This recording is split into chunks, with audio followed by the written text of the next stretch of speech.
Chapter 1994. In the middle of Beimang, the attacking army was divided into three groups.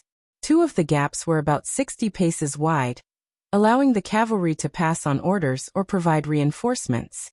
It was also convenient for the military to monitor the subsequent siege weapons. The three groups of troops were divided into groups of 10,000 infantrymen, with a 4-feet-tall Beimang commander's flag as the backbone. If the Beimang emperor were to personally lead the battle, according to the law, the flag should be 6 feet tall.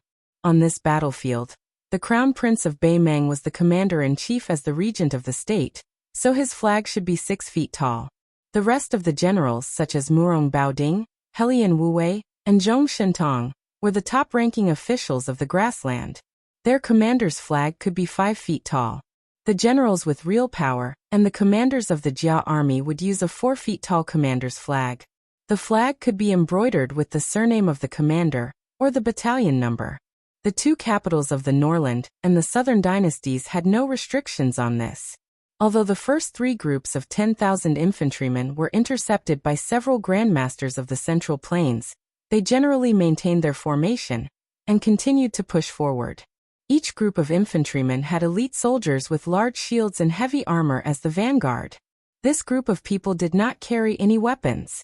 The grassland cavalry were familiar with bows and horses, and their riding and shooting were the best in the world. It had long been known throughout the Central Plains during the Dafeng dynasty. If they were already like this on horseback, they could not be underestimated. However, there were not many archers in the three groups of infantrymen. Each group only had about 1,000 people. The main force was still the 5,000 infantrymen. They wore light leather armor, held light round shields, and had a long saber on their waists. They followed the scaling ladders as they pushed forward quickly. After all, in Beimang's strategic plan, there were a total of 2,400 catapults in the large arc that stretched across the battlefield behind the 30,000 people. In addition to the cavalry on the two wings continuously suppressing the north wall with their archery, there were also infantrymen behind the three groups of infantrymen. A total of 6,000 people were responsible for driving the arqueballistas, large yellow crossbows and ape-arm crossbows. These types of crossbows had once shown on the battlefield of the Central Plains. During the mighty journey of Hongjia to the north, there were family members who were in charge of the Eastern Vietnam and the Tang Empire. They were directly promoted by the Empress of Beimang to the second class of the Southern dynasty, because they offered crossbow craftsmanship to Beimang. They quickly stood out among the many remaining families of the spring and autumn period. Other than that, the three groups of formations were equipped with more than a dozen siege towers. Each siege tower could hide more than 300 archers and infantrymen. They were like a moving ant nest. The exterior was covered with a huge special cowhide that was difficult to penetrate. Even the terrifying arqueballistas on the city wall of Beimang that were far more powerful than the Southern dynasty's arqueballistas could not easily destroy the siege towers. Once they got close to the city wall, the archers in the towers could directly shoot at the soldiers guarding the city. At the same time, they would set up scaling ladders like a floating bridge. They would cooperate with the densely packed soldiers below the city wall to attack the city wall, and the elite dare-to-die warriors would use the arrows nailed into the city wall to climb up. One front and two back, plus the catapults, large crossbows, and the cavalry on the two wings, it could be said that it was impossible to defend against. However, because of the appearance of the 18 people, the battlefield did not take place on the north wall of the majestic city on the northwest border. The young lord took the lead to break through the formation and went deep into the heart of the Beimang army. Luoyang followed closely behind him. Although she did not kill anyone, the new Lord Liang did not have to worry about anything. In the end, Su Fengnian was able to break through 2,000 people's armor. He used his two sleeves, the green snake, and the sword Qi rolling dragon wall. His gang Qi was like a swimming dragon. He charged straight into the front line of the Beimang army, as if he was going to take the head of the general in the midst of thousands of soldiers. Compared to Su Fengnian's powerful attack, the peach blossom sword god, Dong Tai, who was slowly moving forward, was much quieter. After the Taiyao sword was unsheathed, it suddenly appeared and disappeared in a flash. In the thunderous clouds, there was a ferocious flood dragon occasionally glaring with anger.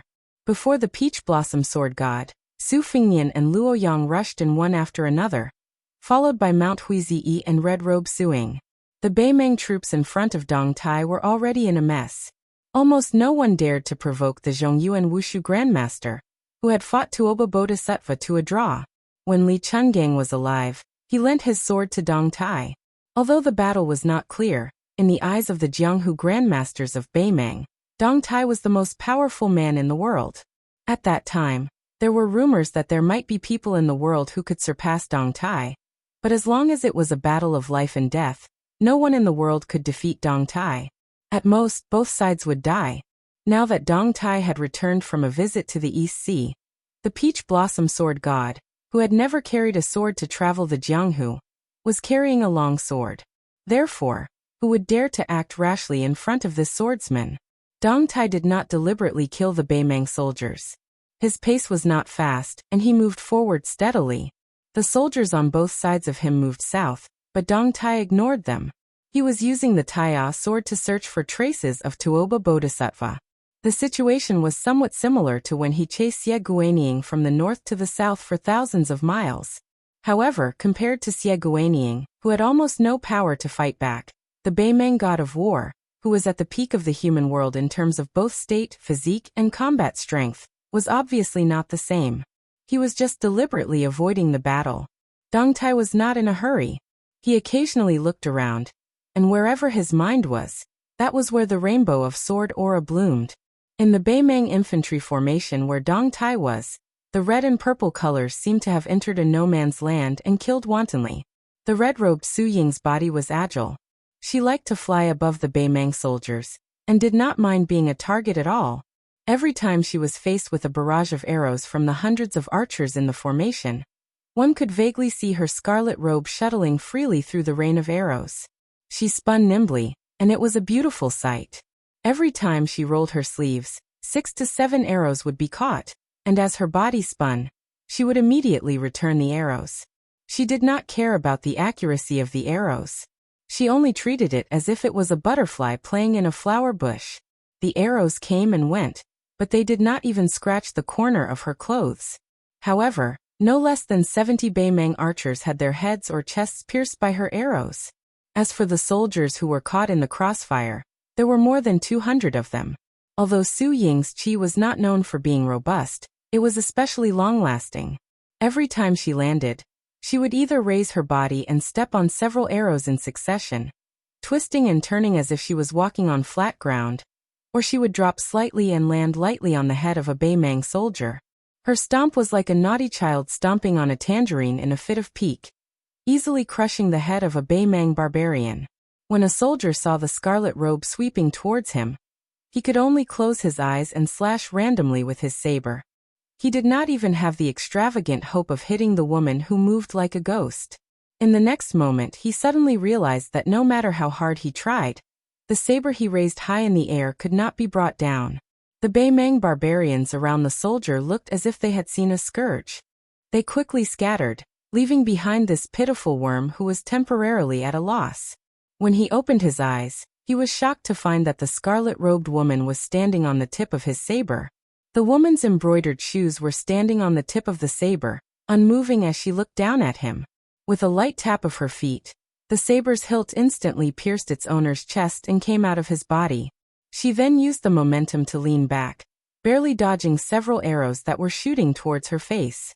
The scarlet-robed Su Ying, who was originally facing the ground with her head down, waved her sleeves before she landed on the ground. Her feet landed lightly on the ground, but before she could even step on the ground, she charged forward. She raised her hand and revealed an arm that was as fair as a lotus root from her sleeves. She pressed her palm against the forehead of a Beimang soldier. The latter flew back a dozen or so steps like a kite with its string cut. The 3 soldiers behind him were crushed in the chest by the tremendous force of the impact and died on the spot as well.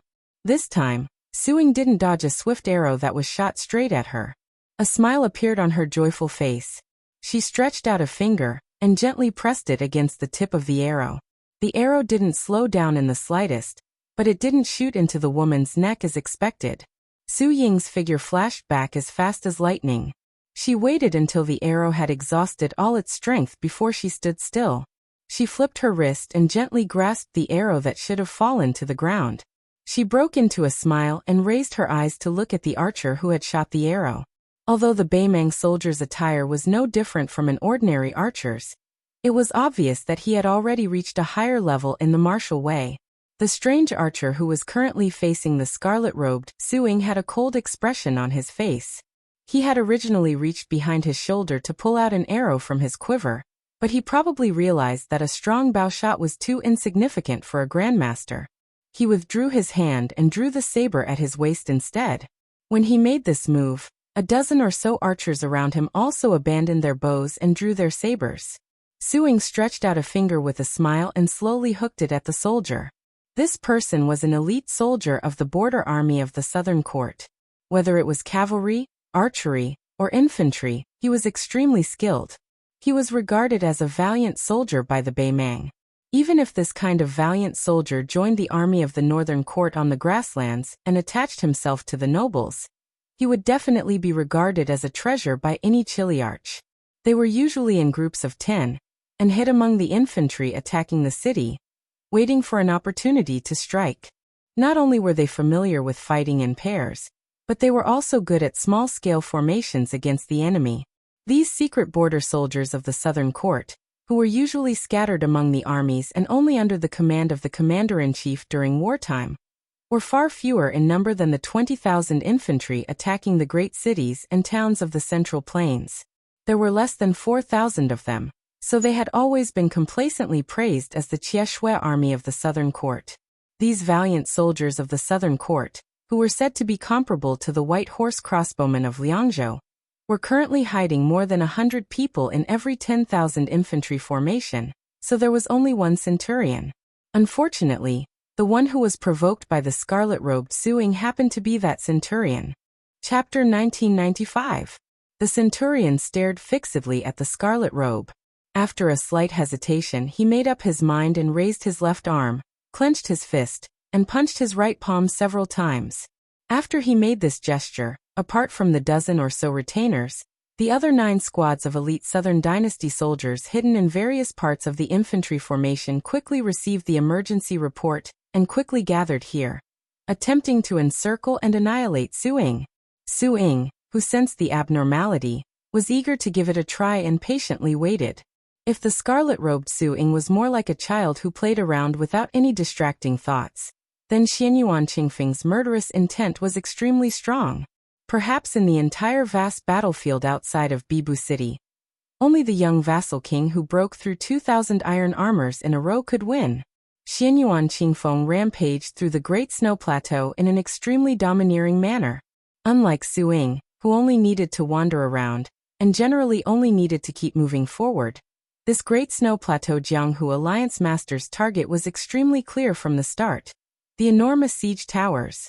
It was obvious that she would tear down whoever was the biggest eyesore in her vision. In the vast Liang dynasty, she was indeed the most unreasonable woman in the entire Liang dynasty. The first siege tower was broken in half by the purple-robed woman. After passing through the first siege tower, Xianyuan Qingfeng turned around and directly pounced on the second one. When she tore open the cowhide and entered, corpses flew out in all directions. In the end, when she finally appeared on the top floor where she had a wide view, none of the 300 soldiers in the siege tower survived. Intentionally or otherwise, she cast a glance towards the Northern Mang army's battle situation. Then, she stomped down heavily. The moment she leapt out of the tower chariot, the sturdy tower chariot that came from the Southern Dynasty's military weapons supervisor collapsed with a loud rumble. The third tower carriage's luck was a bit better, having Xianyuan Qingfeng's palm strike land on that enormous cowhide. That wave of majestic aura actually shook the entire tower carriage, until it was on the verge of collapse. A purple-clothed man entered the watchtower again. The 6 or 7 Northern Mang soldiers didn't even have time to take action before they were smashed through the railings by Xianyuan Qingfeng's sudden and abundant aura. Before they even landed on the ground, they already died while bleeding from their 7 apertures. Xianyuan Qingfeng glanced back at the North Jiyu City's drum platform. She was a bit dazed when she saw the snow-white color. The siege tower beneath her was still swaying under the influence of the lingering aura from before. However, at this moment, several arrows shot out from the observation deck of the siege tower, interrupting this purple dress of Mount Insignia's thoughts. She frowned and didn't even turn her head. She casually waved her sleeve, and the arrows flew back along the path they came from. The 4 arrows were so fast that they couldn't be seen by the naked eye and instantly pierced through the chests of 4 archers. After killing them, Xianyuan Qingfeng clearly still hadn't vented her anger. She lightly twisted her ankle hidden under her skirt, and the entire siege tower completely tilted towards the one on the right. Xianyuan Qingfeng no longer paid any attention to the 2 tragic siege towers that had crashed into each other, because she discovered that Northern Mang's side finally couldn't hold back anymore. Apart from 2 groups of powerful and well-armored elite cavalry that rushed to the left and right flanks to attack the groom, Lu Huang, Wei Miao, and Chai Qingshan, the 4 grandmasters of the Central Plains, the movements at the center of the army weren't small either. Moreover, their targets included Xianyuan Qingfeng. Apart from the cavalry that numbered around 1,000, after leaving their original encampment, they charged towards the south through the gaps between the 2 paced corridors. There was also a group of black-clothed figures that didn't wear armor, only carrying blades and crossbows. Their movements were concealed, and they didn't appear on the 2 wide corridors. Instead, they lowered their heads and bent their waists as they quickly advanced through the narrow gaps between the paced corridors. There were also figures that originally came from the rear of Northern Mang's army. They had all sorts of weapons in their hands, and their attire was also greatly different. They didn't carry any of Northern Mang's border army's standard equipment, so they should be Northern Mang Jianghu experts who had mobilized in full force, and then been recruited by the Northern Mang Imperial Court into the Southern Expedition Army. In the past few years, the grandmasters who could do whatever they wanted in the Jianghu of Beimang all ended up rather miserable, especially in the large-scale invasion of the Beiliang Frontier Army. The Dowd Sect, Chess and Sword Music School, Tibbing Mountain, and Princess Tomb were all severely damaged, especially Princess Tomb and Tibbing Mountain. If it weren't for the support of Beimang, they would have been removed from the list of sects in Liang Lake, which was relatively estranged from the imperial court. They would have either been divided up by the joint efforts of other Jianghu forces who smelled the fishy smell, or their enemies would have kicked them when they were down. The Chess and Sword Music School didn't fare well either. Hong Jingyan, who was known as a CI master, died in battle. Huang Baozhuang, who was known as a CI master, or Luo Yang, who was known as a CI master, left the Chess and Sword Music School.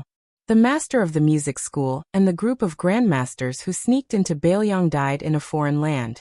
Apart from the peace order and the crown princess named Hangu, who was known as a CI master, the Chess and Sword Music School, a deep-rooted sect, might be in the same situation as Xianyuan Qingfeng's siege tower. With a little bit of force, the foundation that had been painstakingly accumulated over the past 200 years would collapse in an instant. Xianyuan Qingfeng saw that the 3 groups of people with completely different backgrounds only cared about heading south. But they chose to ignore the young vassal king and the white-robed Luo Yang who were deep in the enemy lines. This made the purple dress of Mount Huishan feel unhappy for no reason, and she became even colder. She continued to smash the siege towers. Then, out of the corner of her eye, she saw a cavalry of 1,000 approaching from the south. Purple Dress dashed toward them. Xianyuan Qingfeng slapped the helmet of the leader of the cavalry, and he was sent flying. His corpse shattered into pieces. Xianyuan Qingfeng, who had taken over the nest of a magpie, stood proudly on the back of the warhorse that was still galloping away. She looked down at the cavalry from above. This cavalry was none other than the elite force that Orange Province had spent countless efforts to train. The famous Winter Thunder Cavalry was also the main culprit that had dragged the left cavalry outside Beiliang into the quagmire.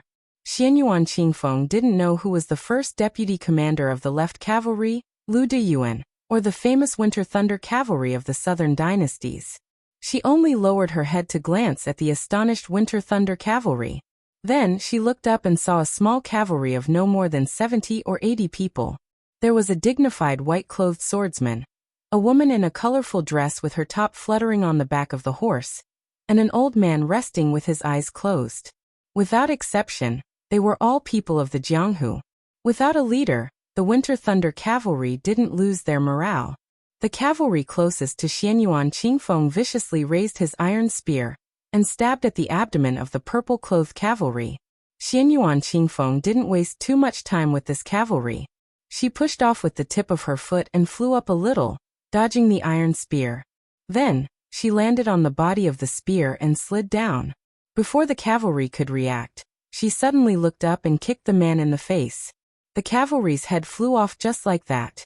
This tragic scene was shocking. However, Xianyuan Qingfeng didn't stop there. She allowed the humiliated Winter Thunder cavalry to continue south. She floated up high and landed gracefully on the empty ground between the Winter Thunder cavalry and the group of Jianghu experts. Xianyuan Qingfeng leisurely walked forward. Her footsteps were indescribably elegant, like a long ink scroll written by a dancing artist. After Xianyuan Qingfeng's massacre, Su Yambing, who hadn't made any big moves, suddenly said to Dong Tai's back, "I'm afraid I'll have to leave the matter of preventing Tuoba Bodhisattva from looting the burning house to you." Dong Tai didn't turn around. She smiled and said, "I won't let you down, Brother Su." Su Yambing tilted the fine iron spear that the tide-listening pavilion had kept for many years. Facing the peach blossom sword god's promise, this Baoyang half-step martial saint didn't express any gratitude. He just cupped his fists and left. Su Yambing turned around and strode toward the sword eater, who hadn't made a move. He said in a low voice, "I'll have to trouble Senior Sui to coordinate with His Highness's return to the city." Sui Siegu glanced at this junior martial brother of the spear immortal Wang Xiao. The old man didn't comment on Su Yambing's request. Su Yambing didn't force him either. He went to support the young sword-crowned swordsman from the sword tomb of the Wu family. Wudong's great spiritual master Yu Xingrui had already left to support Mao Shulang and Ji Lu, the two grandmasters of Nanjiang. Wu Luding and the swordsman Sui Hua were still facing an entire formation of 10,000 men. Although they hadn't fallen into a certain death situation, they were already surrounded by layers of iron armor. For some reason, the female swordsman with outstanding swordsmanship didn't unsheath her Su of Gojoseon sword to kill the enemy, even though she had seen the sword crown of the sword tomb's aura weaken many times, and was surrounded by danger. She seemed unwilling to take the initiative to help Wu Luding share the pressure. In addition, the young sword crown was really like a newborn calf that wasn't afraid of a tiger. He buried his head in the formation and pressed forward with indomitable will, as if he couldn't wait to kill the Beimeng crown prince. In contrast, Mao Shulang and Ji Lu, and one of the few bladesmanship grandmasters in the world, were more steady. They were even able to greatly limit the speed of the entire attacking formation.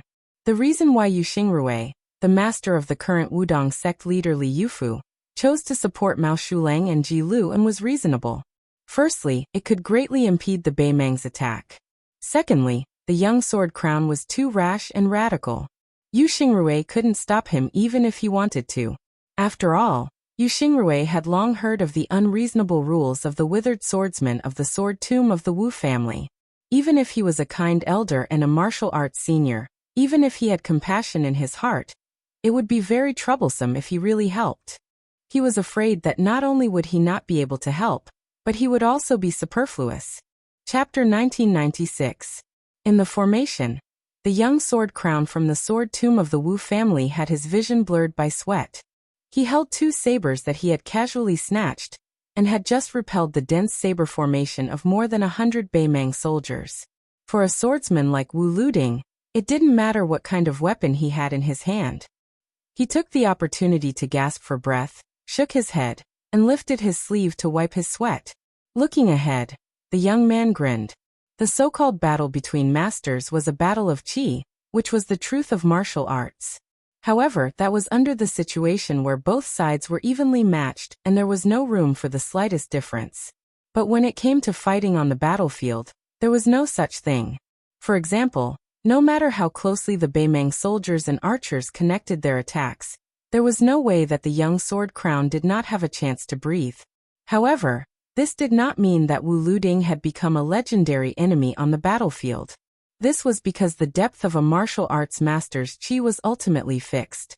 Not to mention the earth immortals, even the celestial state masters who could resonate with heaven and earth did not have an inexhaustible qi. Every time they breathed, it was just a reaccumulation of power. The speed of the qi in the body was definitely much faster than the speed of replenishment. especially compared to Wang Xianji, Tuoba Bodhisattva, or Xianyuan Pan, the ancestor of Mount Hui, who were pure martial artists, whether swordsmen focused on sword intent or swordsmanship.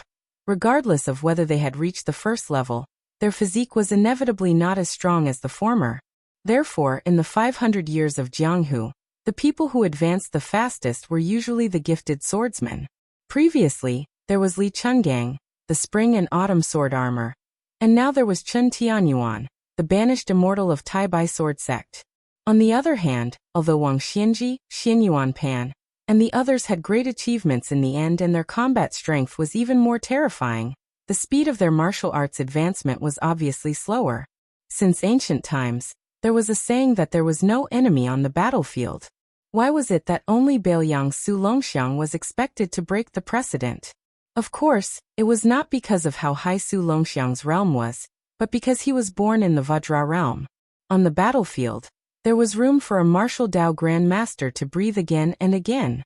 However, as the qi in his body decreased, as long as the army had enough soldiers, the martial Dao Grand Master would naturally be exhausted to death. Of course, the young people of the Wu family, whose talent and constitution were the best among the Wu family's sword tomb, understood this superficial logic. However, he still insisted on breaking the formation alone. Wu Luding bent down at the waist, his back facing that female sword attendant who roamed the Jianghu with him. He released a heavy breath of turbid air, his expression a bit sentimental as he quietly said, "Suehua, I believe that I will never be able to compare to that fella surnamed Su in my entire life. I reckon that he has already slaughtered his way all the way to Northern Meng's great banner. Where am I right now?" The sword attendant Suehua nodded, and did not say any comforting words. Wu Luding sighed. "It's really annoying. Do you remember that time in the reed marsh outside Xiangfan City? I could defeat 70 or 80 Bailiangs His Royal Highness with one hand." The sword attendant Suehua's mouth curled up. Her eyes were gentle. "It should be." Wu Luding was silent. He clenched his two swords. Suddenly, the young sword attendant felt a palm gently pressing on his head. How could a man's head and a woman's waist be touched? However, Wu Luding did not care. The female sword attendant who gave the impression of being quiet and peaceful rubbed Wu Liuding's head. She opened her eyes and looked into the distance. She said softly, "Although I have always wondered why you wanted to compete with that young king, no matter what, since you are willing to admit defeat." Wu Liuding's eyes were firm. He shook his head vigorously and said, "I don't admit defeat." The sword attendant Suehua retracted her hand and raised her arm to hold the Su of Gojoseon's hilt. "Actually, there is something I have been hiding from you." Wu Luding suddenly turned his head and said with a sad face, "Suehua, don't say it, don't say it. If you tell me that you secretly like Su, where should I go to cry?" The female sword attendant glared at him, and then slowly pulled out the Su of Gojoseon. After brushing past him, she said softly, "I am probably already a sword immortal on the land." Wu Luding was stunned. Outside the big formation, Su Yambing was not in a hurry to break the formation.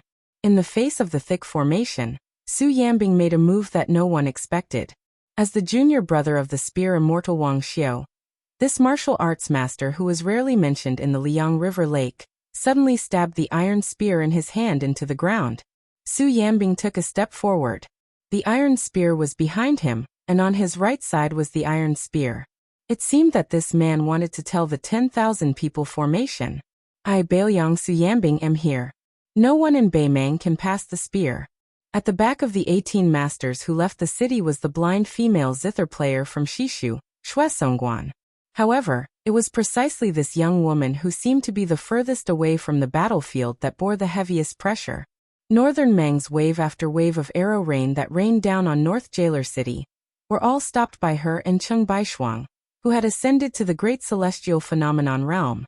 It was to the extent that even the 2,000-plus stone catapult carts boulders, the largest among them, were all shattered in midair by this female zither master, who was merely at the finger-profound realm. The huge stones thrown by those large catapults driven by hundreds of people were like thunder. They were invincible and could sink 7 feet into the ground. His arrogance was extinguished by a woman with a slender waist and a delicate body, just like the spring wind and rain. Shuesongguan had already changed to sitting cross-legged. The zither was placed on her legs, for strings had been broken. The first string was broken by her. The next 3 strings were broken by Jia, Bai, and Fan respectively. The blind female zither player lowered her head. Her fingers were trembling slightly. There were drops of scarlet blood dripping from the body of the zither. She knew that her sacrifice was worth it. Although she was born an assassin and did not know much about war, before the siege infantry arrived, every wave of arrows that Bei Meng threw out to help the infantry suppress the city was equivalent to fewer casualties for the Bailiang frontier army in the North Jebei city. Xue Songguan slowly raised her head and looked with some confusion at the old Confucian who had come to her side. She knew that his surname was Cheng Baishuang. He was a scholar of the old southern Tang and a martial arts master of the southern border. The old man said with an amiable expression, "Miss Xue, you are still young. You don't have to work so hard. Previously you acted too quickly." This old man was worried about disrupting your qi and did not know where to stop you. Now it will be up to this old man to do the work. Miss, it will be up to you to fill in the gaps. How about it? The blind female zither player gently shook her head. She was unusually determined. The old man did not find this strange. He waved his sleeve and smashed the boulders above his head with Howren Qi. At the same time, he continued to persuade her with an amiable expression. "Miss Xue, this old man is 2 generations older than you. Allow this old man to take advantage of his seniority and speak some great principles. This old man does not know why you are here, and does not know who you are here for. But since this old man is fighting side by side with your little girl, there is no reason for a girl to die first. This is unreasonable and impolite, isn't it?" The woman smiled gracefully. She seemed to have thought of this old man who also liked to speak reason. Some scholars, regardless of age, seemed to be somewhat naive and cute. She still remembered that in the early years, Su Su and this old man Zhao had argued. In a fit of anger, Su Su spoke without thinking and asked the old man why he did not die for the country. She did not expect that this old man Zhao would confidently reply to Su Su that scholars should be strategizing for the emperor in the imperial court. That kind of dedication was the right thing to do. Fighting on the battlefield had always been the duty of a martial artist. Death was a worthy death. If I, Zhao Dingxiu, was a scholar afraid of dying on the battlefield, what was wrong with that? Su Su suddenly grimaced and was speechless. This old man Zhao leisurely left with his hands behind his back. It was just that the old man's back was somewhat bleak. Cheng Baishuang laughed and joked. "Miss Xue, such a beautiful and rare girl like you. How can you not get married? Wouldn't that cause a certain man in the world to lose that great fortune?" This old man Zhao is old. If I were 30 or 40 years younger, I would definitely write a beautiful poem and give it to you. A gentle and graceful girl is a good match for a gentleman. Xue Songguan blushed. Cheng Baishuang restrained his expression and said, "Next, let this half-scholar old man put in more effort. Miss Xue, what do you think?" Xue Songguan did not know how to answer. The old Confucian scholar Cheng Baishuang took a deep breath. The Confucian sages said, "Even if there are millions of people, I will go forward." It was the perfect scene. Suddenly, a strange phenomenon appeared in the world. A light pillar as thick as a mountain fell from the sky and completely covered the land in front of the Bei Meng Great Flag. It was like a snow-white waterfall that fell from the 9 heavens to the mortal world. At that moment, Tuoba Bodhisattva finally appeared. He stood less than 10 feet away from Dong Tai's flying sword. The Bei Meng god of war looked coldly at the peach blossom sword god. "I'm only here as bait. Actually, there's no need for me to kill Su Fingnian. The heavenly Tao will suppress it." Dong Tai's expression was solemn. He looked at the light pillar that continued to strike the ground from the sky. It contained a supreme dignity that did not exist in the mortal world. Dong Tai fell into deep thought. Tuoba Bodhisattva sneered and said, "Dong Tai, why don't we use this opportunity to determine the victor?" Dong Tai slowly retracted his gaze and finally looked at Tuoba Bodhisattva. However, he shook his head and sneered, "It's not my turn." Tuoba Bodhisattva immediately turned around. In front of the great northern Mang banner that was covered in dust, one could vaguely see that a black line seemed to have appeared between the pillar of light and the ground from the distance. Under the suppression of the heavenly Tao, someone straightened his back. Chapter 1997. The Prince of Beimeng, Yalu Hongkai, had cut through the formation of the army and went straight to the heart of the army of 400,000 Beimeng. Yalu Hongkai, the crown prince of Beimeng, had stopped his horse under the banner and didn't retreat half a step. The future king of the prairie didn't show any fear. Instead, his eyes were burning. It was like watching a fierce beast fall into a carefully arranged trap during the annual autumn hunt. The more it struggled, the more it would make the knights who participated in the hunt feel the pleasure of conquering.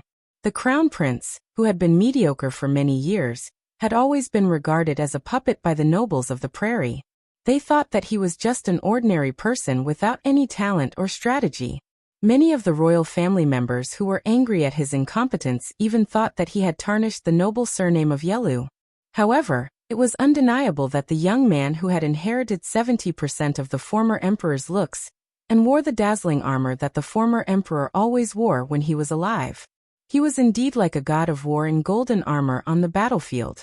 Yalu Hongkai held an exquisite dagger inlaid with several priceless gems in his right hand and gently tapped the scabbard on his left palm.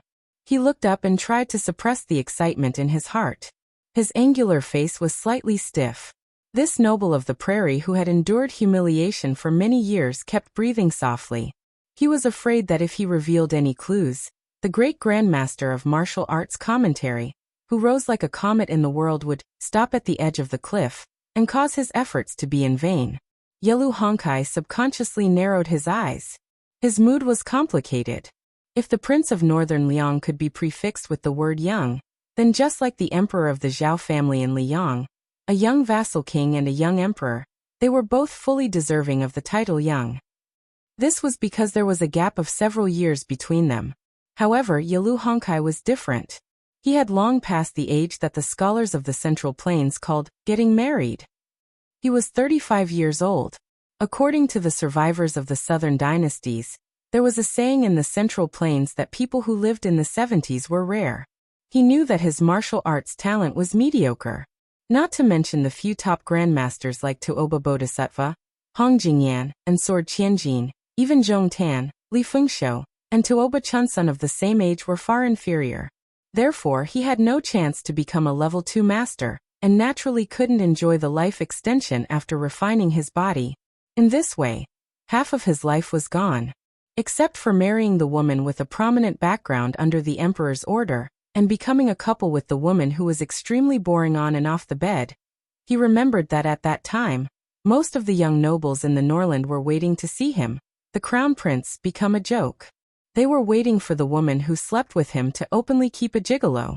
However, the crown prince's wife, who won the title of 2 words poem in the chess and sword music school, was quite well behaved. She lived in seclusion and rarely went out. She didn't follow the example of those bold and unrestrained noble women who had an ambiguous relationship with eagle-like prairie men. She also didn't go to the western capital of the southern dynasties to hook up with some nobles.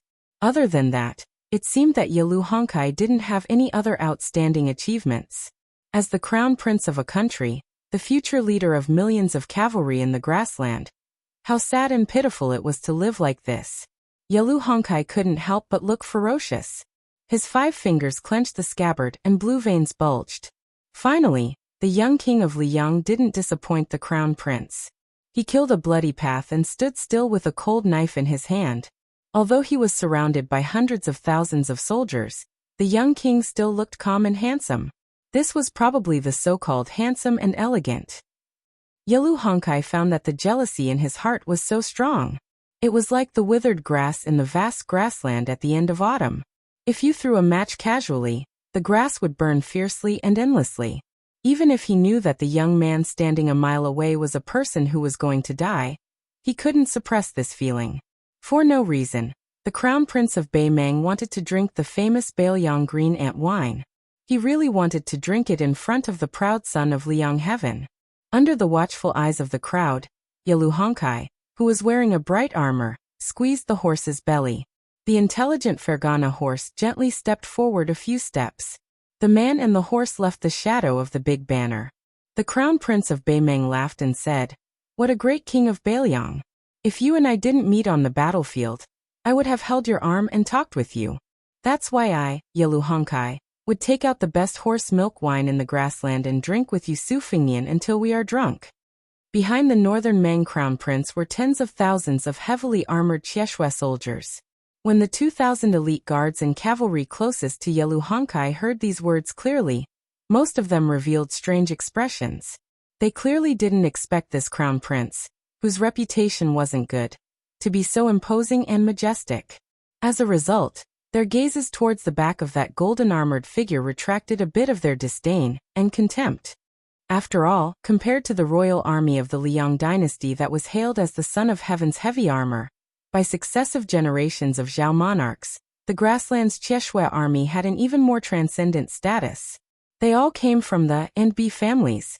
Of course, this also had to do with the fact that there were relatively few Chinese in the southern dynasty, while there were many large families in the Norland. In the western capital where the remnants of the southern dynasty gathered, as long as one was a descendant of the A and B families, let alone a direct descendant, even a slightly talented and knowledgeable member of a side branch would often be able to secure a place. There was no lack of people who came from the C's and D's families to serve as important officials in the western capital.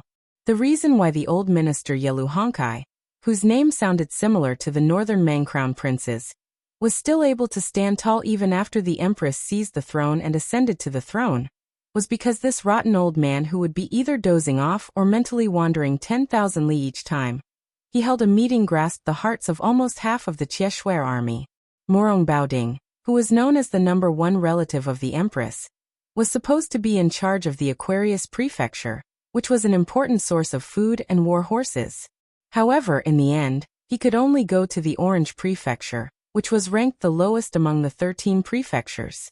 Undoubtedly, it was Yelu Honkai and a large group of Qieshue who secretly exerted force. Dongzhuo was able to quickly stand out in the southern dynasty and eventually hold the military and political power at the same time. Of course, the contribution of saving the country in the early years was indispensable. However, marrying the woman surnamed Yelu was more important. His Majesty especially valued Dongzhuo and constantly promoted him in hopes of alleviating the fierce conflict between the Murong and Yelu surnames to a certain extent. It should be known that in the past 400 years, there were many outstanding people in the grassland. It had always been, the one who got the Qieshue army got the grassland. The biggest contribution of the king of the old northern courtyard, Su Huainan, was to assist the empress to break this iron law in the turmoil of internal and external troubles. He helped the empress, who was not a legitimate woman, not only to successfully sit on the dragon throne, but also to unexpectedly sit on the dragon throne.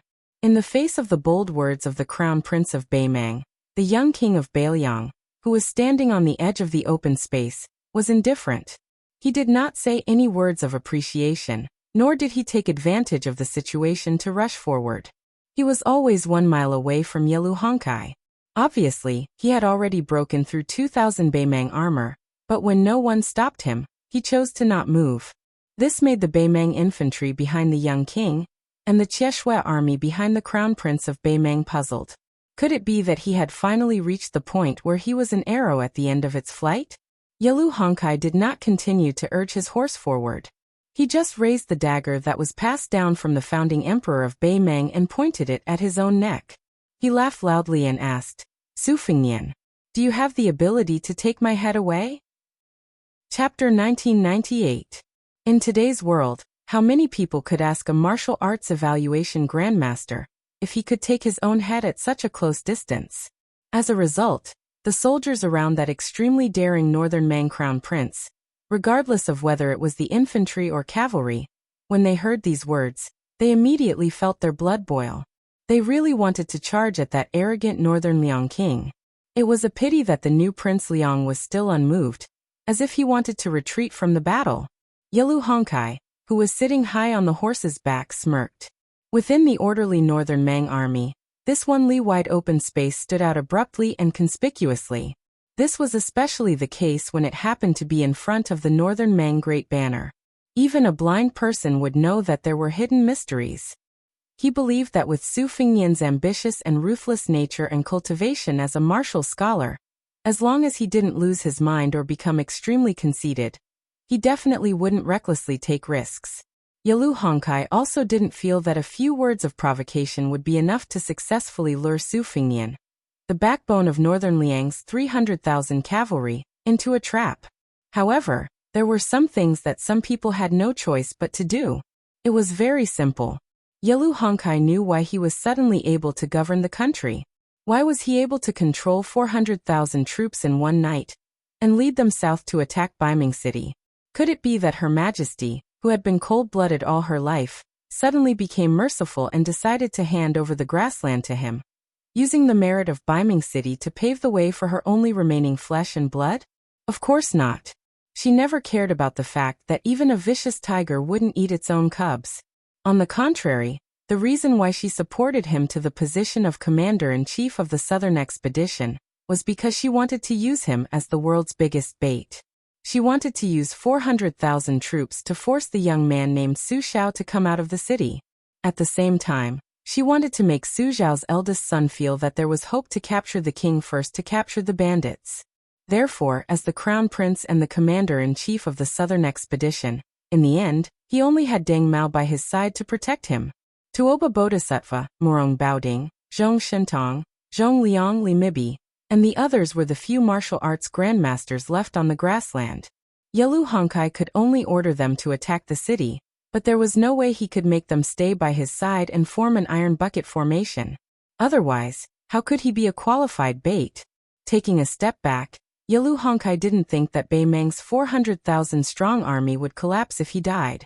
He believed that with His Majesty the Emperor's methods and the arrangement of the peace decree, even if 10 Yalu Hongkais died outside Jiebei City, the siege of the city would not be delayed. Speaking of which, while his relationship with the Emperor as mother and son was thin, there was still some left. For example, he had at least learned of the shocking plan last night, and he also felt that his victory was within his grasp. At this moment, Yalu Hongkai was too lazy to look at the cautious young lord. Instead, he looked up at Jiebei City in the distance and clicked his tongue in wonder. He didn't expect that so many grandmasters from the Central Plains would rush to the battlefield outside Liangzhou Pass. Otherwise, the grassland army would have already begun to climb the city. But this was also a good thing, a very good thing. Nearly 20 of the top martial arts grandmasters from the Central Plains died one after another outside Jiebei City under the crushing of his own cavalry. This unprecedented achievement would be recorded on Yalu Hongkai's head. The Sword Emperor of West Shu died under the hooves of the Su family's cavalry. Although he died, it was a glorious death. The Spring and Autumn War had ended more than 20 years ago. But the Central Plains still enjoyed talking about it. They talked about the heroism of the Sword Emperor of West Shu and the cruelty of the Su family's cavalry. Think about it. Su Xiao had led the army across the Central Plains for more than 20 years and fought countless soul-stirring battles. Why was it that the pacification of West Shu went so smoothly? The number of times he was mentioned in the streets was comparable to the Battle of West Wall and the Battle of Jinghe. Obviously, it was because the Sword Emperor of West Shu had single-handedly provided timely help. Including the King of Bailiang, Su Fingnian, there were 17 people on the battlefield outside Jiebei City.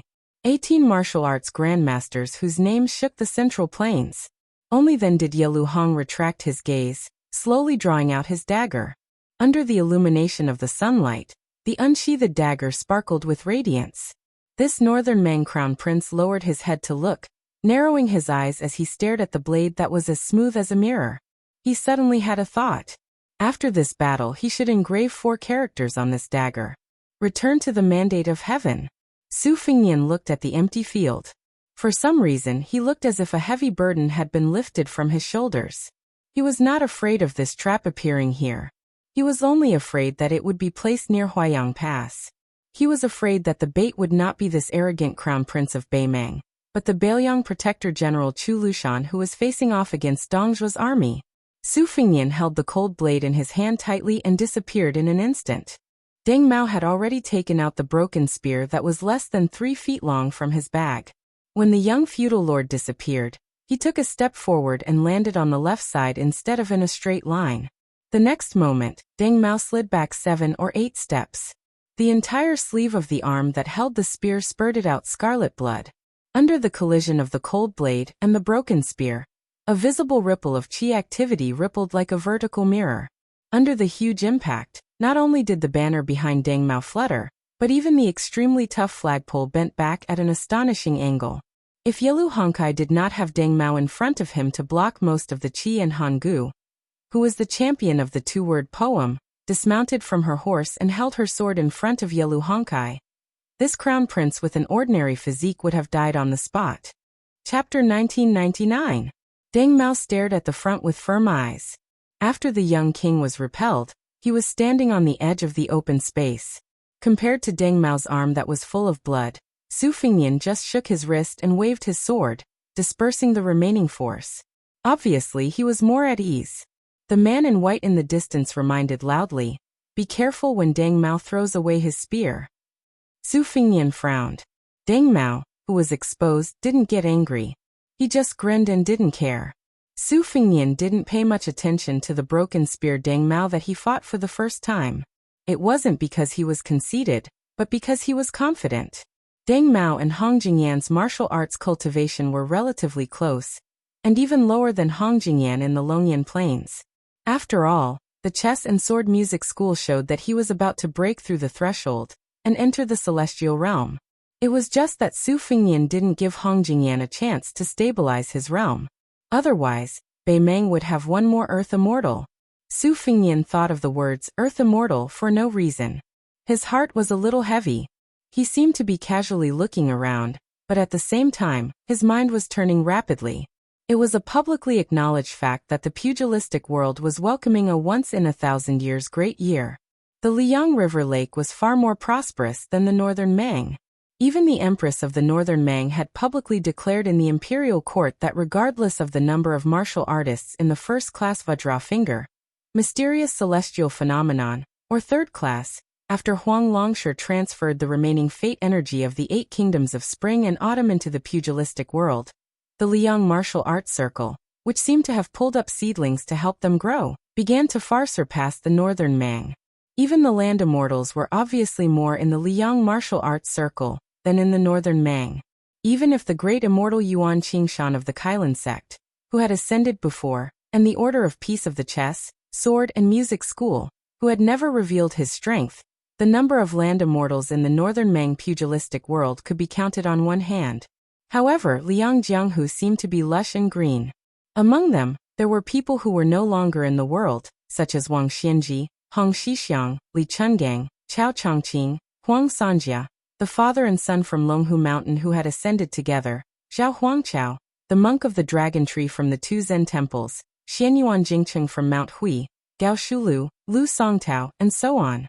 Not to mention, there was also the first sage of the Confucian school who lived in seclusion in Shangyin Academy, as well as the group of people who were still alive, such as Su Fingyan, the peach blossom sword god Dong Tai, Qin Jibao, the eunuch from Tian City who was the same age as Gua, the white-robed monk Li Dongxin, and Tantai Pingjing from the Guanyin sect. Moreover, Su Yambing, Gu Jiantang, Xianyuan Qingfeng, Wu Jiancheng, and Cheng Baishuang were only a step away from the Earth Immortal realm. Although this was related to the fact that Bei Meng's Jianghu had never obtained the spring and autumn providence, it was still unreasonable for there to be such a great disparity between the top grade 1 grandmasters of both sides. In particular, the disparity in the number of Earth Immortals was almost 2 hands apart, which was extremely strange. According to the deduction of Su Fingyan and the young leader of Wudong, Li Yufu, Bei Meng's Jianghu should not be so lifeless. In the past 20 years there should be at least 4 to 6 more Earth Immortals, one for each of the Confucian, Buddhist and Taoist sections. There should be 1 or 2 Earth Immortals among the pure martial artists. The possibility of someone successfully becoming an Earth Sword Immortal was the highest. However, even if Su Fingyan and Tuoba Bodhisattva were fighting in the western region for thousands of miles, or killing the black dragon that symbolized Bei Meng's fate outside Liuzhou Pass, there were still no Earth Immortals who appeared out of nowhere to stop them. It was as if someone in Bei Meng was deliberately suppressing the Jianghu's fate. But no matter what, where did the 3 or 4 Earth Immortals who should have shown in Bei Meng in the past 20 years go? It was not that Su Fingyan did not know that Bei Meng was using Crown Prince Yalu Hongkai as bait to lure him to take the head of the general. In fact, Su Fingyan did not have much interest in killing Yalu Hongkai. If the old woman died of illness or a sudden death, then Yelu Hongxai's existence would not change Beimang's chaotic situation. On the contrary, it would worsen the internal strife. At the very least, his appearance would become a stumbling block in front of Yelu Hongkai and Yelu Dongchuang. If the Yelu family wanted to regain the glory of their ancestors, they would first have to engage in an internal strife before they could have the qualifications to unify the power of the imperial family and fight against the representative of the vassal towns, General Dong Zhuo, the leader of the foreign relatives, Morong Baoding, and the other major powers of the grassland. Moreover, Yelu Hongkai had secretly probed Mount Qingliang through the famous princess of the grassland. Therefore, Su Fengnian did not bat an eyelid when faced with Yelu Hongxai's provocation. Su Fengnian was sure that there was a trap at his feet, which was why he dashed forward. Su Fengnian did not move forward in a straight line. Instead, he moved in an arc to where Deng Mao was blocking the way. The degree of danger of this trap was directly related to how highly the crown prince of Beimang was regarded by Su Fengnian. This also required Su Fengnian to weigh the pros and cons. In the end, the one Su Fengnian really wanted to kill was Tuoba Bodhisattva. The current Tuoba Bodhisattva had the invincible in the human realm. That was close to the peak of Wang Xianji's martial arts. What did this mean? It meant that unless two martial arts grandmasters joined hands, they could barely stop the person Tuoba Bodhisattva wanted to kill. The reason why Su Fengnian did not go to Dunhuang, and why Huyan Daguan stopped him from rushing to Beimang was very simple. It was because of Tuoba Bodhisattva. Now, in the situation before Su Fengnian, there were two things that must be done. North Rejecting City could not be lost. Even if Tuoba Bodhisattva was not killed, he could not continue to have that state. As for Yelu Hongkai and the others, they were not even worth mentioning. Chapter 2000. To lead those grandmasters of the Central Plains on a 1,000-mile raid to assassinate the old woman in Beimang, not to mention whether those grandmasters were willing to do so. In fact, it was absolutely impossible. On one hand at that time, the principal of the chess and sword music school, Xiao Nian of the Princess Grave, Taimu Dyer, and a large group of Beimang grandmasters infiltrated the border of Yuzhou province, but they were all intercepted and killed. With Tuoba Bodhisattva's unblemished celestial being realm, the imposing manner of the 18 people gathered together was like a candle in a house in the dark night. Beimang could very well wait for the rabbit to come out of a tree stump and wait for the rabbit to come out of the tree stump. With Tuoba Bodhisattva leading a large group of Wu Dao grandmasters as the vanguard, they might not even be able to reach Xijing by then. Only Su Fengnian and Dong Tai would be able to retreat.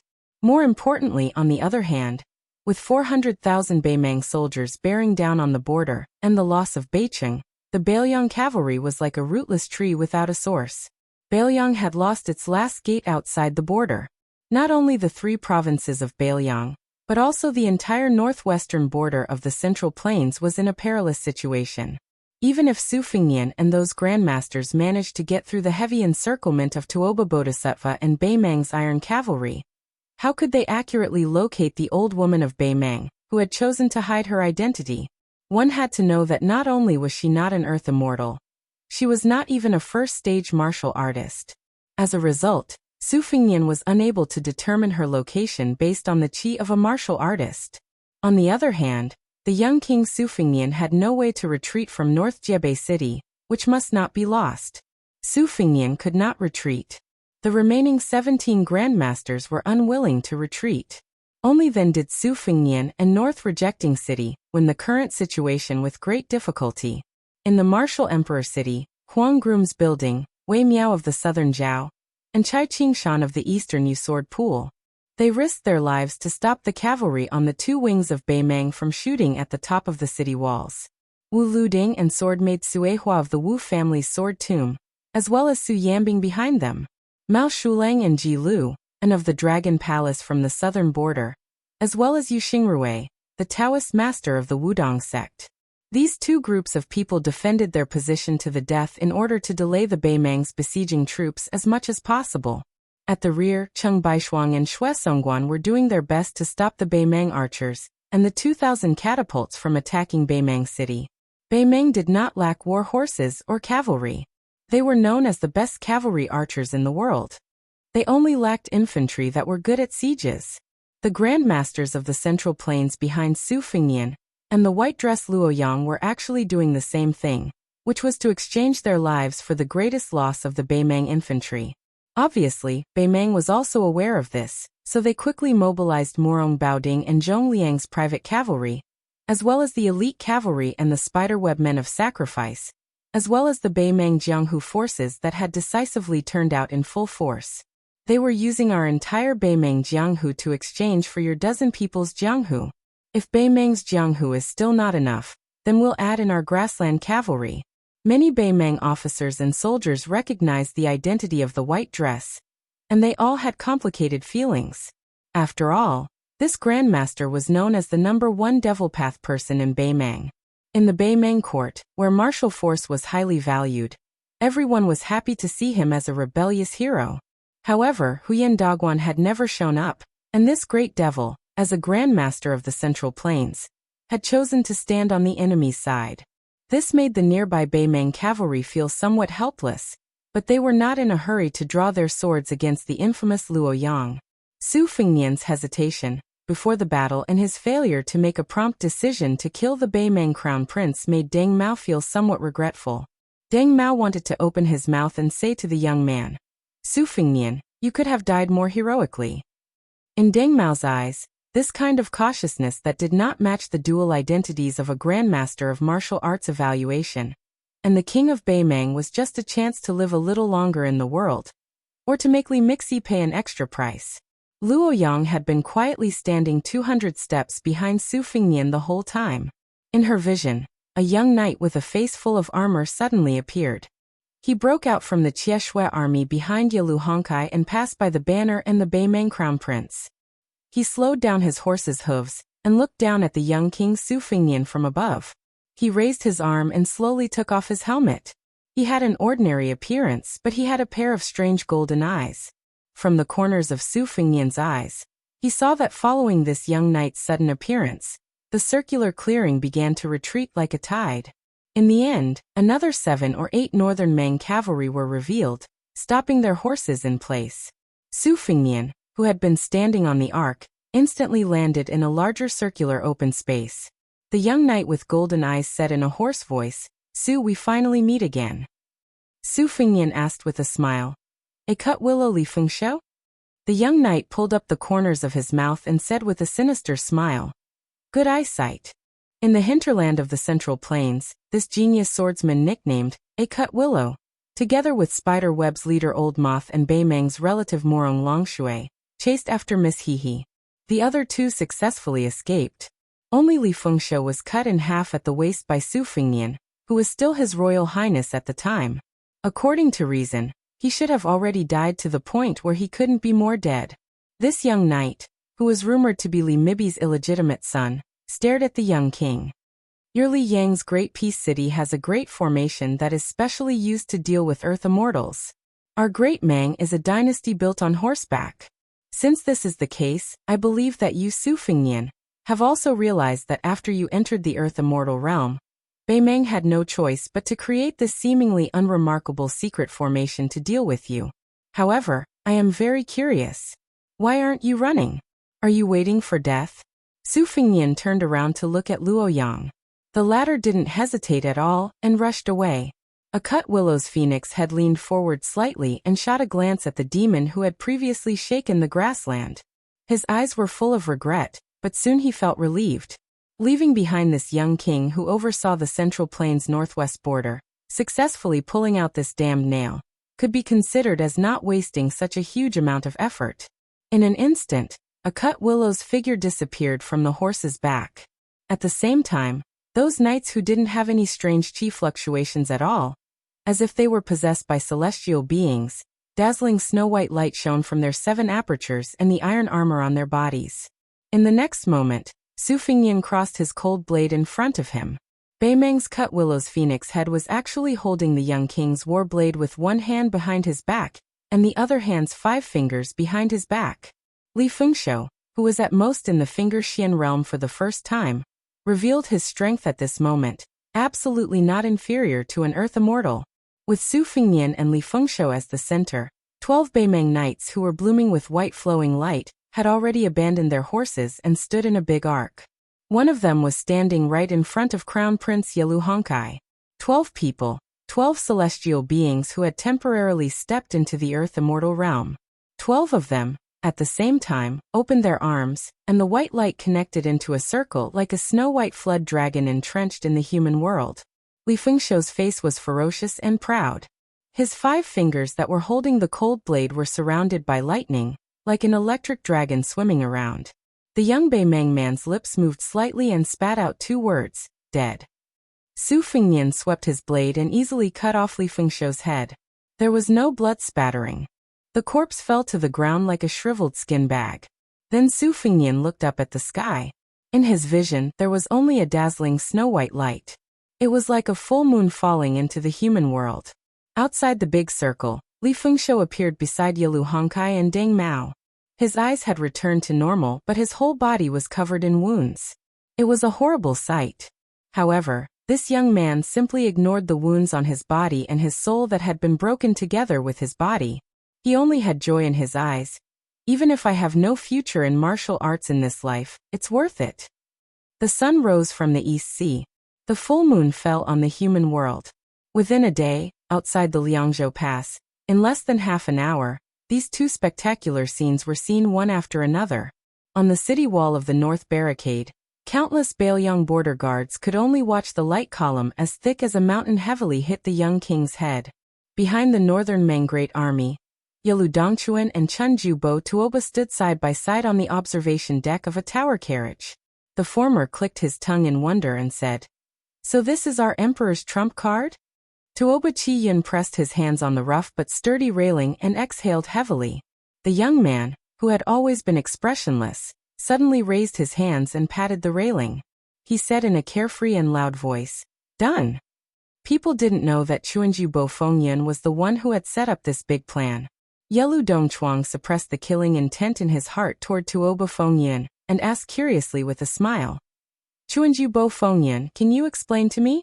Tuoba Fengyun hesitated a little. Perhaps because he had personally created this great situation that could be said to have saved half of the country. Even Tuoba Fengyun couldn't help but feel a little proud. He looked at the majestic light column that had not shown any signs of decline and said with a smile, "Presumably, you also know that there were several banished immortals that fell one after another in the border areas of the Southern Dynasty, right?" Yelu Dongchuang nodded and secretly looked at the side face of his peer from the corner of his eyes.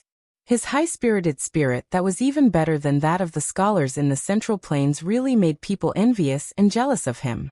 Tuoba Fengyun's eyes were only focused on the magnificent battlefield of heaven and man, in the distance. He continued to talk about his strategy. Those were just icing on the cake. In fact, even if there weren't several celestial beings that were knocked down to the human world by Su Fengnian, Beimeng's Jianghu fate was enough to accumulate 4 or 5 celestial beings. I, Tuoba Fengyun, started to advise the emperor on this matter in the chess and sword music school when I was 20 years old. Chapter 2001. At this point, Tuoba Chi-yun's lips curled up. She paused for a moment and turned to look at Yelu Dongchuang, who had an uncertain expression. She asked with a smile, "Do you know why there are no more than 3 land immortals in such a big grassland? Why did Huyan Dagwan, who is a sect by himself, go to the Central Plains? Why did the woman in white, who stopped the #1 person in diabolism, only send out a cavalry but not a real top martial arts master? And why did the Qilin immortal, who is a national advisor, choose to leave the human world before the first battle of Liangmeng without any warning?" Yelu Dongchuang could not answer a single one of the questions. Tuoba Chi-yun laughed and said, "Isn't it strange that the master of Bubang Mountain, the 5th raccoon, was only at the Finger Xian realm before he died? If it is said that the Qilin sect's fate was taken away by Yuan Qingshan alone, causing the other Taoist experts to stagnate in their realms, it is still reasonable. Then why is it that my chess, sword and music house, which has produced so many heroes, is still unable to break through that layer of window paper? In the end, it's just a simple logic. Since Huang Sanjiao of the Central Plains scattered the fate of the fallen countries into Jianghu, then why can't my grassland merge the fate of Jianghu with the dynasty? It's nothing if the martial arts of Jianghu are used by the imperial court. Only when the fate of Jianghu is used by the dynasty can it be considered safe. Whether it's the Su family riding their horses in Jianghu, or the grassland gathering of Jianghu sects in the early days, it's all a simple plan. It can't be considered as cutting the weeds and eliminating the roots. Tuoba Chi-yin seemed to have realized that she had lost her composure. She quickly stopped smiling and returned to her calm state of mind. She no longer revealed the secrets of heaven. You only need to know that in order to suppress Su Fengnian, the emperor paid an immeasurable price. Therefore, the king of Bailiang died a worthy death. Yalu Dongchuang rubbed his chin. He did not care whether the king of Bailiang died a worthy death or not. He only knew that the shrewd young man beside him was definitely not to be attracted. One day, he would let Tuoba Chi-yin die a worthy death. Suddenly, Tuoba Chi-yin's eyes widened and she was shocked. Yalu Dongchuang followed his line of sight and his emotions surged. There was fear, respect, and the fascination of a martial artist. For some reason, Yalu Dongguan felt a sense of unspeakable satisfaction. What great things can a scholar achieve in this chaotic world? The pillar of light that symbolized the way of heaven pressed down rapidly. It was so fast that even the young vassal king, one of the 4 grandmasters of Wu Ping, could not escape from the cage created by the joint efforts of the celestial beings, the insurmountable thunder pool. 12 Beimeng land immortals appeared together. 3 of them were banished immortals who had been personally struck down from the sky by Su Fengnian. Before their bodies and spirit were about to completely merge into the light pillar, one of them sneered and said, "How dare a mere mortal disobey the will of heaven? Do you really think that we will be so weak?" The Beimeng land immortals who stood behind the young vassal king had the most powerful momentum, as if they were guarding the 4 directions of heaven and earth. These 4 celestial beings were different from the Beimeng Qi cultivators who bore the fate of Jianghu with the body of a mortal and temporarily entered the realm of land immortals. These 4 celestial beings came from heaven, and were the same as Bodhisattva Tuoba's cultivation. They were also one of the gifts from the will of heaven. However, they were relatively more hidden, and were far less dignified than Bodhisattva Tuoba, who bore the will of heaven. The burly figure standing in front of the young king opened his mouth, and spoke like a great bell. He looked at the pitiful figure who was almost kneeling on the ground because of the way of heaven, and said without the slightest emotion, "Su Fengnian, why are you still resisting?" At this moment, whether it was the central plains of Liang or the grassland of Beimeng, almost everyone looked up and could see the snow-white waterfall that seemed to fall from heaven. However, in the eyes of most people, it was more like a slender fishing line. When the immortals were fishing, the clouds were on the shore and the human world was in the water. In the light beam, Su Fengnian knelt on one knee and held the cold blade with his left hand. The tip of the blade was pressed against the ground, and did not pierce into the ground at all. The vassal king's robe was not damaged at all. It only caused some ripples when the young vassal king's body trembled. Su Fengnian's perception was cut off. Not only was he deaf, mute, and blind, but he also lost his divine will. The body of a celestial being could not resist the way of heaven's light beam at all. Although it was not completely shattered, it was already showing signs of collapsing. Su Fengnian, who was kneeling on one knee, lowered his head and his arm holding the blade was trembling non-stop. From his 7 apertures, including the one between his eyebrows, 8 streams of qi flowed out of his body, like 7 little snow-white snakes slithering in the air. Su Fengnian, who had lost all his senses, subconsciously propped himself up with his saber and pressed his right palm against the ground. He subconsciously propped himself up and tried his best to stand up. It was as if he was carrying a burden, and continued to walk with it. The celestial being behind Su Fengnian sneered and said, "Our grassland cavalry broke through the pass, and went south to unify the central plains for the first time. This is an established trend. How dare you, Su Fengnian, try to stop the will of heaven by yourself? You're overestimating yourself." The celestial being on Su Fengnian's left crossed his arms and laughed. I can already see the eagle from the grassland perched on the eaves of the Central Plains Library. The celestial being on Su Fengnian's right shook his head slightly. His silver eyes showed some sarcasm and pity. With only the power of one place, you can show a power that is more impressive than the power of a country. You've caused so much trouble for our grassland men. You Bailiang are not bad. Chapter 2002. Compared to the northern Mang's secret qi cultivators who had already dissipated in the pillars of light, The figures of the 4 celestials and 3 exiled immortals were much more durable. They seemed to be a little impatient with the young lord's persistence. After looking at each other, the 3 banished immortals nodded and dispersed their bodies and spirits. In this way, the light beam that was already aggressive suddenly became more powerful. The young lord who was kneeling on one knee suddenly felt his shoulders sink a little. Tuoba Chi-yun, who was sweating profusely, felt relieved. But this time, he couldn't smile anymore and still looked serious. Yelu Dongchuang, who had been looking at Chun Jubo's face, was a little disappointed. He thought that Su Fengnian could at least risk his life to exchange for those immortals from Earth. It would be even better if he could kill Yelu Honkai in one go. At some point in time, a purple robe rose from the ground in the distance and crashed into the pillar of light. Luo Yang in white tipped her toes and grabbed Xianyuan Qingfeng's shoulder, smashing her to the ground. She said in a low voice, "Don't go. With your fate, you can dominate the Jianghu. But against the fate of heaven, it's like hitting a stone with an egg. You'll die in vain." After killing more than 80 Beimeng Jianghu experts and piercing through the encirclement of 1,000 cavalry, Xianyuan Qingfeng was obviously badly injured. After falling to the ground, she spat out a mouthful of blood. She ignored Luo Yang's warning. The qi in her body was circulating rapidly, and she was about to stand up again. Luo Yang quickly landed beside her and said calmly, "Trust me." Xianyuan Qingfeng gave up attacking the light beam and said coldly, "Don't do things more than 3 times. Now don't stop me from killing that Beimeng crown prince." Luo Yang didn't have any intention to stop her this time.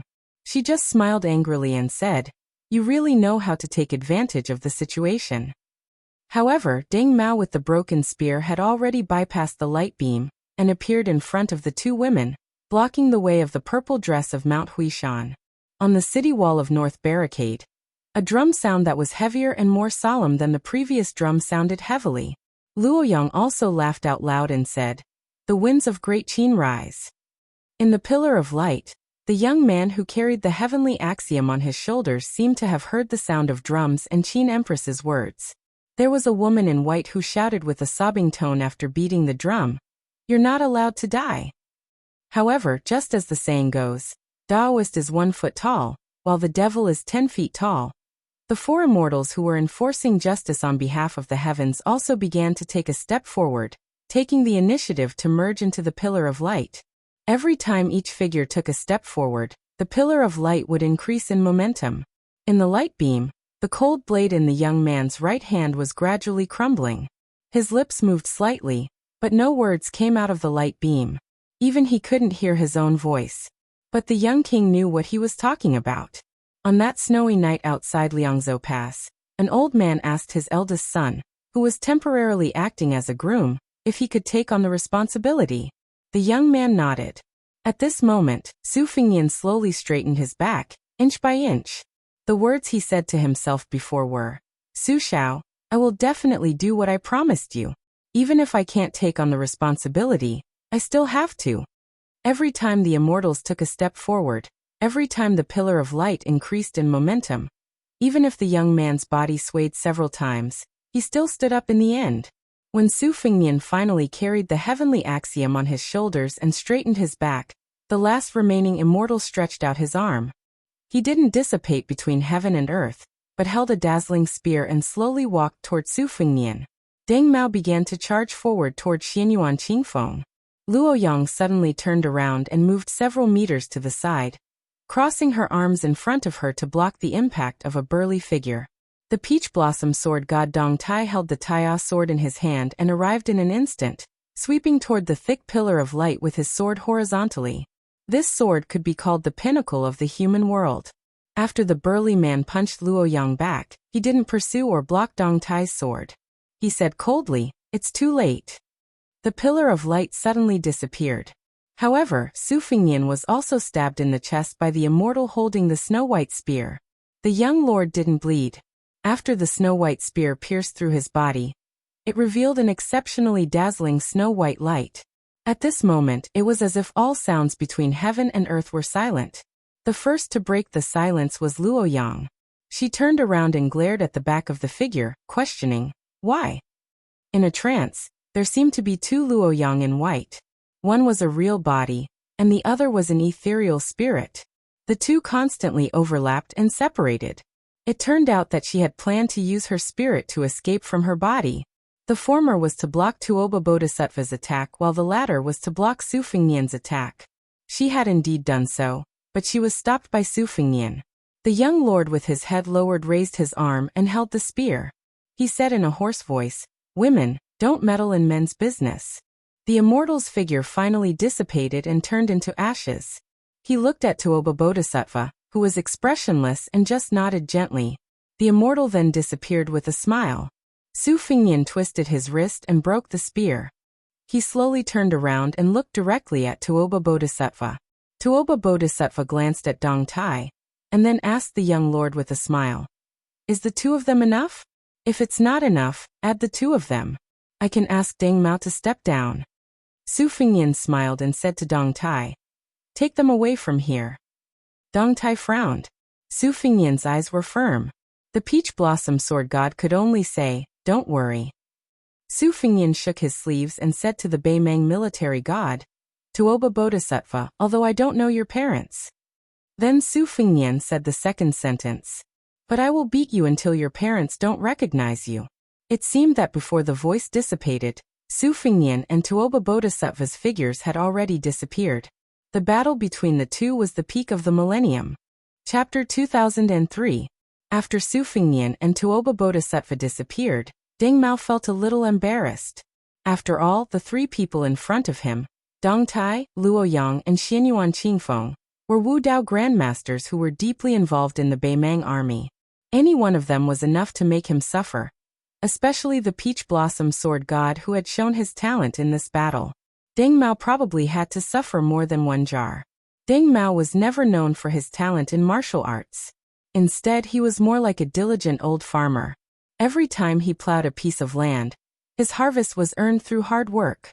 Of course, Deng Mao's so-called ordinary foundation was only compared to those young people who had shown extraordinary talent in Jianghu.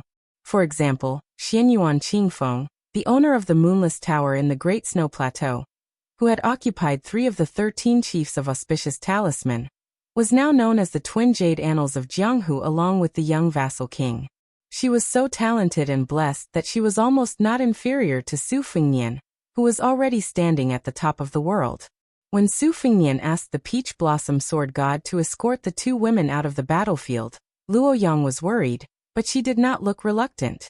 She was ready to leave with Dong Tai because she knew very well that with the cultivation of Su Fengnian and Tuoba Bodhisattva, only Dong Tai and Huyan Dagwan among the millions of martial artists in the world could intervene. Other than them, it was no different from a fool's dream if anyone wanted to help or take advantage of the situation. It could even be said that it was useless to say that even the immortals on earth would be useless. If Luo Yang really wanted to help Su Fengnian, she would leave as far as possible. Otherwise, she would only become a weakness that Tuoba Bodhisattva could use against Su Fengnian. Only Xianyuan Qingfeng looked past the dignified Deng Mao and stared at the Beimeng banner. She was ready to make a move, as if she did not care whether she would be affected by the battle at the peak of the Beimeng army. In this woman's heart, liking someone was very important, but whether the person she liked her or not was not important. In her eyes, there was probably never just a single person's back. In her eyes there was the heavy snow on the snowfield, the ebb and flow of the Jianghu, the bright moon above the sea, and many people, many things and many sights. Deng Mao was able to achieve what he had today because of his tenacity. Therefore this Beimeng grandmaster, who was almost at death's door, was fearless even if he had to fight against 3 people alone. His battle intent surged, and he advanced instead of retreating. Deng Mao held the broken spear tightly, his clothes fluttering. He faced the purple-robed man of the Central Plains and asked in a deep voice, "Are you Xianyuan Qingfeng of the Great Snow Plains?" Xianyuan Qingfeng retracted his gaze and sneered. "Could it be your long-lost mother?"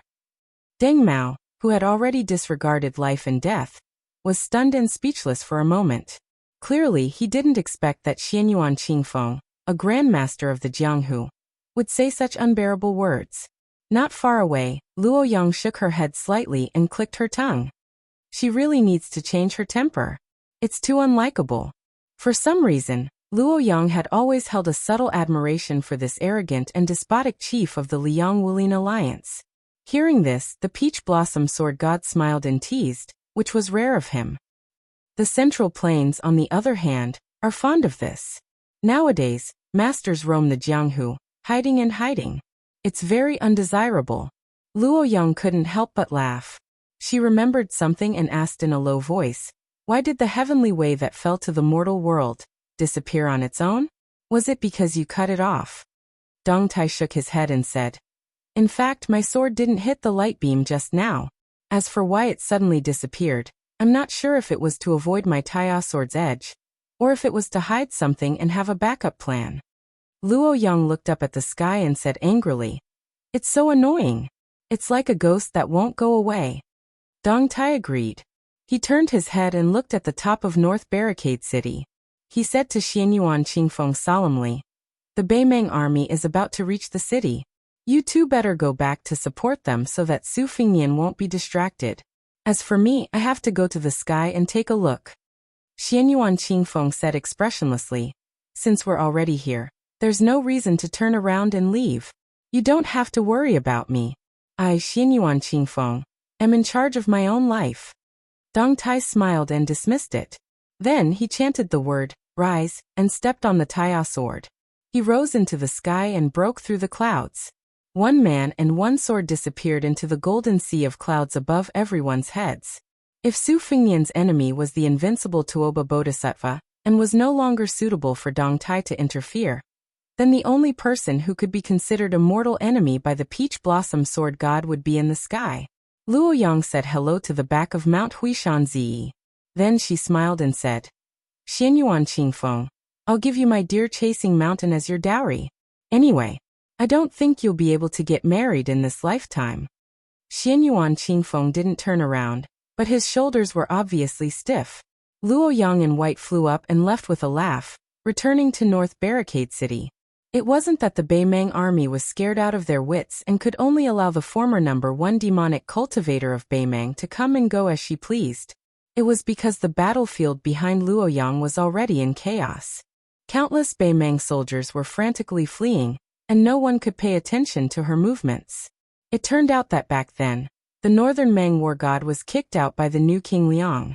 Even though his tall and sturdy figure didn't fall to the ground, he still slid several dozen zhang away. The 100 or so armored northern Meng cavalry on that path were instantly sent flying to the sides by Tuoba Bodhisattva's retreating body. Both men and horses were sent flying into the air, causing many innocent cavalry soldiers to fall off their horses as well. Su Fingnian didn't follow up with another attack. After landing on the ground, he put his saber back into its sheath.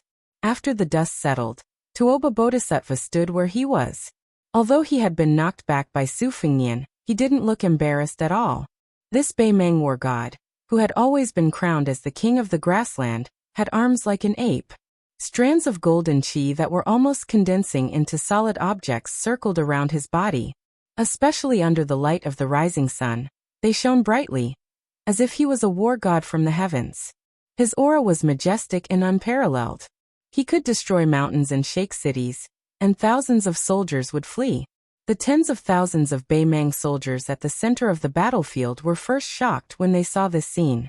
Then they drew their sabers and roared at the same time. Tuoba Bodhisattva closed his eyes and raised his chin slightly. His entire body was bathed in the sunlight, as if he was intoxicated by the vitality of the world. Su Fingnian took a deep breath. His sleeves fluttered and were instantly filled with the Great Spirit. He took a step forward with his left foot. There was a loud bang under his foot. Cracks appeared and spread in all directions, forming a huge spider web. The next moment, Su Fingnian's figure appeared in front of Tuoba Bodhisattva. He jumped up high and stretched out his right fist in a big arc, quickly smashing towards Tuoba Bodhisattva's forehead. For some reason, Tuoba Bodhisattva didn't move at all. He maintained his original posture, and didn't move at all. Su Fingnian's fist smashed down and directly smashed Tuoba Bodhisattva's body. In an instant, he disappeared from everyone's sight. Su Fingnian stood at the edge of the big pit. He looked down and frowned. Tuoba Bodhisattva stood at the bottom of the pit and slowly opened his eyes. He looked at Su Fingnian, who had just punched with the power of thunder. Tuoba Bodhisattva's mouth twitched, full of sarcasm and disdain. At the same time, he seemed to be asking why the young king was so polite, and why he didn't use the more lethal two-sleeve green snake at the beginning. This kind of attack didn't hurt at all. Was it because Su Fengnian had become too weak, or was it because Tuoba Bodhisattva, had become too strong? Su Fengnian's brows relaxed. He gently twisted his wrist and then suddenly clenched his fists. This time, Su Fengnian disappeared in a flash. Probably because his speed was too fast, the place where he originally stood exploded into a cloud of mist. Su Fengnian, who was wearing a purple gold embroidered robe, rushed forward. Wherever his body passed, a long black rainbow stretched out. No one on the battlefield clearly saw how the young king attacked. They could only vaguely see that Tuoba Bodhisattva, who was covered in golden light, was hit by the black rainbow. His whole body flew backward again and again. The black rainbow followed like a shadow. It was as if Tuoba Bodhisattva, who was shrouded in golden dragons, was hit again and again. In this straight line, more than 100 Beimeng cavalrymen who couldn't dodge in time were torn into pieces on the spot. If they were hit directly, they would be smashed into pieces. Every time the two grandmasters collided, the violent sound caused by the collision came late and seemed to be extremely delayed. Every punch landed squarely on the body. There were no flashy moves, nor were there any magnificent and shocking ultimate techniques. On the contrary, it was like a rude and unreasonable fight between villagers.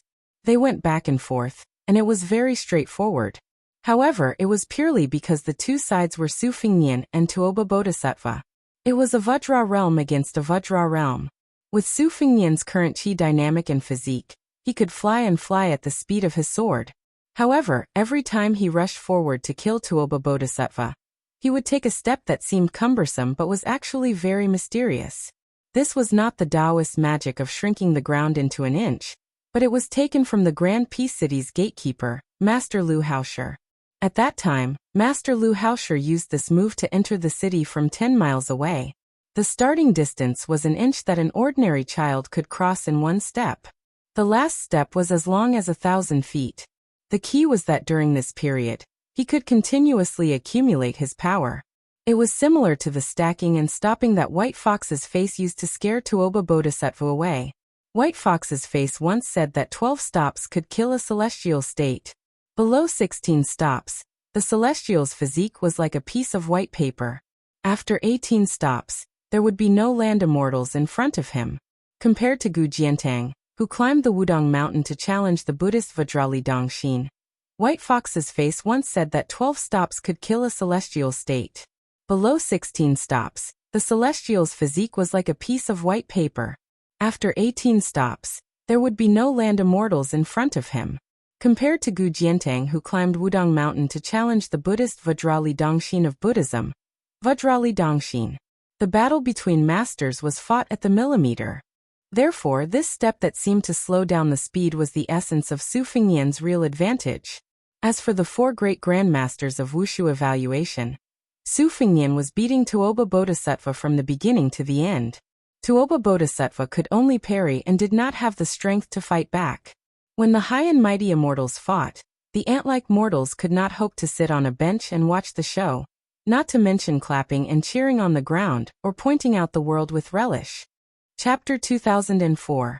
From Qi Xuanzhen's ascension on the demon-slaying platform to Su Fengnian's battle with the immortal of Dragon Tiger Mountain in the capital city's imperial astronomer, countless bloody Jianghu grasslands had already proved this point. In addition to drawing their swords to boost Tuoba Bodhisattva's momentum, Beimeng's cavalry had already deliberately retreated to the east and west under the urgent mobilization of some generals and Kiliarchs. They did not care about the established formation to prevent themselves from being implicated in the battle between the two grandmasters. It was a pity that the young king who had been suppressed by the heavenly way did not show any signs of weakening. His attacks were still shocking, and Tuoba Bodhisattva inexplicably fell into a dangerous situation where he was beaten passively, causing the thousands of cavalry nearby to die in the hands of their own war god. A Beimeng cavalryman who was galloping to the west only felt that he was lifted off the ground and turned around. It turned out that Tuoba Bodhisattva's tall back had hit him near the horse's buttocks. Fortunately, Tuoba Bodhisattva only smashed the back half of the warhorse's body, and the cavalryman was not killed on the spot. However, the young king who was following behind quickly grabbed his head and threw him out. The cavalryman in armor was thrown to Tuoba Bodhisattva, who had just slowed down. The latter stretched out an arm forward. The poor cavalryman crashed into the majestic chi and shattered like an egg hitting a rock. Su Fengnian passed through the bloody mist and pressed a palm on Tuoba Bodhisattva's chest.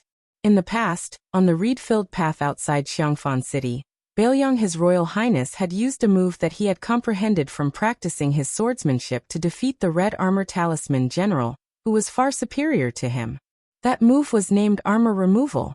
This was the first time Su Fengnian used the fixed move, in a battle of life and death between the two grandmasters. Logically speaking, Tuoba Bodhisattva, who was supposed to retreat faster than before, did not retreat at all at this moment, which was extremely unusual. The golden chi as thick as an arm wandered freely like dragons, like the eyes of a heavenly king, solemn and dignified. 18 strands of vital energy lingered in the surroundings like 18 coiling flood dragons. After resisting the young king's armor removal, the golden dragons wandered and rolled faster. It was dazzling and made Tuoba Bodhisattva, who was already tall and sturdy, look even more majestic and awe-inspiring. Returning to nature, the chi was as usual. This was the chi that only celestial state warriors or Taoist Xianjinren could possess. It was the dream of all martial artists in the world. The second-grade master, or first-grade Vajra state. When they occasionally showed up in Jianghu, they were often the most sensational because their chi and chi was much more than ordinary martial artists. They were often the most outstanding when they appeared Jianghu. Their chi and chi was realm level was realm. They would often cause a sensation when they occasionally in Jianghu. Because they were in chi and chi that was much realm, they was, and the chi and had seen King, the great lord north many head, many who had many times and went alone, many alone north city. Of the many had master. Tuoba Bodhisattva was another special case after Wang Xianji of the martial emperor city. He was a special case among the earth immortals. This Beimeng army god's chi was so strong that he had to pour it out. Tuoba Bodhisattva's eyes were full of sarcasm. He seemed to be looking down on the young king's insignificant skill. Su Fengnian changed his palm into 2 fingers and formed a sword. Finger sword style. On the big lake outside Yuyan Mountain Villa, there was once a female chi cultivator from the Guanyin sect who fought Su Fengnian with 2 styles of Finger Xian realm. One was Finger Mountain, and the other was Finger Sea. They respectively meant Finger Mountain to fill the sea and Finger Sea to destroy the mountain. Tuoba Bodhisattva also felt the chi movement in his chest. After weighing the pros and cons, he turned sideways in the blink of an eye and dodged the young king's finger. As expected, when Bodhisattva Tuoba barely dodged the finger sword, a white rainbow of sword aura shot out. The power of the sword aura was not inferior to the all-out sword strike of a land sword immortal at close range. However, Tuoba Bodhisattva soon showed a somewhat helpless expression. The seemingly aggressive mountain-splitting sword style was suddenly weakened after shooting out for a short distance. At the same time, the young king's 2 fingers turned back into a palm, and the back of his hand was placed on Tuoba Bodhisattva's chest. He slapped his arm. Stack thunder. Tuoba Bodhisattva's chest felt like it was struck by lightning. However, he only gently inhaled, and the 18 golden dragons suddenly stopped. Then, the power of the stacked thunder was miraculously removed. The stacked thunder that was on the verge of being triggered had a total of 6 times. It was continuous and progressive. After Tuoba Bodhisattva inhaled and exhaled, the dragons returned to their swimming state. A human's breath was very ordinary. Tuoba Bodhisattva's understatement of movement and stillness made the young king's terrifying stacked thunder disappear after the second stacking. Su Fengnian's left hand, which was hidden in his big sleeve, clenched his fist and loosened his 5 fingers. It was also an extremely simple action. After that, Tuoba Bodhisattva's head shook violently as if it was hit by a bell. Then his whole body flew out horizontally. Gu Jiantong's thunder square was known as the thunder pool of palms. Tuoba Bodhisattva's body staggered horizontally. He stepped heavily on the ground and forcibly stopped his body. Beimeng's god of war raised his arm and gently wiped the blood from his nose with his thumb. Golden blood. The former leader of Buddhism in the world, the dragon tree monk of the two Zen temples who met Su Fengnian in Beimang, relied on his supreme cultivation to cast an invincible Vajra body. The blood in his body was refined into golden liquid. 800 years ago, the group of great Qin alchemists who tirelessly went to the sea to search for the immortality elixir for the emperor was actually a kind of zhong shuntong in the hearts of the people of the future. Undoubtedly, turning stone into gold was the most fascinating thing. Although this was the short-sightedness of the common people, in fact, after the Great Qin dynasty, there were many branches of Taoism such as the Pill Cauldron Talisman Amulet. Of course, the Pill Cauldron sect had a deeper meaning. The Pill Cauldron sect mainly focused on the internal and external Jindan. Even the Talisman Amulet sect had to advocate refining Jindan internally and using talisman amulets externally. Wudong's patriarch Lu was the master of Taoism's inner elixir study. Wudong's Grand Yellow Hall and Jade Emperor Pavilion of Dragon Tiger Mountain were two qi cultivation techniques. The former was regarded as having the magical effect of once the apertures are enlightened, the golden body. Therefore, Taoism's Midas Gold was only one step away from Buddhist's invincible golden body. Chapter 2005. Tuoba Bodhisattva looked around. He was curious as to why the young enemy did not continue to suppress him. Could it be that he had realized that it was a fool's dream to completely destroy his qi in one go? Or was he secretly accumulating his power, the real trump card, similar to the 18 stops that the white fox face forced him to retreat? No matter what the young king thought, Tuoba Bodhisattva did not care. The realm of martial arts, the physique of a martial artist, and the state of mind of martial arts. A tripartite balance. Generally speaking, it was the external physique and the internal state of mind that supported the realm together. Tuoba Bodhisattva was originally very conceited about his physique. It was the same as pure martial artists like Liang Xianyuan Great Disc. The physique was the real foundation. After the battle with Dong Tai, his state of mind was close to perfection and reached the peak. However, after the battle with Su Fengnian in the 1,000 Miles West region, he fell into a situation where his life was hanging by a thread. In the Battle of the Dragon Eye Plain, he was forced to retreat by the White Fox face with an unprecedented 18 stops.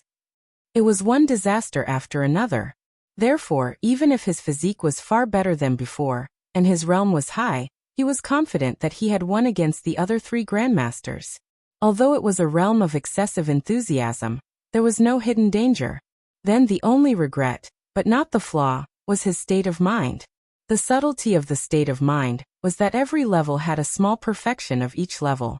A second-grade master could also achieve a flawless state of mind. For example, Mount Huishan Xianyuan Great Disc and the current Liang Xuelu Spear Saintly Honghe were respected as masters in Jianghu. It was recognized that they had great martial arts but little martial virtues. However, in the same realm, these two were undoubtedly the closest to being invincible. The people of the three sects who could enter the first-grade realm mostly had a good state of mind. However, they often had an empty realm, but their combat power was not as good as the pure martial artists in the realm who cultivated their strength and not their mind.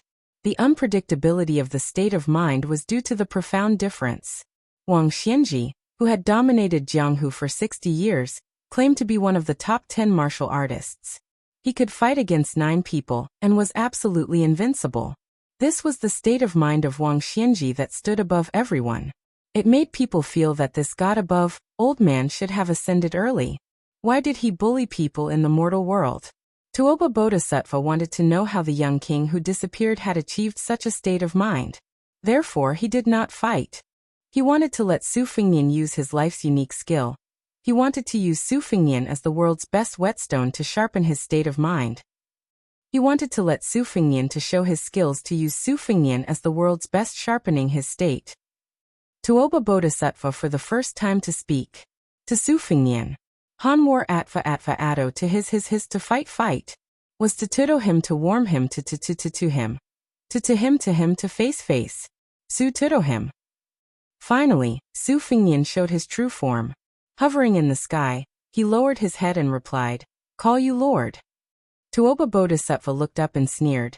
"Is the great king of Bailiang all you can do is talk?" Su Fengnian smiled and squinted his eyes, looking up at the North Rejection City in the south. Here it comes. Dark clouds loomed over the city. In the world, Li Chungang was the most powerful sword user, and Su Fingyan was the second most powerful one. The dense and majestic sword rain was the sword tombs scattered all over Yuzhou and River Province after the battle between the Wudong Mountain and the Zhang family. Although many of them were lost during the battle, there were still thousands of them. There were also more than 6,000 ordinary iron swords collected from Beiliang's Huainan and Huainan's Jianghu by the Fish Dragon Gang. In that instant, Northern Mang's three 10,000-man siege infantry formations all raised their heads to shoot a glance at the same time. They couldn't help but swallow their saliva. Nearly 8,000 flying swords came from the east to the west. Then, like an arc of iron cavalry, they flew from the south to the north in the sky above the North Rejection City, quickly sweeping past this majestic border city. In the end, the tips of the swords all pointed at the Beimang army outside the North Rejection City. No matter how heavy the rain was, no one had ever heard of anyone dying in the rain. But what if knives fell from the sky and flying swords fell from the sky? Tuoba Bodhisattva said in a low voice, "You dare to divert your attention and control the swords? Su Fingyan, you're really courting death." Su Fingyan pressed his hand down heavily. 8,000 falling swords, one sleeve of green snakes, and sword energy like green dragons, rushed toward Tuoba Bodhisattva on the ground. Tuoba Bodhisattva stomped on the ground, and thunder rumbled on the ground. His body rose from the ground, and one of the golden flood dragons rushed toward Su Fingyan first. Su Fingyan's 18 sleeves of green snake sword energy, one sleeve after another. Below the North Rejection City, although almost all the Beimang infantry raised their shields and tried their best to block the rain of arrows, the flying swords that fell with the momentum of wind and thunder still penetrated the Beimang heavy shields, armor, and bodies, nailing more than 3,000 Beimang infantry outside the North Rejection City on the spot. More than 2,000 Beimang barbarians who were relatively lucky had their shoulders cut off, thighs pierced, or feet pierced. Although their lives were not in danger, their combat strength was severely damaged. The three infantry formations that had pushed 50 steps below the city wall with great difficulty were instantly defeated. From the beginning to the end, not a single arrow fell from the North Rejection City wall. Half of the 8,000 swords were broken, but there were still 4,000 swords that were intact and stabbed into the ground at an angle. It was like a sword formation with a solemn aura, blocking between the North Rejection City and the Beimang army. Such a large-scale sword defense that consumed an infinite amount of chi was bound to have to pay a huge price when facing a martial arts evaluation grandmaster like Tuoba Bodhisattva. First, it was the powerful 8,000 swords and the 18 sleeves of green snake sword. It was up against Tuoba Bodhisattva, who was ready and had 18 flood dragons protecting him. As expected, the young lord's 18 swords were shattered by the golden flood dragons. Although Su Fingyan's immortal's touch on the top still managed to hit Tuoba Bodhisattva's head, he was also punched in the stomach by the latter. Tuoba Bodhisattva's body swayed as he went against the flow. Step by step, he ascended to the sky and punched Su Fingyan's arms that were blocking in front of him. The last punch even broke through Su Fingyan's arms and smashed on his face. The young lord's body instantly disappeared into a sea of clouds, as if he had ascended in broad daylight. Tuoba Bodhisattva hovered in the air, 300 feet above the ground. Heavens above. Chapter 2006. The two generals on the left and right flanks of Beimang, each with 5,000 cavalry, almost went crazy. They were able to participate in the siege as cavalry and obtain this kind of easy merit. Although the merit was not destined to be great, it was easy to win. They did not have to risk their lives like the first group of 30,000 infantry to push to the bottom of the city wall, and then risk their lives to besiege the city. As the two flanks of cavalry, in fact, they were just shooting a few rounds on horseback symbolically, trying their best to help the elite infantry of the Southern Dynasty suppress the rain of arrows on the city wall. In addition, Beimang itself had crossbows and more than 2,000 catapults as the main projectile force, so the two cavalry forces did not have to bear any responsibility at all. The Beiliang cavalry had long figured out a pattern. Whether the Beimang barbarians' border army was the old army, the children's army, or the sun's army, one just had to look at the status of their general. Generals from Norland who were stationed at the border of the Southern Dynasty were usually not too bad, but also definitely not too high. Therefore, the soldiers and horses under their command were usually in the upper middle, and the majority of them were the children's army. First, the nobles of Norland and the great Devi did not care about the western capital's imperial court. In the eyes of these arrogant people of the grassland, there were probably not many people who could be considered as officials other than Huang Songpu, Dong Zhuo, and Lu Gui, who were great generals and officials.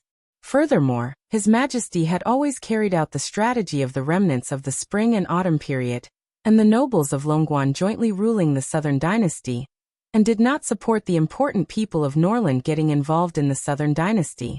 As for the local generals of the southern dynasty, it was generally based on the status of their family. The descendants of the Longguan nobles were the most valuable.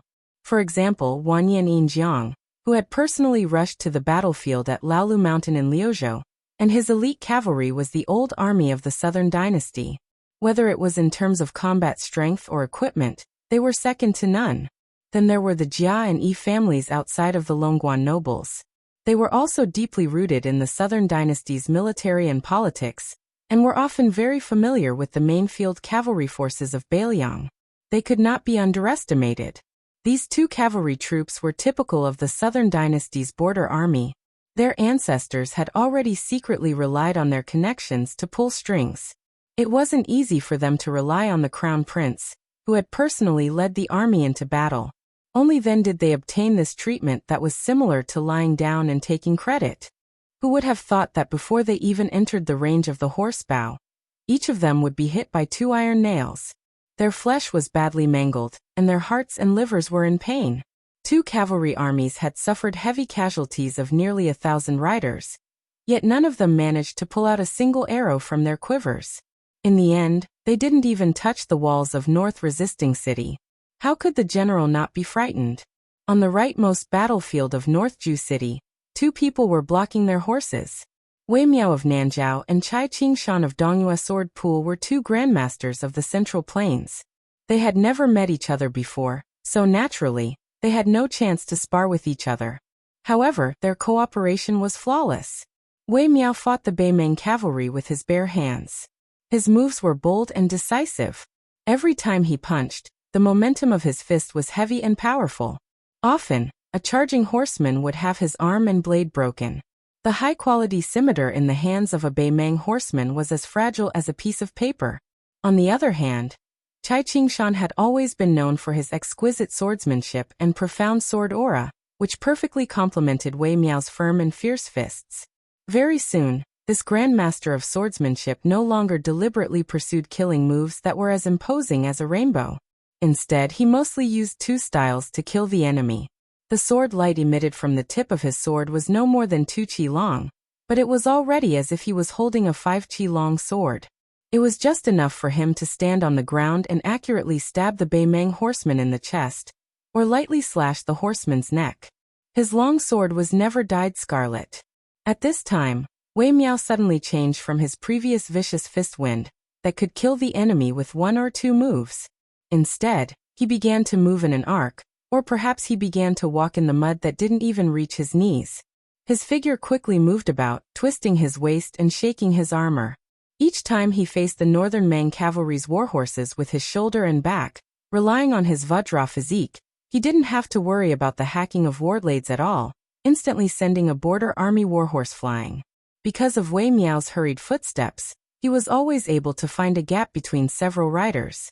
Even though Northern Mang consciously spread out the width of their charge, immediately forming a line of 7, 8, or even more than 10 riders in an attempt to break the stable formation of the 2 Central Plains grandmasters, doing their best to not give the 2 a chance to switch auras. Wei Miao's fast advance, fast retreat, fast attack, and fast retreat still stopped wave after wave of cavalry formation. Even though the Northern Mang cavalry already realized that they had to exchange the lives of 10 riders for a breath of air, only wishing to slowly exhaust these 2 Central Plains grandmasters to death. Under this type of dangerous situation, Wei Miao's attacks that only targeted the mounts and not the Northern Mang soldiers began to contain powerful spiraling hidden energy, creating exaggerated and absurd scenes one after another. Many of the Northern Mang warhorses flew in directions that were simply inconceivable. They might fly to the sides, might fly backwards, might even fly upwards at an angle. These massive hidden weapons made it impossible for the same line of northern Mang cavalry and the cavalry behind them to guard against, greatly restricting the northern Mang cavalry's attempts to quickly advance and form two encirclement rings. Even if there were some who slipped through the net and wanted to bypass Wei Miao and flank him from both sides, Chai Qingshan naturally wouldn't rigidly adhere to the rule of, you in front and I in back. As the master of a sect whose swordsmanship was the best in the southeast of Liang, did they really think that the old man's sword energy was only 2 feet long? After losing 200 to 300 riders, the Beimeng cavalry was unwilling to retreat, and they didn't dare to cower from the battle. After losing 500 to 600 riders, the Chiliarch gritted his teeth and hoped that he could drag out the 2 martial arts masters to death by taking turns to fight them. After losing more than 1,000 riders, the commander of the cavalry, who had never dared to charge into the battle himself, was already in a killing frenzy. Knowing that there was no way out for him, he ordered all the cavalry under his command to abandon their sabers. They could only charge forward as fast as they could and use their warhorses to ram the 2 masters. After that, a total of 500 warhorses charged forward madly, as if they were committing suicide in front of the 2 grandmasters of the Central Plains. As long as the Beimeng cavalry didn't pass out or die on the spot, they all stood up and pulled out their sabers to fight. The Beimeng cavalry was indeed not the only elite in the world who didn't fear death. In the First Battle of Liangmang, in Liangzhou's Huta City, Liuzhou's Gourd Pass, and Liuzhou's Qingsong City, the Beiliang frontier army didn't care about their own safety, and the Beimeng soldiers also died in a spectacular fashion. In the Second Battle of Liangmang, from the Miyun Pass in the western regions, to the northern corridor in Liuzhou, to the battlefield of Crone Mountain, and then to the left cavalry against the Winter Thunder elite cavalry, and the Ruren cavalry outside the Liangzhou Pass.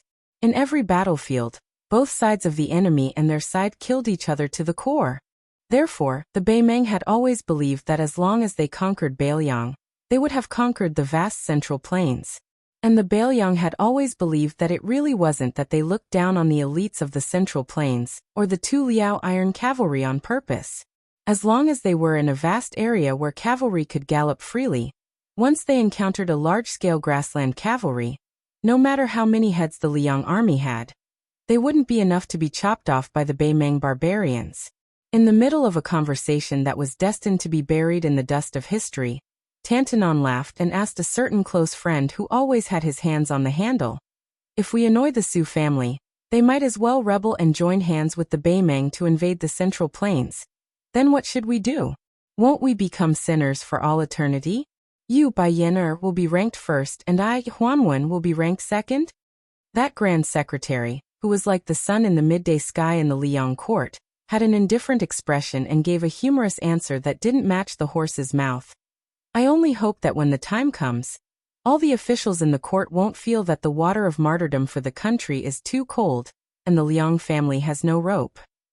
Huanwen was still in that court, still standing tall as the Tantanon. However, after autumn this year he had gradually faded out of the court's view, and almost didn't participate in the small court meetings. The old man lived in seclusion and became more and more silent, unwilling to speak with others. As a result, Grand Secretary Zhang Julu's opinion of the Beiliang Su family in the depths of his heart was even more unknown. In any case, as the battle between the Jiangnan aristocratic families and the Liaodong aristocratic families in the Liang court became more and more intense, some scholars, who were clean but carried righteousness on their shoulders, after gaining a firm foothold in Tian City, began to speak out. Their words shocked people to death, saying that the old traitor Zhang Julu not only dominated the court, he even secretly colluded with the Northwest Border Army, and purposely raised a tiger to cause trouble in order to solidify his position. Although there weren't many of these people, their statuses were often not ordinary. They were seen as having a body of knowledge and ambition but could only be suppressed and ostracized by Zhang Lu, who was led by Bai Yan, who was jealous of their ability during the reign of Yonghui. Now that the clouds had finally parted and the moon could see the light, they should speak out for justice and speak out for the common people. For a time, there was praise everywhere. They had the strength of a scholar, a master of morality, and a pillar of the country. These scholars, who were like carps jumping over the dragon's gate, or famous scholars who were born in the families of generals and ministers, were not many compared to the vast majority of normal scholars, but their voices were the loudest, and they had the most audiences. After this auspicious third year of autumn, at the highest point of the Tian city court, even the Ministry of War Yamen that had fought with the Northwest Sioux family for so many years, did not purposely hide the tragic victory at the Battle of Miyun. In addition to the news of the victory at Old Woman Mountain in Liuzhou that was sent to the capital via the Lianghui Path's post house, as well as the complete annihilation of Liu Deyuan's Liangzhou left cavalry, the new administrator of the Lianghui Path, Han Lin, and Jidushi Su Gong, reported everything to the court without missing a word. However, it was still very strange that the entire Tian city, from the large families deep in their courtyards to the noisy streets and alleys, did not discuss this matter from beginning to end. It was probably because the former were not willing to speak, and the latter could not hear. The common people of Liang at most heard that the Bailiang Su family had won a few small battles in Liuzhou, and suffered a great defeat outside the Liangzhou Pass. Then very quickly, they were surrounded by the hundreds of thousands of Bailiang's army in that Beijua city. No wonder this Tian city that had been used to watching clouds rise and fall for 20 years could not stop the rebel army of the three vassal kings advancing north. Its most urgent situation was that the southern expedition General Wu Zhongshuan, who was the Minister of War, personally led 100,000 strong southern troops. The two border armies of the Great Pillar State Gujiantang did not move. Chapter 2007. It was said that Tang Taizuang, the assistant minister of the Ministry of War who had inherited Gu Lu's legacy, was about to leave the capital and lead most of the elites in the capital to set up a second line of defense behind Wu Zhongshuan's army. They were only waiting for the two groups of Liaodong cavalry to come down south. At that time, they would be able to turn defense into offense and push the rebel army back to the south bank of Guangling River. The Shu soldiers of the white-clothed war Saint Chen Jibao, the barbarian soldiers of the Yan King Zhao Sun, and the lone king of Jing'an were not worth mentioning. For Liang, the two Liaodong border armies that had taken 20 years and half the country's power to build were the world's top elites right next to the Zhao family of Liang. They were like family right under the nose of Great-In City. They were the cornerstone of the country, the needle that stabilized the sea. The Su family of the Northwest had their own soldiers. How could they trust them? How could the northern Liang Path, a barbaric place where there were as many schools as there were hairs on a cow and few scholars, have the right to sit at the same table as the great peace city that was the best in the world, the Guangling Path that was the richest in the Central Plains, and the Jiangnan Path that was full of literature? Outside Jexi City, it was probably the battle with the greatest disparity in military strength in history. Someone died. The deceased was the southern Tang Confucian scholar Cheng Baishuang. This old scholar who had almost reached the Confucian saint realm, and was a grandmaster of the Central Plains at the back of the battlefield with the blind female zither player Xue Songguan, should have died last. The old man died of exhaustion. Wei Miao, Chai Qing Shan Lu Huang, and Yu Groom each blocked the 5,000 Beimeng cavalry. Wu Luding of the Wu family's sword tomb, sword attendant Sui Hua, and Su Yambing with his spear behind him firmly blocked the advance of the 10,000 men army on the left flank of Beimeng. Mao Shulang of the southern plains, Ji Lu, and of the Dragon Palace, and Yu Xingrui of the Wudong Mountain were already surrounded by the 10,000 men infantry on the right flank and the two reinforcements. Among them were almost 1,000 spider web warriors and Beimeng Jianghu masters. In northern Meng's middle formation, the red-robed Su Ying and Luoyang, who had withdrawn from the center of the army, joined hands. Together with Sui Shigu, whose sword energy crisscrossed, providing support from the rear, they finally managed to hold back the surging tide that surged south.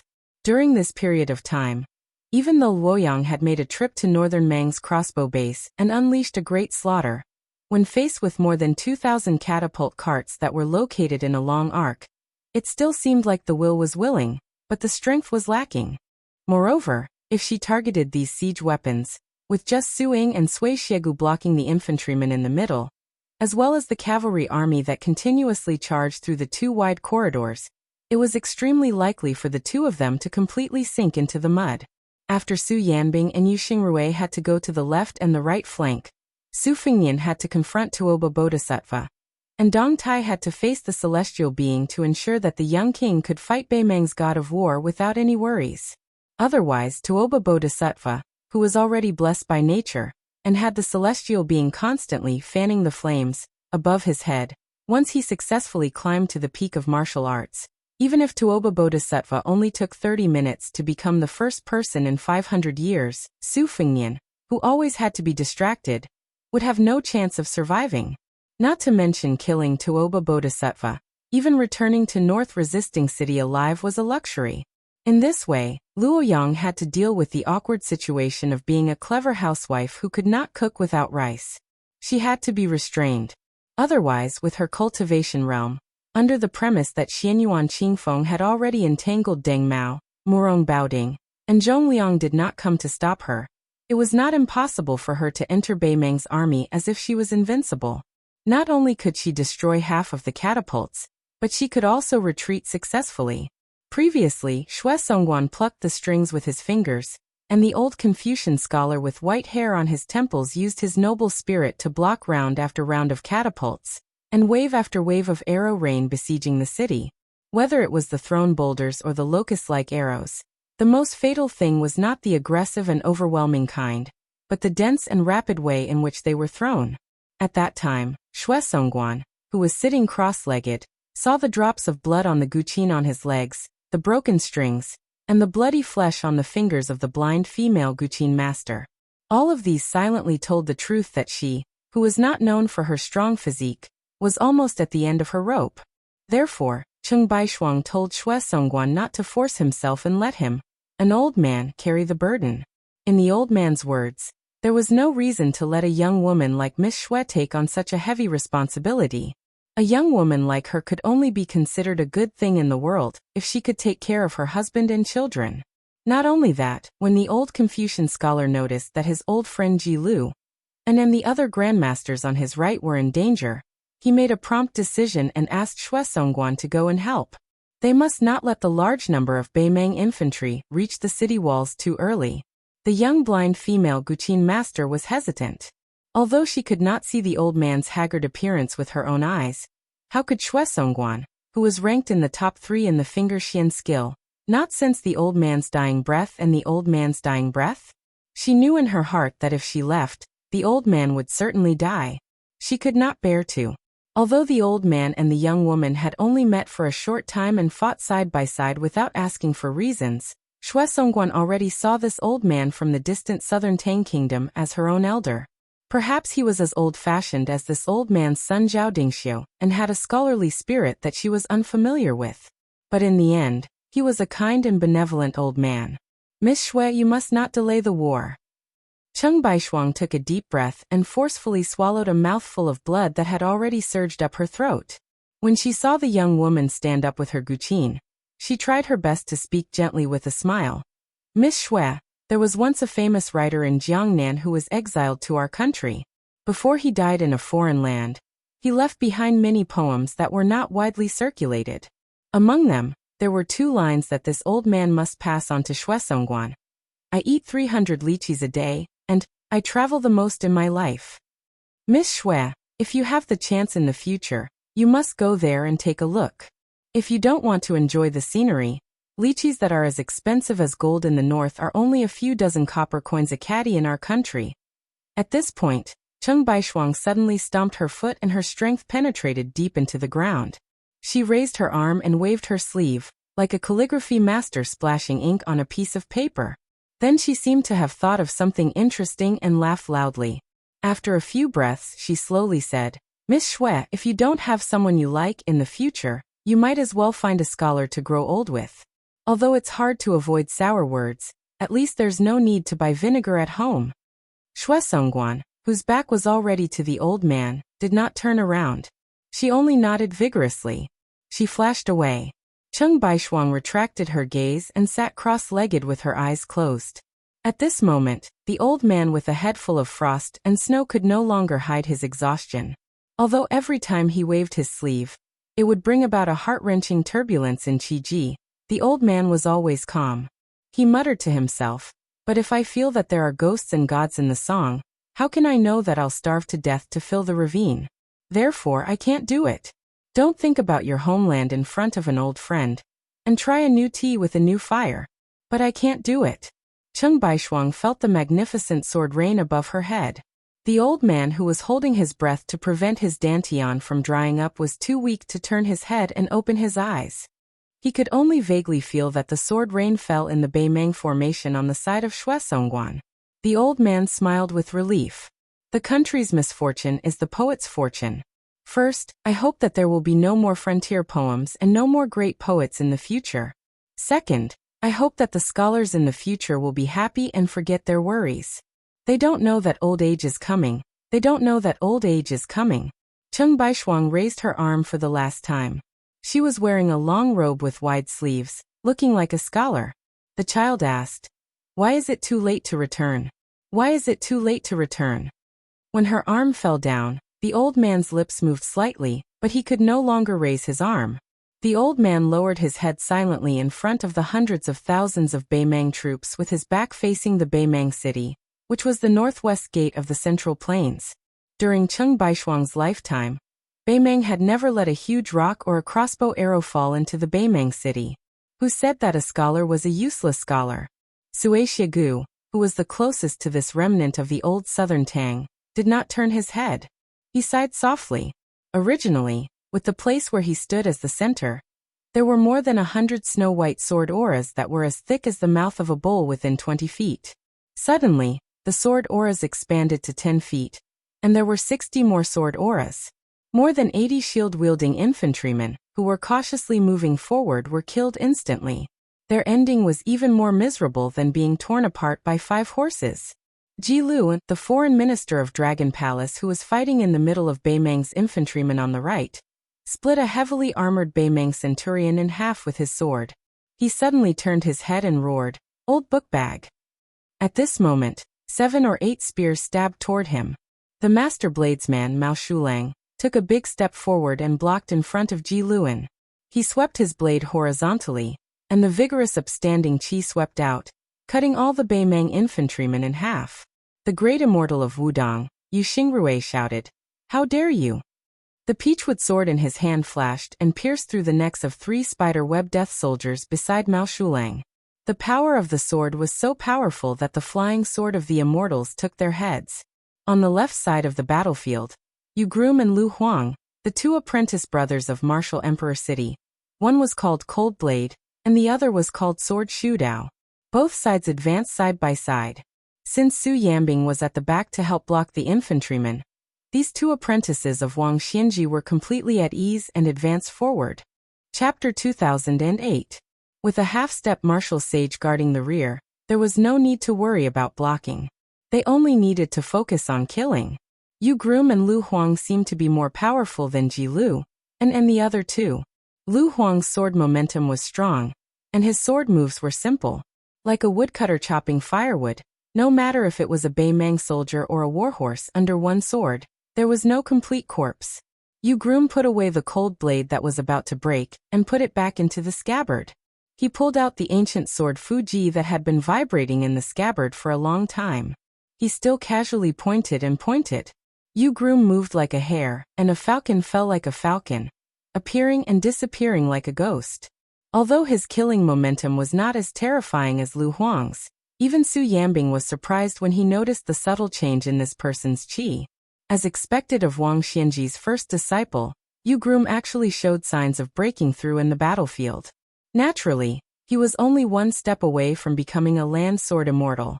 Although even after stabilizing his realm, he was still not a real land immortal. As long as his realm reached that level, it would not be comparable to a mysterious celestial and celestial swordsman who accidentally comprehended 1 or 2 sword immortal sword moves.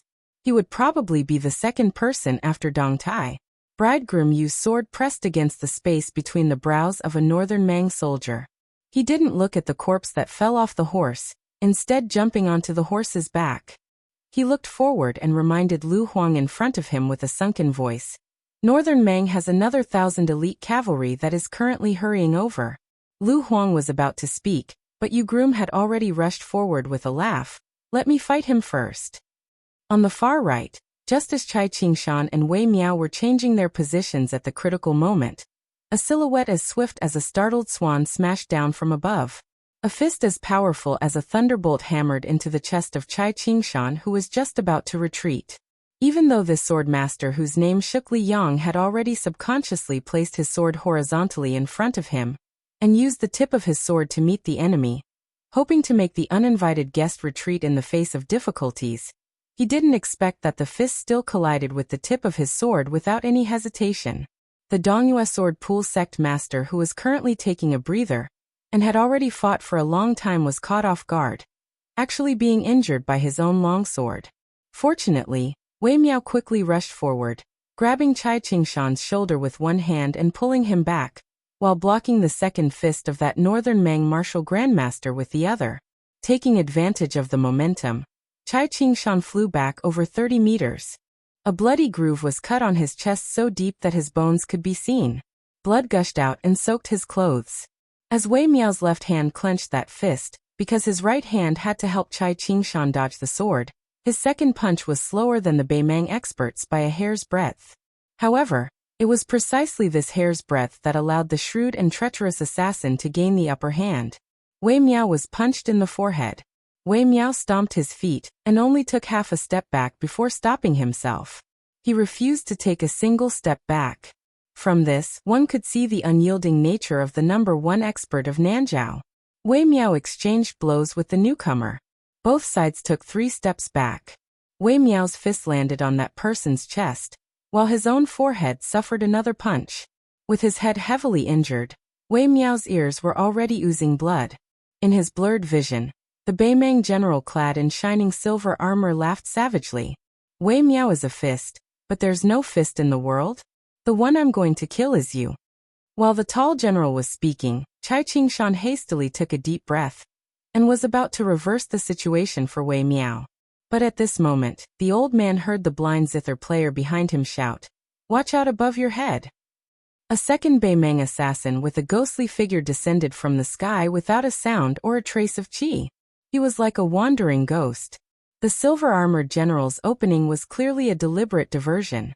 Perhaps this was the true killing move of the 2 Beimang grandmasters after they had worked together. Chai Qingshan quickly took a step back. As Xue Songguan gave the warning, his palm brushed viciously across the zither strings. But a scene that caused the blind zither player to feel grief and indignation appeared. The assassin completely ignored the heavy wound in his chest, as if he could not feel the slightest bit of pain. The extremely slender, 4-foot-long sword in his hand, without sword aura or sword light, chopped straight down between Chai Qingshan's eyebrows. Beimang's willow, Lifeng shows haunting spirit. On the brink of life and death, Chai Qingshan still used all his strength to deliver what might be the last strike of his life. It pierced straight for that person's heart. The master of the Dongyue sword pool only hoped that this strike would be able to pierce that person's heart. Chai Qingshan, don't care if I die. It's good if I can kill one more person. Originally, he should have used this chance to have Li Fengshou kill Chai Qingshan, and then have the silver-armored general use his fists to kill the unstable Wei Miao. That would have been the best situation for both sides to win. But at this moment, Chai Qingshan suddenly realized that although the longsword had left a deep gash in his forehead, it only needed a little more strength to break open his head. If there was a little more strength, it would not be difficult to dismember his body. But that assassin with extremely strange swordsmanship chose to be merciful? At the same time, the silver-armored general of Beimang's Orange Province, Murong Baoding, seemed to have been immobilized by an immortal, wasting a rare opportunity to deliver a punch. Chai Qingshan's eyes widened. Even the old man, who was a seasoned sword grandmaster, felt that the scene in front of him was too absurd. The Beimang assassin in front of him was suspended in the air, his arms drooping, and the willow longsword falling to the ground. A section of Willow Li Fengshou's head was grabbed by the neck by someone behind him and lifted in the air. Murong Baoding did not dare to move. He was unbelievably obedient, even though he could clearly see that person's back. It was a purple gold robe. The king of Baoyang who broke through the sea of clouds and returned to the human world, Su Fengnian. The young king's 5 fingers were like hooks, completely destroying the qi inside the body of this section of willow. The soft and boneless Li Fengshou twitched the corner of his mouth and smiled gloomily. In an instant, Wei Miao wanted to punch, and Chai Qingshan wanted to use his sword, but they were too slow. The two top martial arts grandmasters believed that even if they were in their peak state, they would not be able to stop the surprise attack of the third assassin of Beimang. The young king's back suffered an unimaginable heavy blow. After a slight shift of his footsteps, his whole body bypassed Chai Qingshan and crashed into the towering wall of the North City. Wei Miao and Chai Qingshan retreated almost at the same time. Unexpectedly, that person did not have the intention to chase after them. He stood in the same place, looked at the base of the wall, and sneered. "You really want to die?" Su Fengnian did not obediently hide in the sea of clouds and rely on the protection of Dong Tai to completely stabilize his qi. Instead, he dared to come back to the battlefield to save others. Morong Baoding glanced at the man standing next to him with mixed feelings. Even if he knew that they were in the same camp and their status was not too different, Morong Baoding still could not help but feel as if he was facing a great enemy. He did not dare to take it lightly. Morong Baoding whispered, "What about that section of willow?" The burly man surrounded by 18 golden dragons did not speak. Morong Baoding's eyes were gloomy, but he did not continue to ask. Under the city walls of North Barricade, Su Fengnian, who had his back to the battlefield, was still holding Li Fengshuo's neck. Li Fengshuo was pressed against the wall, and his face was a bloody mess. It would not be an exaggeration to say that his body had been smashed to pieces. Su Fengnian smiled and asked, "You didn't die when I cut you in half last time, but you should be dead this time, right?" The section of willow of Beimang, whose real identity was hidden and prominent, opened his mouth slightly, as if he wanted to laugh happily, but he could not laugh. He said in a hoarse voice, "Me? I'd rather be dead. It's not a loss to have you, Su Fengnian, accompany me in death." Su Fengnian said, "Oh." Li Fengshuo slowly closed his eyes, as if he had been relieved of a great burden. He said intermittently, "Don't worry. I'm really going to die this time, but I'll tell you one last secret. I don't need Tuoba Bodhisattva to avenge me. I, Li Fengshuo, can do it myself. Su Fengnian, do you believe me?" Su Fengnian twisted his neck and laughed. "Guess." Su Fengnian threw away the corpse, turned around, and looked up at the sky. He knew what Tuoba Bodhisattva was waiting for. The suppression of the heavenly Tao that Beimang had planned had two uses. First, it would wear down his Bailiang destiny. This was what the immortals in the heavens cared about the most. Next, it would destroy his body, and add flowers to the brocade of the Beimang military god. Because he had not expected Zhao Chongling to lead many exiled immortals to land in Bailiang and add so much destiny to Bailiang, and then Dong Tai arrived with Tai and slashed through the air, the pillar of light targeted at him had to be retracted early. As to where half of the heavenly Tao was, Su Fengnian did not know and did not care, but it definitely had something to do with this dead branch of the willow. Li Fengshuo was more or less the primer. Whoever killed this illegitimate son of Li Mibi would attract the next suppression. Su Fengnian was sure that even if he did not kill Li Fengshuo, this madman would stretch out his neck for him to chop. Maybe Li Fengshuo had a deeper identity, and was a banished immortal.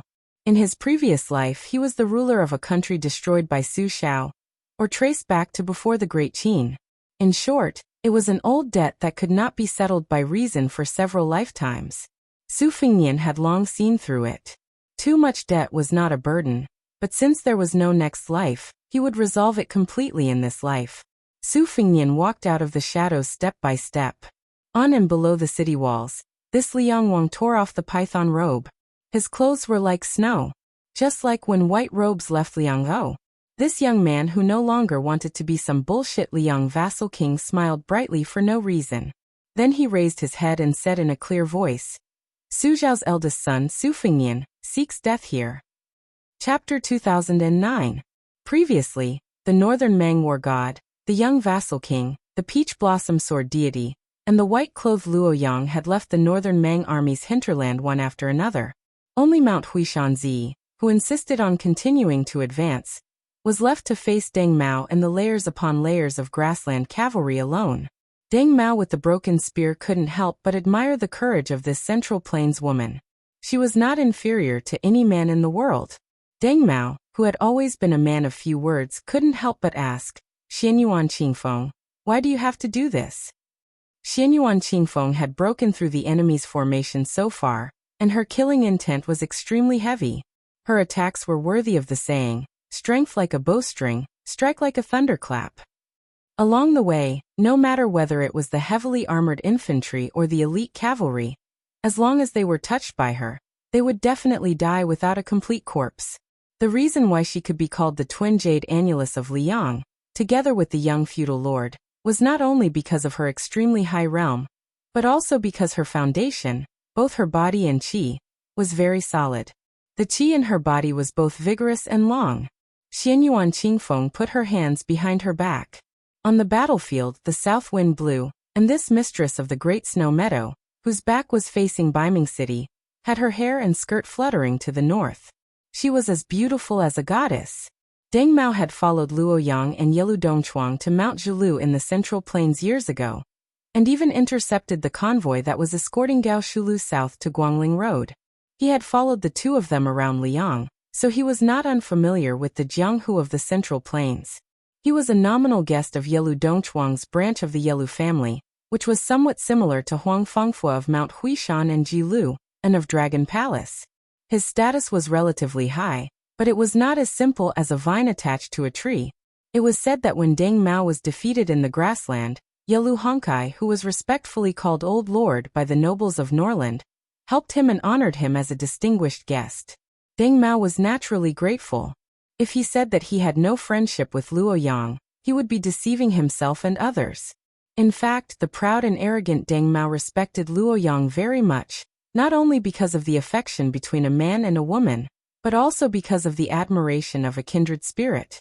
However, Deng Mao's ambition was to reach the peak of martial arts, so his shallow feelings for the hierarch of Mount Zhilu had always been buried deep in his heart, like a jar of old wine buried underground. He did not need to take it out to drink, nor did he want to part with it. As long as he occasionally remembered it, he seemed to be able to smell the wine lingering at the tip of his nose. At this moment, the two were confronting each other. In terms of cultivation level, Deng Mao was a grandmaster of Beimang from the same era as Zhong Liang and Morong Baoding. As a senior of Mount Huishan, Deng Mao was actually half a realm lower than Xianyuan Qingfeng. He was only an ordinary heavenly phenomenon cultivator, far from reaching the threshold of earth immortal. However, even someone as conceited as Xianyuan Qingfeng did not act rashly. She did not think that she could easily surpass this man and take the head of the crown prince of Beimang. From this, one could see her fear of Deng Mao. Of course, Xianyuan Qingfeng also had the intention of accumulating his qi to recover to his peak, so he didn't deliberately conceal it. Deng Mao's not stopping him might seem like he was underestimating his opponent, but it was actually a kind of trade-off. Xianyuan Qingfeng's qi was indeed steadily rising, but the momentum from before was slightly decreasing. Deng Mao actually did not want to see this legendary woman die prematurely. However, seeing Xianyuan Qingfeng's attitude, Deng Mao knew that it was useless to say more. Since he was able to be placed near the Tianyuan of this chessboard by Beimang's peace order, as the most important chess piece to keep the king of Beiliang in check of Su Fengnian, how could Deng Mao's trump card, which he did not have time to use against Su Fengnian, be judged by common sense? Xianyuan Qingfeng's black hair fluttered wantonly. Her heart was as calm as still water. If the peach blossom sword god Dong Tai was at the highest point of the battlefield, then she was undoubtedly at the northernmost point of the north resisting city. Deng Mao finally laughed loudly and asked, "You really don't regret it?" Xianyuan Qingfeng's expression was indifferent. She did not say any heroic words. Xianyuan Jingqing's daughter never knew what regret was in this life. Deng Mao took a heavy step forward. Xianyuan Qingfeng, whose purple clothes were stained with blood, rushed forward almost at the same time. Both of them tacitly chose to fight in close quarters. Life and death would be decided within 10 feet. The Beimang banner fluttered in the wind, stirring up waves of ripples and flapping noises. Beimang's crown prince Yelu Hongkai, who was clad in golden armor, had a gloomy expression. The magnificent beam of light, which symbolized the majesty of the way of heaven, had descended from the sky and landed in the open space in front of the crown prince. Yelu Hongkai had not expected that under such terrifying suppression, the young king of Liang had not been reduced to powder and could still escape. This was tantamount to slapping the crown prince in the face. He did not forget to say "see you later." Yelu Honkai had been forced to endure and lie dormant for more than 10 years due to the circumstances, and had developed a considerable shrewdness. However, at the peak of his life, when he felt that the entire Central Plains was already in his bag, the new King Liang had shouldered the way of heaven with his own strength. This caused Yelu Honkai, who had an army of 400,000, to feel a strong sense of resentment. Every blade was carved into his heart. People in the world were most afraid of comparison. Beauties, famous generals, power, and wealth were all like this. Before Yelu Honkai had met Su Fengnian, he had heard so much about the news of the butchering eldest son in recent years that calluses had formed in his ears. As for Su Fengnian, who had successfully ousted Chen Jibao and eventually succeeded in inheriting the throne, Yelu Honkai actually felt a kind of complex sympathy and sympathy for each other deep in his heart. This was why he had the Beimang princess, who had assumed the pseudonym Fan Bainu, sneak into Liangzhou and take the initiative to convey his goodwill to the young king of Liangzhou. Chapter 2010. Yelu Honkai glanced at a rider in the distance. She was gathered with 4 or 5 people from the chess and sword music school. They were probably discussing how to stop those grandmasters from the Central Plains. Yelu Honkai looked at her without the slightest gentleness. Even though she had shared a bed with him for more than 10 years, she still maintained a respectful relationship with him. She suddenly turned her head and looked at him. Yelu Honkai immediately squeezed out a warm smile. She nodded at him and then turned back to continue her discussion with the others. When she withdrew her gaze, Yelu Honkai's expression quickly became ice-cold. When a timid imperial guard Shui stealthily arrived at his side, the gentle expression that appeared on Yelu Honkai's face this time came from the bottom of his heart. In this vast prairie, the only person this northern Mang crown prince could share some intimate words with was actually this person at his side. Different from the Fergana horse that Yelu Honkai rode, the retainer's mount was a tall, snow-white steed that exuded a glossy luster similar to fine jade. The young rider wore a slightly large helmet that covered his eyebrows, revealing half of his extremely feminine and handsome face. Yelu Honkai looked at the retainer, carefully maintaining a distance from him, his eyes revealing undisguised affection. He smiled softly and said, "Come closer, there's no harm." The young rider narrowed his naturally charming eyes and looked at the battlefield in the south. He slowly said, "Horses galloping from the north are full of arrogance, singing from the south is full of death. The first half is appropriate, but the second half is not." The Beimang crown prince, who was not familiar with poetry and disdained to pretend to be cultured, couldn't help but ask curiously, "What do you mean? Is there an allusion to it?" The personal retainer with the title of bodyguard Shui rolled his eyes boldly and said angrily, "Even if we conquer the Central Plains in the future, with your little knowledge, how are you going to deal with the refugees of Liang in the future?" Yelu Honkai laughed loudly and suddenly lowered his voice. "Don't I have you?" The young cavalryman curled his lips and looked at the eye-catching bright purple dress in the distance. He clicked his tongue and said, "A woman should be content with her life." Yelu Honkai followed his retinue's line of sight, and saw Xianyuan Qingfeng fighting Deng Mao with the broken spear. He said disapprovingly, "So what if he's good at martial arts?" Including Su Fengnian, there are a total of 18 martial arts masters outside the northern city. They won't be able to escape death even if they fight against our grassland cavalry. The best ending for this alliance chief of the Great Snow Plateau was to die under Deng Mao's broken spear, or die in the charge of the cavalry. Otherwise, surviving on the battlefield would only be worse than death. With her status and appearance, once she becomes a prisoner and her cultivation is destroyed, I'm afraid that even some old tycoons in the western capital will buy her for thousands of taels of gold. Not to mention the Duke of Norland. The young cavalryman's face darkened as he lamented. If that day really comes, Xianyuan Qingfeng would already be dead the moment he lost his martial arts. It's like the generals and ministers in the imperial court. As long as they lose their official status, it's the same as having their backbone pulled out.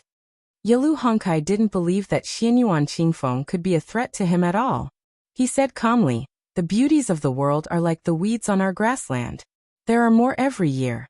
Although Xianyuan Qingfeng's beauty is indeed rare, we can still find many peerless beauties in the grassland and the Central Plains in the future if we search hard. To be honest, The women who made it into the Rouge Review in the past all had prominent identities without exception.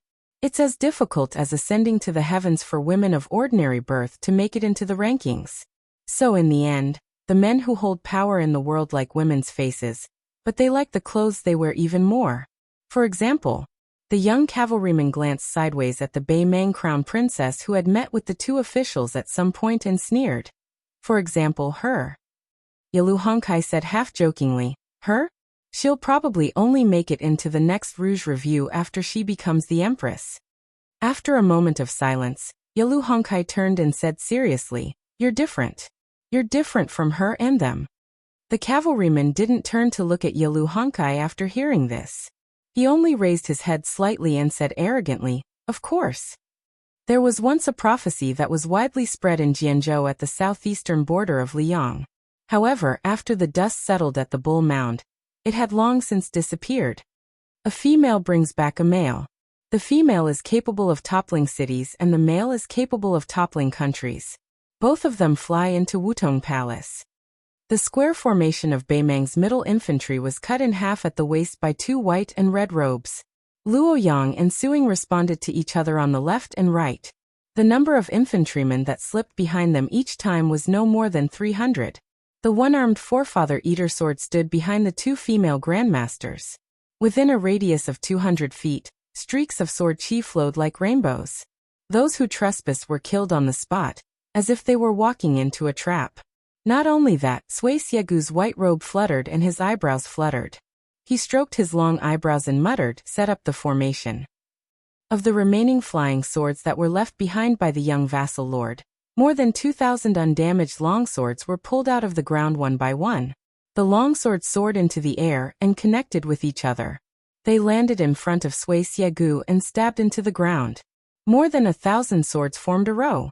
There were a total of 2 rows. They lined up neatly in front of forefather eater sword. The sword formation formed a step formation. Sui Xiegu closed his eyes and smiled.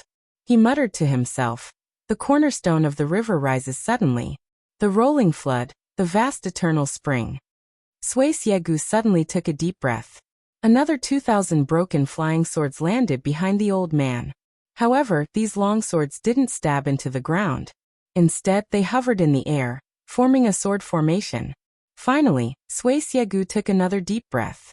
Suddenly, the tall and sturdy old man's body emitted a dazzling white light.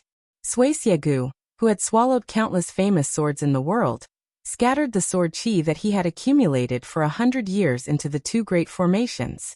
Every flying sword was imbued with a strand of sharp sword chi. In a split second, it was as if they had gained spirituality. Regardless of whether it was the step formation or the crossbow formation, the 4,000 swords of the 2 great formations trembled and wailed at the same time. The old man muttered softly, Li Chungang, you broke 2,600 swords at the Guangling River. I, Sui Xiegu, am not willing to lose to you.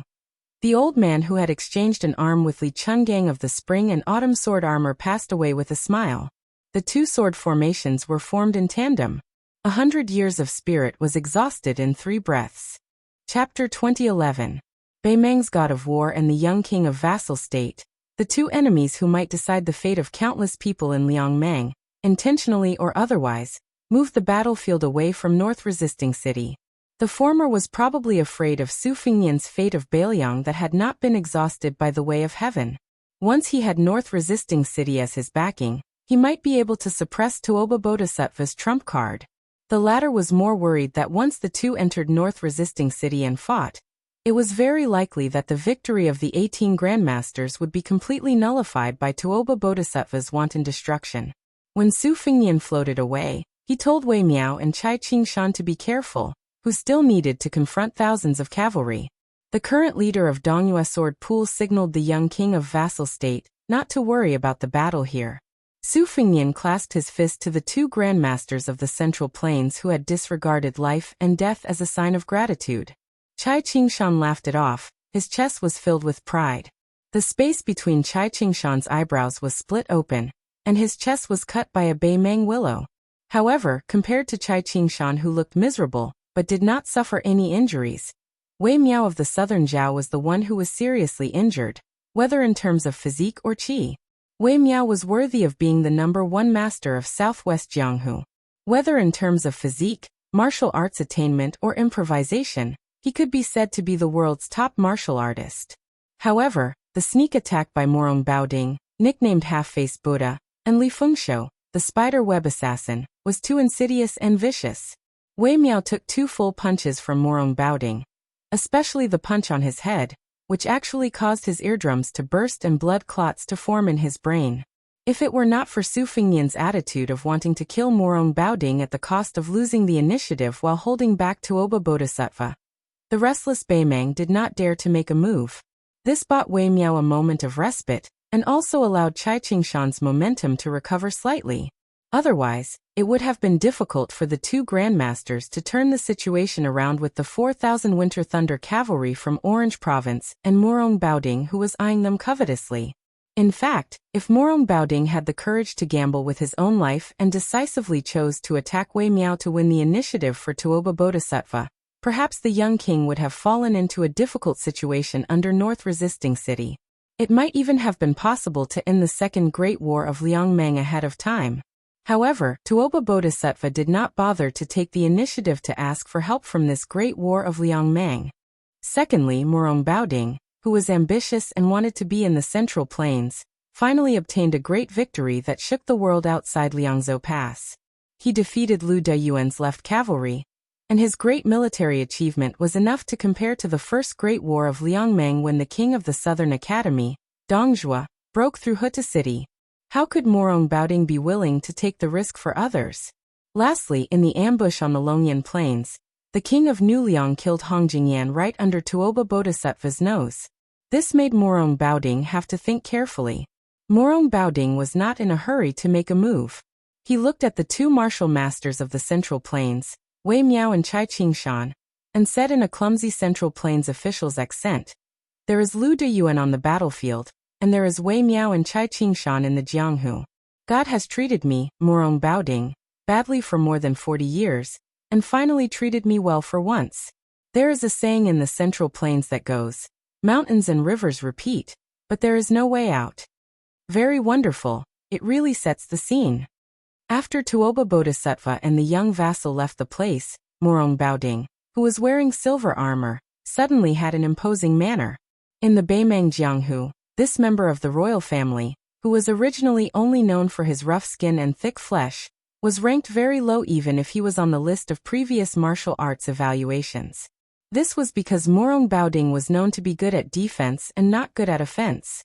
Compared to Zhong Liang, who had directly entered the finger mystery realm from a second-grade master, they could be said to be the 2 extremes of Beimang's martial arts. However, Morong Baoding had brazenly injured Wei Miao with 2 punches. It was obvious that he had been hiding his strength for so many years. Even when he joined forces with Zhong Liang to ambush Su Fengnian in Qingsong City in the early years, he still deliberately hid his cultivation from beginning to end. When it came to tolerance, Morong Baoding was indeed well versed in it. Wei Miao was silent and slowly inhaled and exhaled. Since this Beimang was willing to talk loudly, Wei Miao naturally would not take the initiative to seek a quick battle. Cai Qingshan held the meter-long sword with a calm expression. The poem from Morong Baoding's mouth was very popular in the Central Plains. However, this half-baked northern Mang prince probably did not know where it came from. It was the poem Banishing Liang O to Die of Old Age, written by the son of the poet family who won first place in the last years of the Great Feng dynasty. Mountains and rivers repeated, willows dark and flowers bright. Just from the words alone, it had always been the most fascinating scenery of Jiangnan. The spring sun was bright and beautiful, the grass was long and the birds were flying. The scenery was pleasant, how could it not make people forget to return? On the other hand, the northwest of the Great Wall was barren, the yellow soil was barren, and the ravines were crisscrossed. The sky was high and the clouds were low. In this part of the world, the 2 dragons' strength rushed towards one's face and directly hit one's chest. The desolate and cold atmosphere seemed to make the foreigners take a few steps back, before they were willing to give up. Cai Qingshan walked to Wei Miao's side and smiled. "There is Wei Miao in the fist, there is no fist in the world. You deserve it." Wei Miao grinned slightly but did not make a sound. Su Fengnian had once joked that he had seen countless experts and grandmasters in his life. Among them, the red-robed mancat Han Shengxian, the #1 swordsman in the capital, Qi Jiajia, and the purple-robed Xianyuan Qingfeng of Mount Hui were the most impressive. Li Chungang, Jian Jiuhuang, and Wei Miao were the least like masters. Chai Qingshan continued with a smile. Since the world cannot be without Wei Miao, there are countless young talents in the sword forest of the Central Plains. If 1 or 2 old guys die, there will always be a few rising stars to replace them. Just the Donghua sword pool alone has my 2 disciples, Shan Yi and Song Tinglu. They are destined to rise in the future. Therefore, Wei Miao, I will fight this battle first. What Chai Qingshan meant was, I will die first. Wei Miao, who urgently needed to recuperate, did not reject the kindness of this sword master. He said in a low voice, I, Wei Miao, will not boast in my life. I can only promise that I will not let Brother Chai leave alone. Chai Qingshan hesitated and sighed. Brother Wei, don't die if you can. You are different from me. There are still people waiting for you in North Rejecting City. Unexpectedly, Wei Miao, who was short and had a white cloth tied around his calves, smiled and clenched his fists. He squinted his eyes and said softly, After she married me, we traveled Jianghu for so many years. Because my appearance is too ordinary and I do not like to be in the limelight, I will not fight if I can avoid trouble. She, who has a lively personality, is so beautiful as a flower. It seems that she has never felt that she married a good family, and always laughed at the man she married for not having enough heroic spirit. Therefore, today as her man, I, Wei Miao, will do one thing for her. Wei Miao did not speak anymore. Morong Baoding smiled proudly. Do you two have any last words? In the future, when I, Morong Baoding, enter the Central Plains, I will reminisce about the past with the officials of the Central Plains. It will also be something to talk about. Chai Qingshan held his sword in front of him, shook his head and laughed loudly. A Beimang dog's head is not worth much. It is really an insult to my newly forged sword Greenwater. Morong Baoding's face was gloomy. He clicked his tongue and said, It is said that there are 2 sword schools in the world. Since someone has taken care of the withered sword of the Wu family's sword tomb, let me experience the new sword of the Donghua sword pool. Chai Qingshan tapped the ground with the tip of his foot, and his body swept forward. A bright green rainbow swept across Morong Baoding's chest. A deathbed struggle. You are only half as strong as you were in your heyday. So what if I let you, old dog surnamed Chai, attack me 100 times first? Morong Baoding's lips curled into a mocking smile. He did not dodge but raised his arms in front of his body. The sword edge brushed against Morong Baoding's silver armor, and cut through iron like mud. However, after breaking through the armor, it fell on the sleeve of the Orange Province's disciplinary medallion. It was like fine iron hitting each other, producing an unusual sound of metal hitting stone. Morong Baoding furrowed his brows and retreated. He had made up his mind to exhaust Chai Qingshan's qi bit by bit. His body was known as the Great Vajra Realm, which was 1 in a million among pure martial artists. It was said that his indestructible body was not inferior to that of the Dragon Tree Monk and Li Dongxin, the master and disciple of the 2 Zen temples. More importantly, the armor he wore was one of the best treasures in Beimang's treasury. It was forged in the early Sweet Dew period, and was once a secret treasure of the royal family of Dafeng. It was said that its material was similar to the red armor of one of the 4 grandmasters of the spring and autumn period. With this armor, Morong Baoding originally thought that he could withstand 2 or 3 strikes from the peach blossom sword god Dong Tai, who had the greatest killing power. However, he did not expect Chai Qingshan's sword to break through his armor. This made Morong Baoding retract his underestimation of the grandmasters of the Central Plains. In fact, Lu Fengshou, who was proficient in assassination, had made a good start but also a bad one. Li Fengshou almost killed Chai Qingshan with his willow leaf sword. It was not because Chai Qingshan was weak, but because his cooperation with Morong Baoding was flawless. Chai Qingshan's swordsmanship was especially high. It was the best in the southeast of the Central Plains.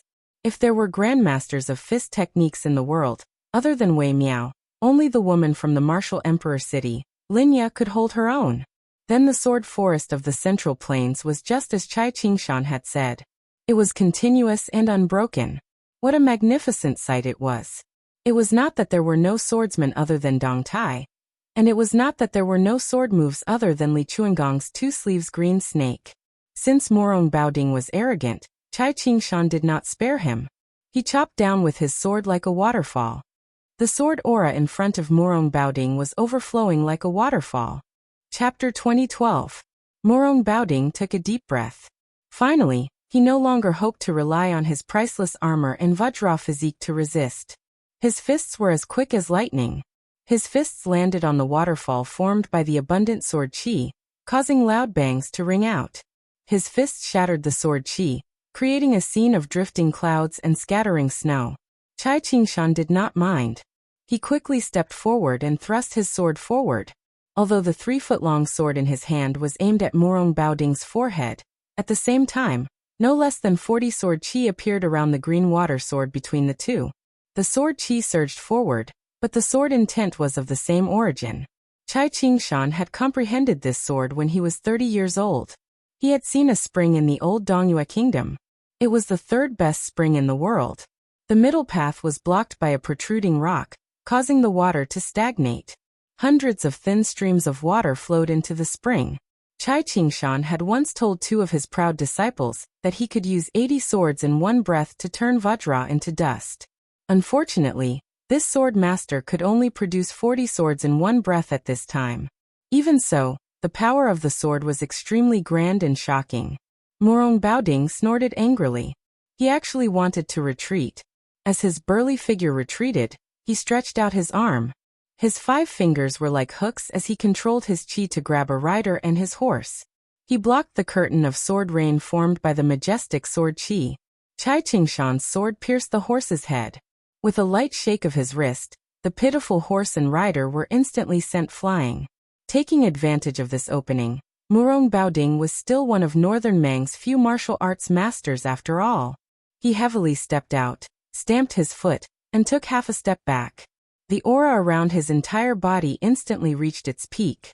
He was certain that Chai Qingshan would definitely continue to charge forward, so he punched out towards the air in front of him. Facing Morong Baoding's overbearing fist aura, Chai Qingshan and his sword did not stagnate. They continued to float forward. The old man tilted his body slightly and allowed the fist aura to explode his left shoulder. His sword was as fast as a rainbow as it accurately pierced Morong Baoding's chest. Injury for injury, death for death. Morong Baoding's chi sank into his dantian. At this moment, he realized that he had no power to fight back and chose to defend with all his might. The chi in his body circulated rapidly, and his face glowed with a dark yellow color. His feet were rooted to the ground, and he was as immovable as a mountain. The sword chi of the 3-feet-long sword pierced through the armor like a hot knife through butter. After the tip of the sword was pressed against Morong Baoding's chest, the long sword bent like a crescent moon. In the end, it was almost a full moon. Chai Qingshan, whose shoulder had been shattered and whose body was covered in blood, laughed loudly. Scram! The tall and sturdy Morong Baoding was sent flying by the sword like a kite with its string cut. Morong Baoding's face turned pale after he landed heavily on the ground. He didn't lower his head to look at the old swordsman. He just stretched out his hand and wiped his face. His palm was scarlet red. Chai Qingshan, who was surrounded by the Beimang cavalry, had no choice but to draw his sword and kill the horsemen who were swarming towards him. Thus, the line of sight between the two of them was blocked. Morong Baoding took the opportunity to slap the ground with his palm. He stood up again with some lingering fear in his heart. This old fellow was somewhat difficult to deal with. Morong Baoding, who didn't want to meet force with force, kept retreating and said angrily, "Smash him to death." With Chai Qingshan at the center, the Northern Mang cavalry began to rapidly charge forward, charging forward. The horsemen at the outermost edge finally had the chance to show off the grassland cavalry's riding and archery skills. The aristocratic generals, who were frightened to death, had already given the order to kill regardless of whether they were friend or foe. Chai Qingshan, who had to stop the cavalry's charge and break through the rain of arrows, swung his sword like a dragon. When he was trapped in a hopeless situation, the old man still tried to break through the cavalry formation and chase after the governor of Orange Province who was avoiding the battle. However, his chi pulled at the wound on his chest, and the blood turned into a strange dark green color. He was only a hair away from rushing out of the encirclement that the Beimang cavalry had built with their lives. Murong Baoding, who had retreated again and again, had already retreated to the front of the Winter Thunder elite cavalry. His face was ferocious as he spat out a mouthful of blood. If it wasn't for the poison on his willow sword, he might have been chased to this place by Cai Qingshan. It didn't mean that he would lose. Murong Baoding still had the confidence to slowly exhaust this old man to death. However, how could Cai Qingshan's life be compared to his own? He paid more attention to Wei Miao. If that guy wanted to abandon Cai Qingshan and retreat to North Resisting City, with Murong Baoding's injury, he was confident that he could stop him. If one looked towards the north from North Resisting City's city walls, or if one looked towards the south from the Winter Thunder elite cavalry on horseback, they would see that the great circle the elder was in had layers upon layers of Northern Mang cavalry continuously charging towards the center of the circle. Cai Qingshan stood alone with his sword. There were corpses all around him and piles of bones. Murong Baoding suddenly raised his head. There was a sudden explosion, and then a figure fell from the sky. Murong Baoding could only tilt his head and cross his arms to block above his head. Half of Murong Baoding's body was smashed into the ground by this punch. It turned out that Wei Miao had directly jumped over the heads of the Beimang cavalry and found Murong Baoding. There was no way to retreat. Murong Baoding instinctively protected his head with his arms. Sure enough, Wei Miao pressed down on his head with one hand and sent out a knee strike. Murong Baoding was knocked back and a deep ditch several zhonglong was plowed out. Dust flew up. In the yellow sand, Wei Miao's punch was so fast that people could only see a blur. The silver-armored Murong Baoding retreated again and again. Wei Miao's punch rose up and landed hard. The force was like a broken bow, and it was like a thunderclap. He forcefully opened Murong Baoding's door and burst out again and again. Finally, Wei Miao's punch was like holding a baby. The name of the move did not sound fierce, but in fact it was the fiercest. The older generation of Jianghu fist masters had already concluded that after practicing this move for tens of thousands of times, the foundation could be seen, and the strength could reach the hair. Wei Miao was obsessed with fist practice. He never slacked off because of his outstanding talent. Since he learned this move when he was young, he practiced it diligently every day.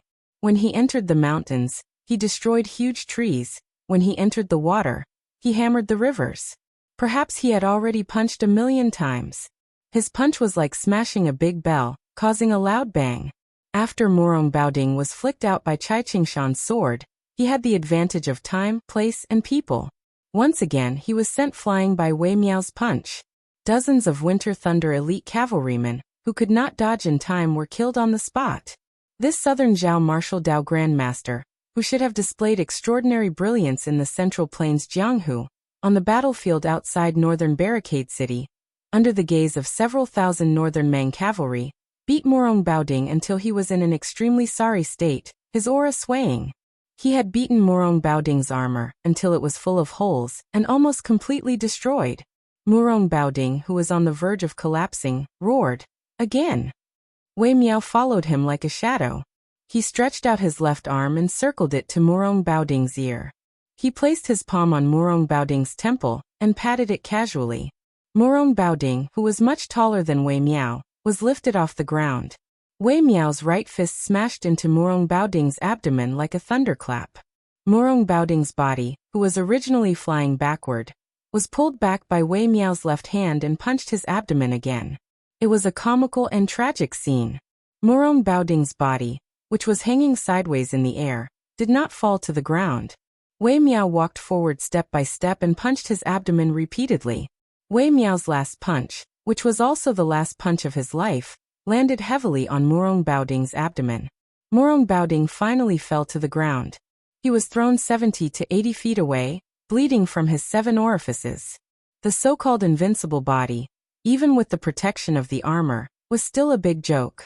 Wei Miao stood proudly in the same place and gently turned his head to look back. He looked at the cavalry circle but could not see Cai Qingshan, who had fought side by side until now. He raised his gaze slightly and looked at North Jiebei City. It was destined that he could not see that graceful figure. Wei Miao's vision was gradually blurred by the blood that flowed out of his eyes. After Murong Baoding fell to the ground, he tried to get up but it was futile. He kept vomiting blood. He knew that Wei Miao was only a few punches away from taking his life. If both sides fought fair and square, Morong Baoding would not be able to contend against Wei Miao.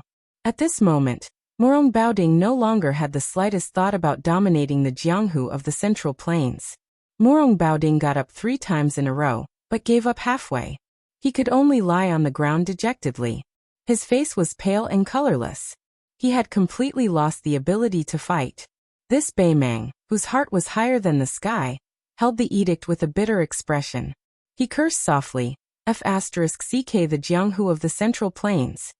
Not far away, Wei Miao stood silently in the same place.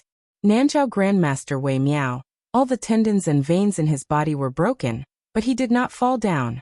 Since the world fist has Wei Miao, how can I, Wei Miao, be afraid of death and withdraw my fists? There is no such reason. She was watching. Before Wei Miao died heroically in battle, the Beimang cavalry circle was strangely still. That old man had killed them until they were terrified. Moreover, the corpses of the cavalry and the warhorses had formed a natural barrier, which was not conducive for the cavalry to gallop and kill. The old swordsman, who had been hit by several arrows, spat out a mouthful of black blood. He knelt on one knee, using the long sword in his hand to support his body from falling. Chai Qingshan did not want to die kneeling on the ground, but he also did not want to fall down and die. In the end, he sat cross-legged with the sword across his knees. Since the sword was named Greenwater, the sword blade was naturally green, just like the spring scenery in Jiangnan of the Central Plains. The ripples of the sword light under the sunlight were just like the ripples of the Dongyue sword pool in the spring breeze.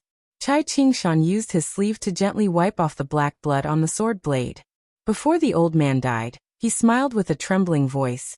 My Dongyue sword pool has been established for 500 years. With a sword in hand, I looked at the Jianghu. The mountains are high, the water is deep, and the sword aura is long. I, Chai Qingshan, have never let the 3-foot sword be humiliated. After Cheng Baishuang and Sui Shiegu, the 2 grandmasters of the Central Plains, Chai Qingshan died in battle. Wei Miao followed him, silently meeting his death.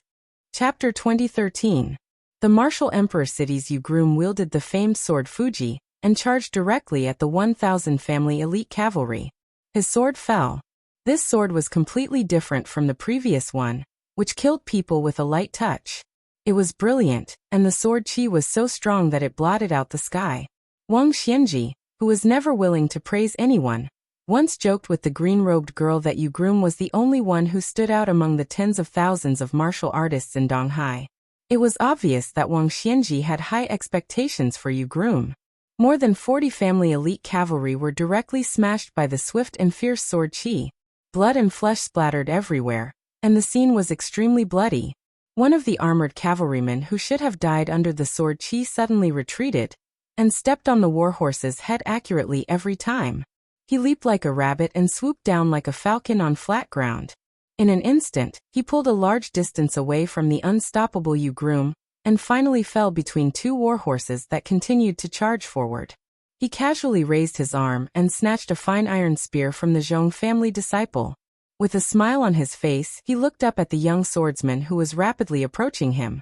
The middle-aged man in the armor of an ordinary cavalryman thrust his spear out. The spear was like a giant dragon leaping out of the water, aiming at the Central Plains swordsman's heart. Spear immortal Wang Xiu, one of the 4 grandmasters of the spring and autumn period, had left the big arm manual that had been handed down for generations. It said, when the spear pierces a line it will go straight. On the line, ghosts and gods will retreat. Every time Yu stepped on the warhorse's head, he would break the warhorse's front leg, raising a cloud of dust and completely disrupting the cavalry's formation. In the face of the middle-aged cavalryman's powerful spear, he suddenly lowered his body a little. He lowered his head and bent his waist, barely dodging the incomparably sharp tip of the spear. Then he thrust out his sword, which also went straight. The cavalryman lurking among the Zhong family's private cavalry was Zhong Liang, known as the second person of the Devil Path in Beimang. In the face of Yu's evasive sword, he was still calm and collected. He pulled out his spear and retreated without hesitation. Zhong Liang didn't choose to confront Wang Xianji's first disciple head-on. Instead, he adopted a defensive stance, blocking and circling. The circle was less than a chu wide, and his defense was extremely methodical. Thus, even when faced with Yu Groom's consecutive sword attacks, the sword aura alone strangled the riders charging from both sides of Zhongliang. However, Zhongliang still retreated calmly, showing the elegant demeanor of a great spear master. Although Yu Groom's swordsmanship was profound and vaguely had the charm of a land sword immortal, and could be said to be aggressive, once an opponent of Zhongliang's level chose to retreat shamelessly, it would be difficult for Yu Groom to seize the opportunity and succeed. Moreover, Zhongliang was originally recognized as a master of various schools in Beimang, and finally achieved a killing power that did not lose to the celestial state with the Finger Mystery Realm. But in the end, Zhongliang, who did not have the Vajra physique, did not continue to blindly pursue killing power to reach the celestial state. Instead, he opened up a new path in spear arts, only taking the defensive position and not the offensive, striving to keep the enemy away from the tip of the spear. It should be known that besides being a prominent family of generals in Beimang, the Zhong family was also the only family of spear arts in the world. The Zhong family's disciples were brave and valiant. Regardless of gender or age, they were all skilled in spear arts, especially the big spear. Young children had to practice spear arts with a white wax pole in hand. After the initial success in spear arts, they had to reach the level of not letting water in. That was, the family's 10 riders would run in a circle at a distance of 30 paces, and the person holding the spear would have to deflect all the arrows that were shot at him. After that, in the heavy rain, brandishing the long spear so that his clothes were not wet in the slightest. Only then could he be considered to have reached the level of great success in spear arts. Therefore, the long spear iron cavalry under the command of Beimang's General Zhong Shentong, whether it was Dongzhuo's private cavalry, Murong Baoding's Winter Thunder elite cavalry, or the inferior Ruren iron cavalry, they were all inferior to the long spear iron cavalry. It was a pity that the Zhong family had only cultivated less than 2,000 iron cavalry in 20 years. Limited by their numbers, they were unable to have an absolute advantage on the battlefield. After the Beimang Empress saw the Zhong family's iron cavalry practice with her own eyes, she sighed. The Zhong family's children are really like the grassland's eagles flying across the plains with iron spears in their hands. The Zhong family's second master, Zhongliang, who had always been famous for deviating from orthodoxy and rebelling against orthodoxy in the grassland, chose spear arts as his martial arts, returned to the roots to make up for his shortcomings in martial arts. This was unexpected, but also reasonable. Groomyu looked deeply at Zhongliang, who was retreating again and again, and suddenly put away his Fuji. Zhongliang then stopped and laughed. You finally remember to go back to help Lu Huang? Don't worry, first ask if the iron spear in my hand agrees or not. Zhongliang held the spear in one hand, and his chi was firmly locked onto Groomyu. For the first time, he really had the intention to fight. Then he raised his arm and made a gesture. The two wings of the Zhong family's cavalry that were constantly rushing forward suddenly broke in half. The elite cavalry that stopped moving forward lined up behind Zhongliang. At the same time, the Beimang cavalry that was originally at the rear turned over and fell off their horses. No less than 300 people rushed forward from the gap between the cavalry formation. There were the Spiderweb's elite men of sacrifice, Beimang's Jianghu masters, and even the Zhong family's consecrated guests who had been raised by the Zhong family for many years. Without exception, all of them, including Zhongliang, stared at Groomyu, who was holding the long sword and Fuji. The 300 people quickly formed a huge encirclement and desperately surrounded Groomyu, who had a cold blade at his waist and a long sword in his hand. Zhongliang held his spear and stood in the same place. He saw more than 30 people taking the lead to surround and kill the sword genius from Liang's eastern sea. He smiled confidently.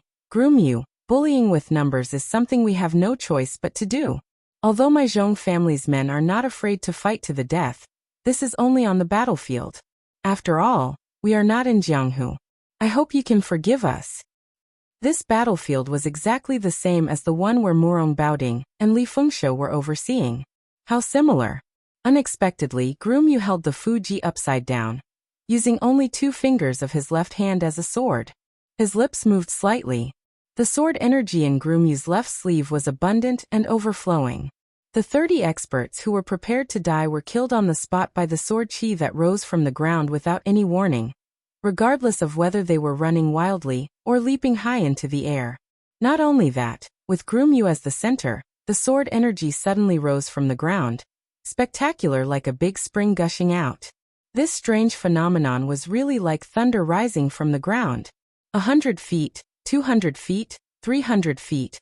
All of them were vast and mighty sword energy that rose into the sky. After the 30 Beimang experts that Groomyu purposely targeted died, there were 60 odd people who couldn't dodge in time, or just happened to bump into the sword energy, dying with their eyes wide open. Apart from most of the Beimang people who were lucky enough to dodge the sword energy, in truth, the number of experts who could take the sword energy head-on could be counted on 2 hands. Zhong Liang was naturally the most relaxed. He just raised his spear and landed heavily, smashing the sword energy that rose from the ground beside him. Zhong Liang wasn't in a rush at all. The one who should be anxious was Groomyu. Lu Huang, who was at the end of his rope, faced the continuous charge of 3,000 cavalry. Apart from death, what else could he do? When the cavalry of the Zhong family entered the battlefield, Lu Huang would probably go and meet his master who made Jianghu bow to him for 60 years. Zhong Liang only needed to delay Groomyu at the crucial moment. If he could capture Groomyu alive, that would be the best.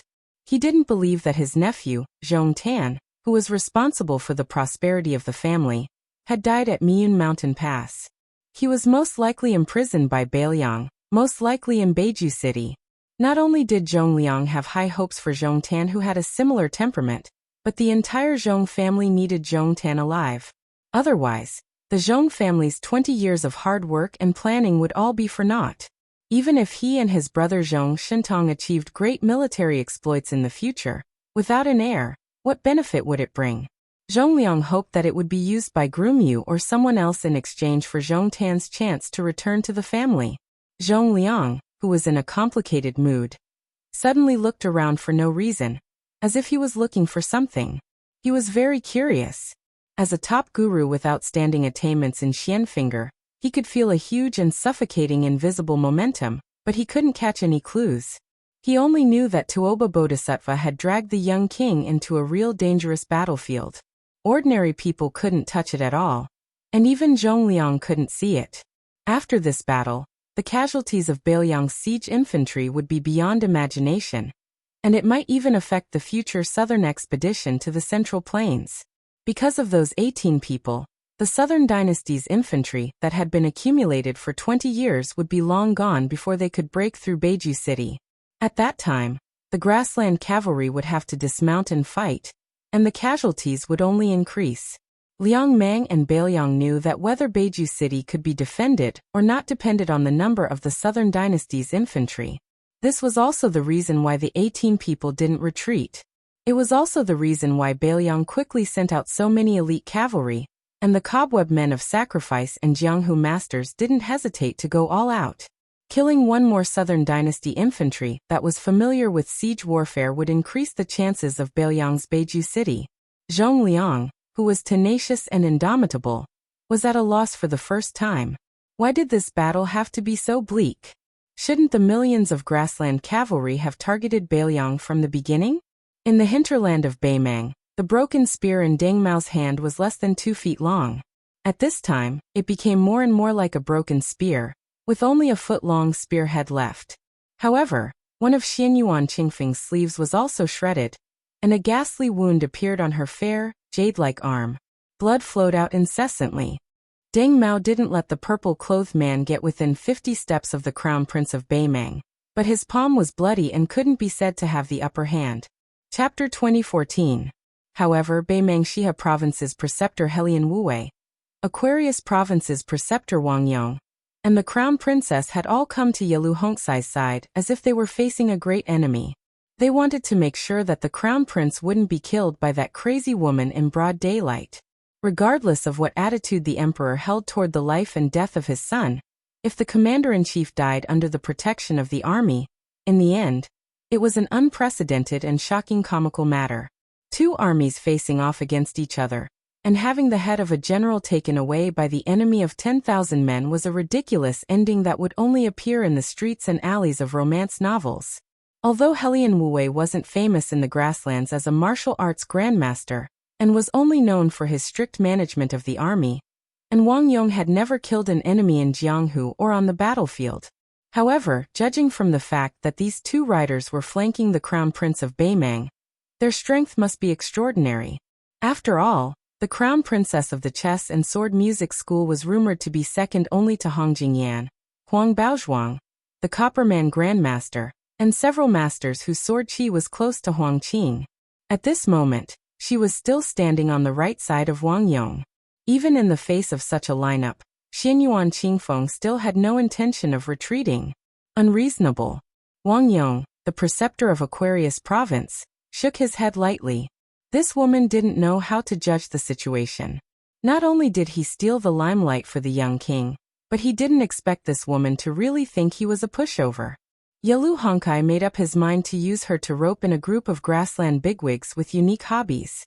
He smiled sinisterly and said, "Deng Mao, remember to keep her alive." Xianyuan Qingfeng coldly glanced at the Crown Prince of Beimang, who was sure to win, a mocking smile on his lips. Logically speaking, the Crown Prince was more precious than His Royal Highness. However, no matter if it was Liang or Beimang, they were all trash. Deng Mao said in a low voice, "Xianyuan Qingfeng, I'll give you a chance to kill yourself." Broken Spear Deng Mao didn't deliberately lower his voice. Yalu Hongkai was immediately enraged after hearing this, but due to his forbearing and gloomy nature, he didn't say anything. However, in this Crown Prince's heart, Deng Mao and his benefactor, Yalu Dongchuang, must die. Xianyuan Qingfeng laughed loudly as if he had heard the funniest joke in the world. After he stopped laughing, he asked, "Xianyuan Qingfeng, do I need others' pity?"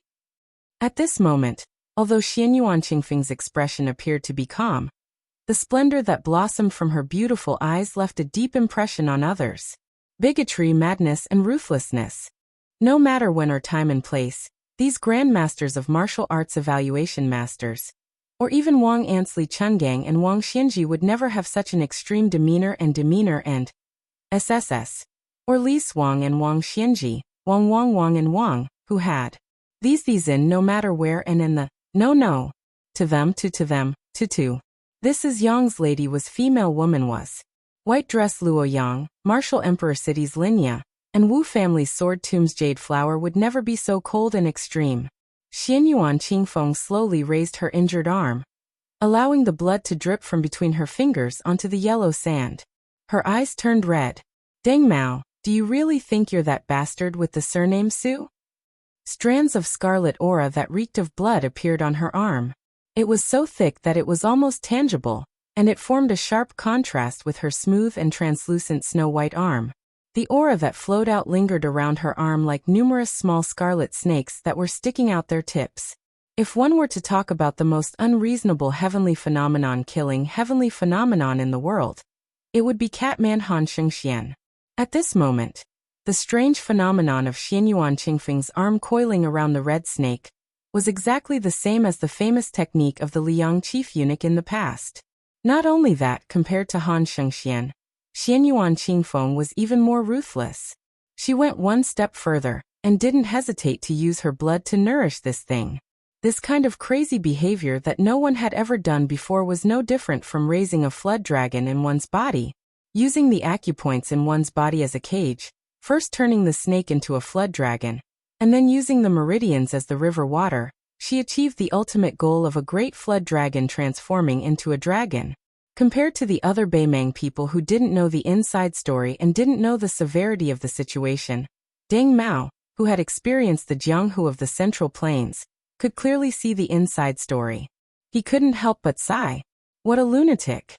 Deng Mao lowered his head and looked at the broken spear in his hand. He sighed with a strange expression, a little regretful and a little helpless.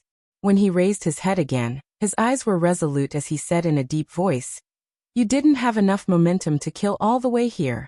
You still dare to stubbornly persist in going all out and seek death. Then don't blame me for not caring that you'll become the plaything of the grassland nobles in the future." Xianyuan Qingfeng closed his eyes. his aura unusually restrained to the extreme. It was like a snowball that was constantly being clenched and compacted during a snowstorm. Deng Mao also returned to his original state, his vigorous aura disappearing without a trace. Obviously, the two of them were going to choose to fight to the death in one move. Behind Deng Mao, the corners of Wang Yong's mouth curled up. Seeing that Xianyuan Qingfeng was actually so conceited as to think that he could kill Deng Mao in one move, this Aquarius Prefecture's disciplinary magistrate was completely relieved. This Liang Jianghu female alliance chief really doesn't know the immensity of heaven and earth.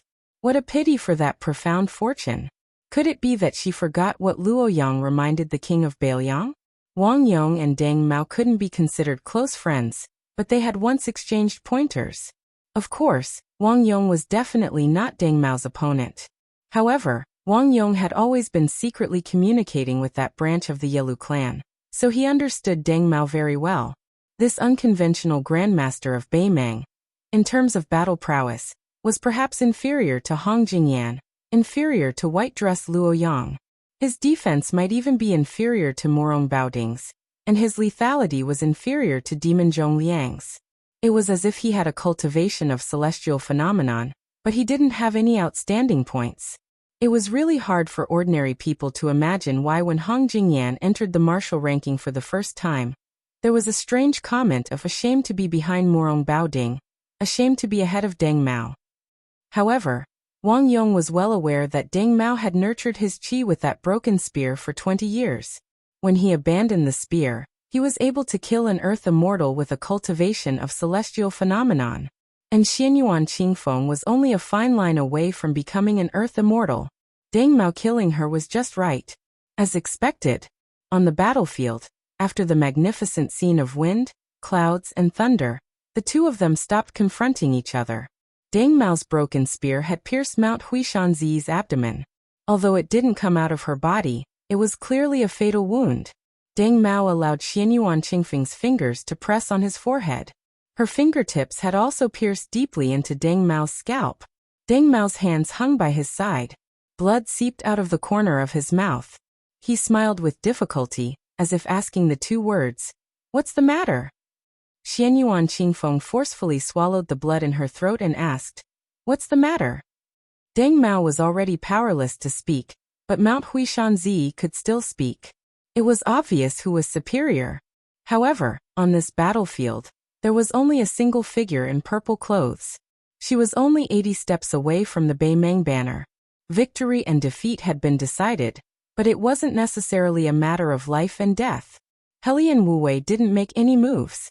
However, two riders beside the Beimang crown prince had already charged forward. One of them was Wang Yong, the abbot of Aquarius State, who held an iron spear. The other was the Beimang crown prince consort, who had drawn a long sword and was known as Han Gu. Both of them wanted to quickly kill Xianyuan Qingfeng to prevent future trouble. It was obvious that neither of them took Yalu Hongxai's decree seriously. In fact, after seeing this scene, the Beimang crown prince no longer had any thoughts of sparing Mount Huishanzi's life. This Central Plains woman was too terrifying. Xianyuan Qingfeng withdrew her fingers, and Deng Mao fell to the ground at her feet. Just like the countless men of the Central Plains, they all fell to her feet. She closed her eyes and listened to the rapid, drum-like sound of horse hooves. The wind blew and her sleeves fluttered. She was still as graceful as an immortal. At that moment, Xianyuan Qingfeng recalled a certain someone holding up an oil paper umbrella in the heavy rain at the Great Ox Hill. He recalled how they looked at the snowmen piled up in the courtyard together at the Damayai post station in the capital. A certain someone spoke with an inexplicable sadness about their dreams. She slowly fell backwards. She was a bit tired. Something strange happened. In a certain inconspicuous battlefield in the heart of the northern Mang army, a petite and exquisite figure had actually emerged from the ground mysteriously. She arched her back and sprinted as fast as lightning, practically passing through the bellies of the northern Mang warhorses. In a short few blinks of an eye, she arrived at Xianyuan Qingfeng's side of the battlefield, and then disappeared in a flash. Sensing a strong sense of danger, the Beimang crown princess abruptly stopped her horse. She widened her eyes. She was already behind the Aquarius Prefecture's provincial governor, so she was in disbelief. In her line of sight, Wang Yong was still charging forward with his spear in hand. He was unstoppable. However, a young girl had unknowingly squatted on the back of his horse. This prefecture's provincial governor, who had great authority, had his chest pierced by a karate chop. After the young female assassin pulled out her karate chop, she glanced back at the Beimang crown princess, who was shivering all over. She seemed to chuckle before she disappeared again.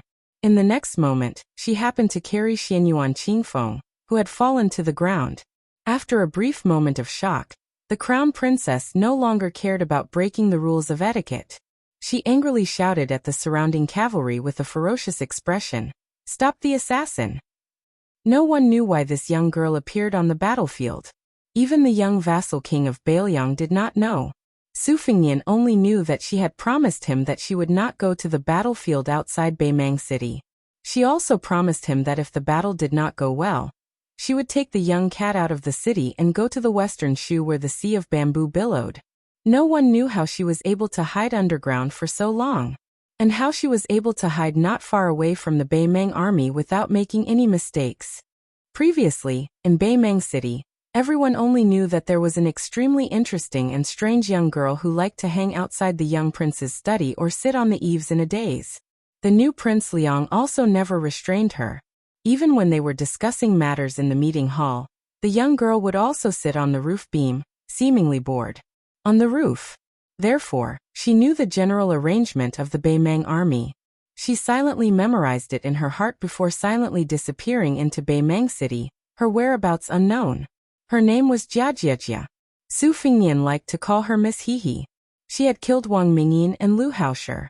Chapter 2015. She had even stopped Wang Xianji all the way to Bailiang's border. Again and again, she was unwilling to back down. Today she had killed another Beimang official. Xianyuan Qingfeng, who felt the warmth of that delicate back, whispered, "Don't worry about me." The girl, who was running all the way to the north barricade, pulled a long face and said softly, "Don't die. If you die, he will be very lonely. He said that you are the most like him among all the men and women in the world." Xianyuan Qingfeng, who was still bleeding from his abdomen, couldn't help but laugh. He tried to open his eyes and looked at the sky, murmuring, "Is that so?" In a situation where Northern Mang's top-notch experts were all hurrying to the battlefield, especially in a situation where she wasn't being deliberately targeted and was being chased down and besieged, with this young lady's nimble figure that moved like a crafty rabbit, even if she had to pass through half of Northern Mang's army, as long as she didn't continue fighting, it was still extremely possible for her to safely return to Northern Mang. In the city, but when she had to carry Xianyuan Qingfeng out of the battlefield and dodge countless arrows along the way, especially the girl on her back, she was in danger. Therefore, even if Luo Yang and Su Ying were in the middle of the army to support them, the girl still staggered and almost fell. Then she continued running. It turned out that an arrow had directly pierced her calf. Blood soaked it. The girl didn't feel it at all. In the end, she carefully placed Xianyuan Qingfeng at the foot of the north barricade wall. Then she returned to the Beimang army and carried Suaxia Valley and Chengbaishuang back. Under the escort of the blind female zither player Shuesongguan, she carried back Wei Miao and Chai Qingshan. She carried back 4 corpses. In the chaos, she carried back the 2 corpses that Mao Shulang had risked his life to protect. Ji Lu, an of Nanjiang, and Yu Xingrue of Wudong Mountain. These 2 grandmasters died back to back. When the girl left, Mao Shulang, who was covered in blood and had lost an arm, laughed and said, "Little girl, you don't have to care about this old man's corpse anymore." The last corpse was the swordsman of Martial Emperor City, Lu Huang. Not a single person was left alive within 100 feet of the bridegroom. The first disciple of the Martial Emperor City sat cross-legged on the tragic battlefield and helped his junior brother, who was lying in a pool of blood, retrieve the famous sword, Shu Dao. Lu Huang, who was hit in the chest by Beimang, hugged the long sword. Before he died, he laughed and said, "I don't kill as many people as you do. I still can't make you call me senior brother." Yu Groom, who had been shot by Zhong Liang and his arm had been slashed several times by Beimang's men of sacrifice, forced a smile, lowered his head and shouted, "Senior brother." When Lu Huang died, he seemed to have heard the title and nodded gently. When the limping young girl came to his side, Grumyu raised his head with tears in his eyes and said softly, "Sorry to trouble you." The girl shook her head. After the groom left the ancient sword of Shudao hanging on his waist, she carried the corpse back to the North Jebei city. To the right of her and the groom, Su Yambing was forcefully dragging Wu Luding and sword attendant Chui Hua out of the battlefield and throwing them towards the city walls of North Jebei city. Then Su Yambing finally turned around and walked towards the iron spear inserted into the ground. With his back to the girl, Grumyu pulled out the Shudao sword that had just been sheathed. At this time, he was holding the sword with both hands. He looked into the distance. Zhong Liang, whose hand had been cut off, was desperately rescued by his family's men of sacrifice. He was escaping towards the center of Beimang's army. Grumyu with two swords slowly moved forward. In the center of Beimang's front line, Luoyang, whose white clothes had long been dyed scarlet by blood, finally stood there alone after persuading Suing to return to North Jebei city. One-armed Mao Shulang, who had been leading the charge, also died after killing 700 people in a spurt of energy. He died without an intact corpse. He died without a burial place. Under the city walls, the corpses that Jia Jiejia carried away from the battlefield were placed into hanging baskets and returned to North Jebei city. Outside North Jebei city, there were 18 grandmasters. Cheng Baishuang, Sui Shigu Wei Miao, Chai Qing Shan Yu Xingrui Ji Lu and Lu Huang Mao Shulang. All 8 of them were dead. The 10,000 infantrymen of Beimang's 3 divisions had long been wiped out. The 10,000 cavalry on the 2 wings had suffered heavy casualties. More than 2,000 of the cobweb men of sacrifice and various Jianghu experts had died in battle. The 1,000-man elite cavalry that had intercepted and killed the grandmasters of the Central Plains added up together with the elite infantrymen of the grassland. The total number of casualties had reached 10,000. More than 2,000 catapults and the large crossbow formation had become mere decorations. Xianyuan Qingfeng sat on the ground with her back against the city wall. She had already pulled out the broken spearhead and pressed her hand against the wound with a cold expression. Wu Luding, whose internal organs had been injured, covered his mouth with all his might. Blood seeped through the gaps between his fingers. He couldn't help but cry. In order to save him, swordswoman Sui Hua had been slashed in the face by a saber. However, when she looked at him now, her expression was still as gentle as ever. Xue Songguan, whose face was as pale as snow, hugged his guqin. His fingers were a mess of flesh and blood, and the strings of his guqin were all broken. There was no trace of qi left in his body. Suing, who was wearing a red robe, had a deep cut on his back. He crouched down and gently helped Hihi bandage her wound. The stubborn girl raised her arm, bit her lip, and wiped her tears with all her might. She couldn't see him, because she knew that the battle between the two that no one could see was an even more tragic one. Outside North Jebei city, Grumyu continued forward. Su Yambing and Luoyang continued to block the advance of the 2 large infantry formations of Beimang. In an instant, the clouds in the sky above North Jebei city, or more accurately, the entire northwestern border disappeared at the same time. Chapter 2016. As long as everyone raised their heads, they could see a vast and boundless ripple above their heads, surging and spreading in all directions. The Northern Liang Border Army inside North Barricade City, and the Northern Mang Great Army outside North Barricade City, were like fish swimming at the bottom of a lake, all of them raising their heads to look at the layer of ripples on the mirror-like surface of the lake. There were no clouds for thousands of miles. Then, it was as if 2 huge rocks had smashed into the surface of the lake, breaking through the surface and falling straight to the bottom of the lake. 2 figures landed on the ground at the same time. The earth shook. That brilliant golden color landed in the Beimang army. The white figure landed in front of the city gate of Beiliang City. The 2 figures that had just descended from the sky collided almost at the same time. One person went from north to south. One person went from south to north. The illusory battle of Providence was in the Fangzhong world in the sky. The Beimang army god had the upper hand.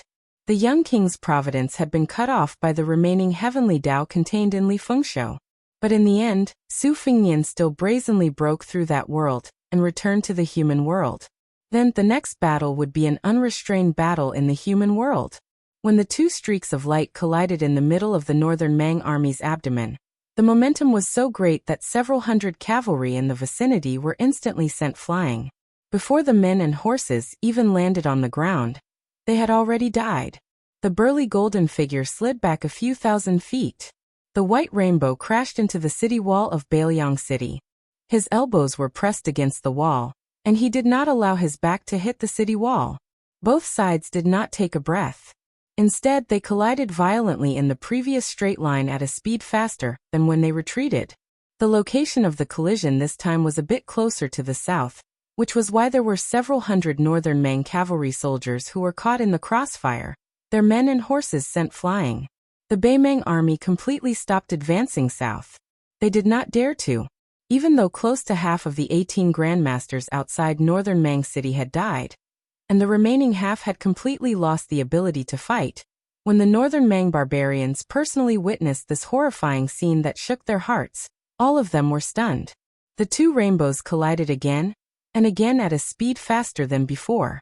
By the time the Baimang army that was unfortunately in that straight line, which penetrated through the north resisting city to the rear of the 400,000-strong army, had finally had time to frantically flee to both sides, more than 20 collisions had already occurred.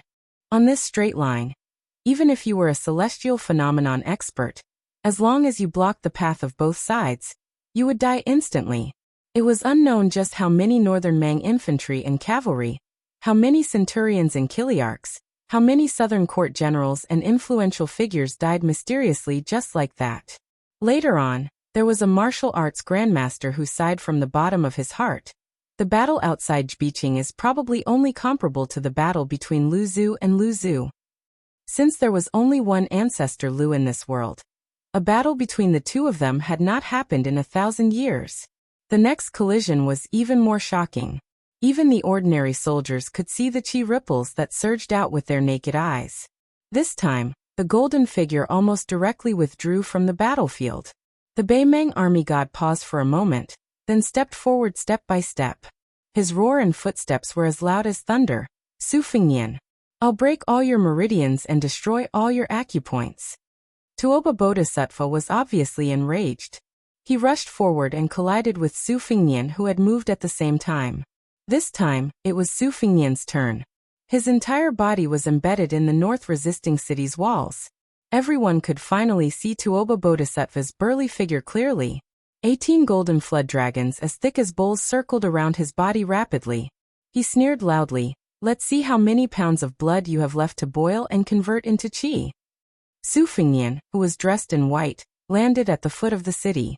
There was not a speck of dust on his body, and there was indeed no trace of blood.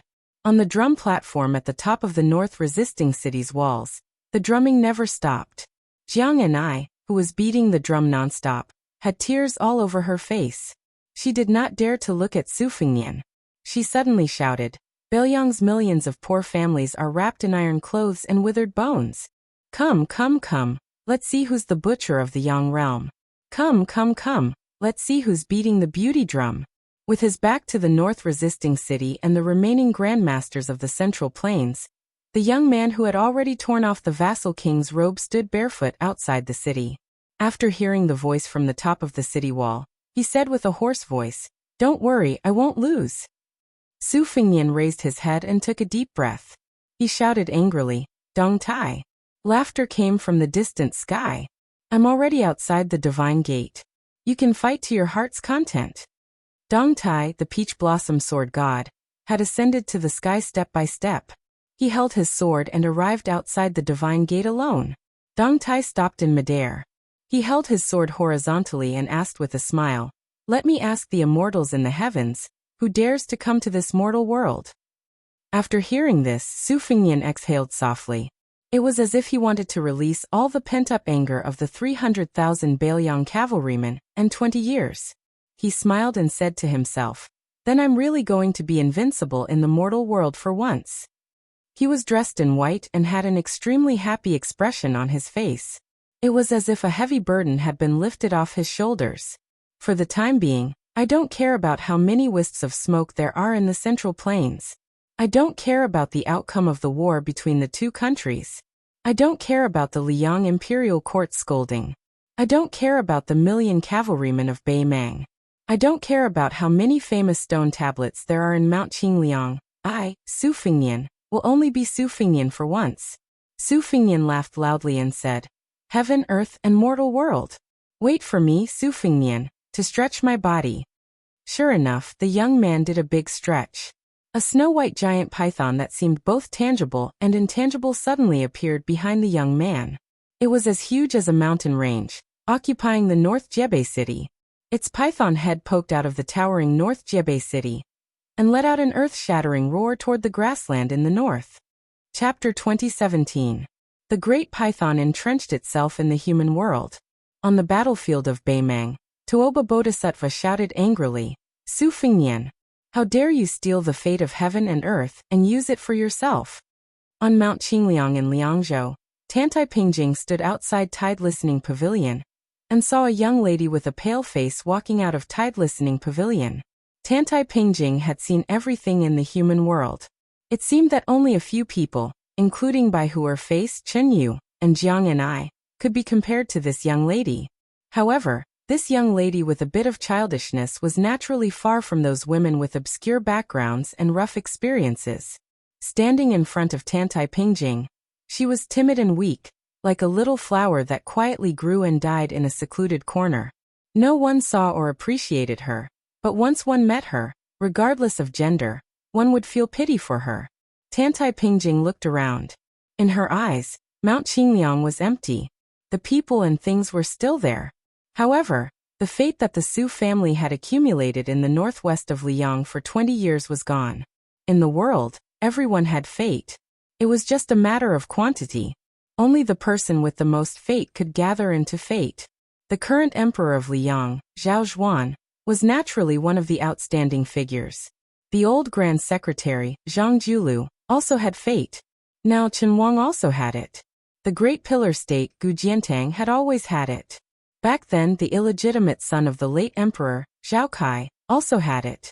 Among the women in the world, the empress of Dechu, Jiang and I, who was beating the drums on the city wall of Beimang City, also had it. Xianyuan Qingfeng of Liang River Lake had it. Bodhisattva of Mount Lantua had it. The young lady in front of Tantai Pingjing had no fate at all. This was definitely a huge anomaly in the eyes of Qi cultivators. Or it could be said that this woman once possessed a great amount of luck.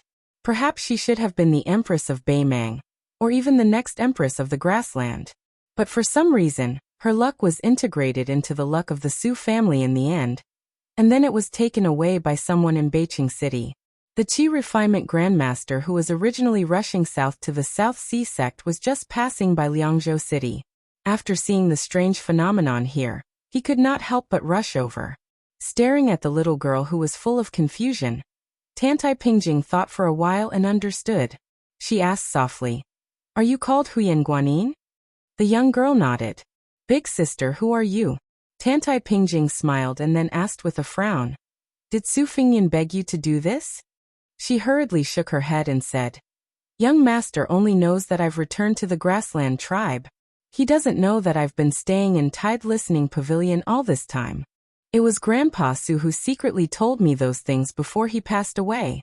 I'm willing to do anything for you. Tantai Pingjing looked at the determined expression on that beautiful face and sighed secretly. She raised her head and said softly, Are you willing to do this? Beiyang's North Rejecting City, West Chu's Divine Phoenix City, Liang's Imperial Astronomer, Western Region's Mount Lantua, and a portion of the Northern Grasslands Providence contained in this silly girl. Eternal Emblem Auspicious Talisman. He had been in the pugilistic world 3 times, the Central Plains twice, and Beimang once. He had been to the Imperial Court 3 times, Great Peace City twice, and Guangling Path once.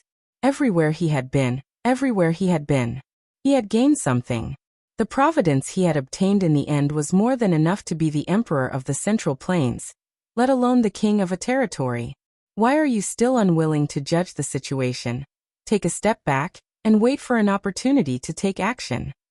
Tantai Pingjing stretched out her hand and rubbed the little girl's head. You're as silly as I am. But compared to me back then, you're more courageous. Very good. The stupidest thing a girl can do is to be angry with the person she loves. Huyan Guanyin, live well in the future. You'll definitely be happy. Huyen Guanyin smiled in a daze and nodded. Thank you, big sister.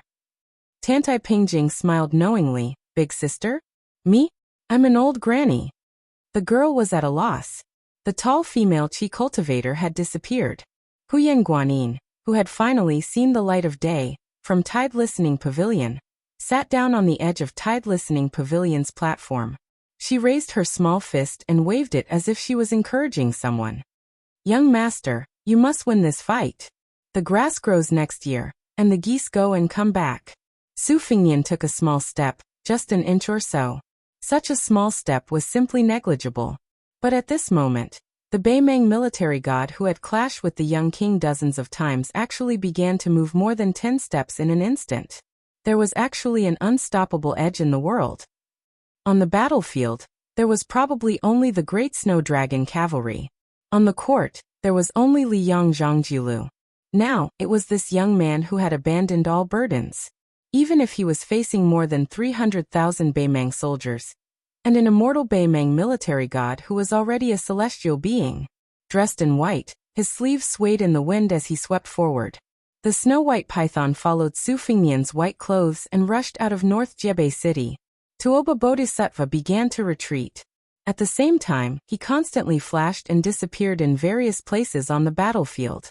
Although the huge white python rolled on the battlefield, it did not cause any impact to the Beimang army. It leaped high like a white rainbow. The next moment, its huge head, which was as big as a building, suddenly smashed down fiercely. Tuoba Bodhisattva, whose body had stagnated for some reason, fell to the ground. Dust flew everywhere. Su Fingyan stepped on the forehead of the man who had fallen to the ground. He leaned forward and looked down at the stabilizing force of Beimang's military and politics. He laughed and said, Tuoba Bodhisattva, since you want to control both the martial world and the court, I'll let you have it. In the end, I can't ask for it. The 18 golden flood dragons entwined around Tuoba Bodhisattva's burly body crazily crashed into the high and mighty white python. Every time the python lowered its head to bite, it could crush or chew a golden flood dragon that was as thick as the mouth of a bowl. The dazzling golden lights collapsed extremely quickly. Most of them dissipated between heaven and earth as if they were ownerless objects. Only a few dozen spots of light that ordinary people could not detect merged into the space between the eyebrows of some people on the battlefield outside the city. And in North Jebei City, the light flickered unsteadily. Some fell silent, while some still bounced out of the space between the eyebrows and gradually disappeared. How could 18 slender bamboo poles support the force of a mountain peak? After more than 10 times, Tuoba Bodhisattva, who had been lying on the ground, suddenly roared. He sucked the remaining 7 flood dragons into his 7 orifices like a big dragon drinking water. However, there was still a 20-foot-long flood dragon that was held in the palm of Su Fingyan. It was like a snake that was held by its 7 inches. It struggled desperately and its head and tail crazily slapped Su Fingyan's body. Tuoba Bodhisattva, who was stepped on the forehead, took the opportunity to slide back 300 feet and escaped from Su Fingyan's control. The latter twisted hard and the flood dragon was broken into 2 parts. The dazzling golden light scattered in all directions. Then the white python that was entrenched beside the young king opened its mouth and gently swallowed the golden light into its stomach, as if it had eaten a full meal. Tuoba Bodhisattva, who had golden blood flowing all over his body, stood in the distance. He was panting. His eyes were gloomy as he carefully watched the young king's movements. Su Fingyan did not take advantage of the victory to chase after him. He just stood there and said sarcastically, "Half of your luck has already been used by others. Tuoba Bodhisattva, do you feel sad?" Tuoba Bodhisattva sneered. "How long can you maintain this peak state? 15 minutes? Or 30 minutes? But you will definitely collapse earlier than me." Su Fingyan casually shook his cuffs and said with a smile, "Take a guess." Tuoba Bodhisattva took a deep breath and spread out his hands. Through his skin, his veins and bones showed a rich golden color that was clearly visible. He gradually recovered his state of mind. He raised his head and said in a deep voice, "You will regret it." Su Fingyan looked back at Jbiching City and looked back to the south. Those martial arts masters who died in the battle outside Jbiching City, and those generals who died in the battle outside Bailiang Pass are respectable. But those ordinary soldiers who bravely stepped forward in every battle outside Bailiang Pass are the real backbone of Bailiang. In the forest of steels on the back mountain of Mount Qingliang, I'm not trying to win the hearts of the people for the Su clan. I just hope that the common people of northern Liang who can't hear the drums or see the smoke signals will know just who died for them on the battlefield outside the pass. In my life, I have a clear conscience. Why would I regret it? Back then at Mount Wudong, he stood side by side with the first-generation sage Zhang of the Confucian school. The old man sighed. I once led my students and disciples to travel all over the country. I lived in Shangyin Academy until now. I like to boast that in the past 800 years, I have read the most books and traveled the furthest. But now you Su Fengnian have traveled the furthest. Before that, Su Fengnian really didn't think about how far he had traveled in Bailiang, Liang and Beimang. If there was a tombstone on Mount Qingliang in the future with the name Su Fengnian engraved on it, he wouldn't be lonely. Left, right, front and back they are the heroes of Bailiang. Su Fengnian turned his head and smiled at Tuoba Bodhisattva. Don't worry. I will definitely beat you up until your parents can't recognize you. Tuoba Bodhisattva's figure flew backward and laughed. Come and fight. Su Fengnian's hands hung down naturally. In each of his palms, there was a purple heavenly thunder surrounded by electric light. Looking at Tuoba Bodhisattva's retreat, he curled his lips. Why? Not only do you want to stall for time, but you also want to use Dong Zhuo's troops to kill me at Huayang Pass? To be honest, you are worse than Wang Xianji. After Su Fengnian disappeared in a flash, he only left a sentence that lingered on the battlefield. 108,000 miles. The rumbling of thunder continuously resounded in the vast area outside of the northern Mang army's northern borders, continuing without end. At this moment, the north gate of Bailiang City opened wide. Bailiang cavalry rushed out and crashed into Beimang's infantry formation. The east and west gates opened as well. 5,000 men of sacrifice rushed out from each gate. About an hour later, a burly figure fell into the heart of Beimang's army like a meteorite. He was thrown here from afar. In the big pit, Tuoba Bodhisattva was badly mutilated. No one knew if he was dead or alive. Above the mortal world, outside the gate of heaven, there was a total of 81 immortals, and after walking out of the heavenly gate as immortals, they were all reduced to banished immortals without exception. The Peach Blossom Sword Deity. Chapter 2018. How was his swordsmanship? His swordsmanship was heavenly. Previously, he had been forced back 30,000 feet by the 12 immortals, including 4 sword immortals in the sky. However, in the end, only the Peach Blossom Sword God returned with his sword. Dong Tai held the Taiya sword in one hand and raised his other hand to knock on the door.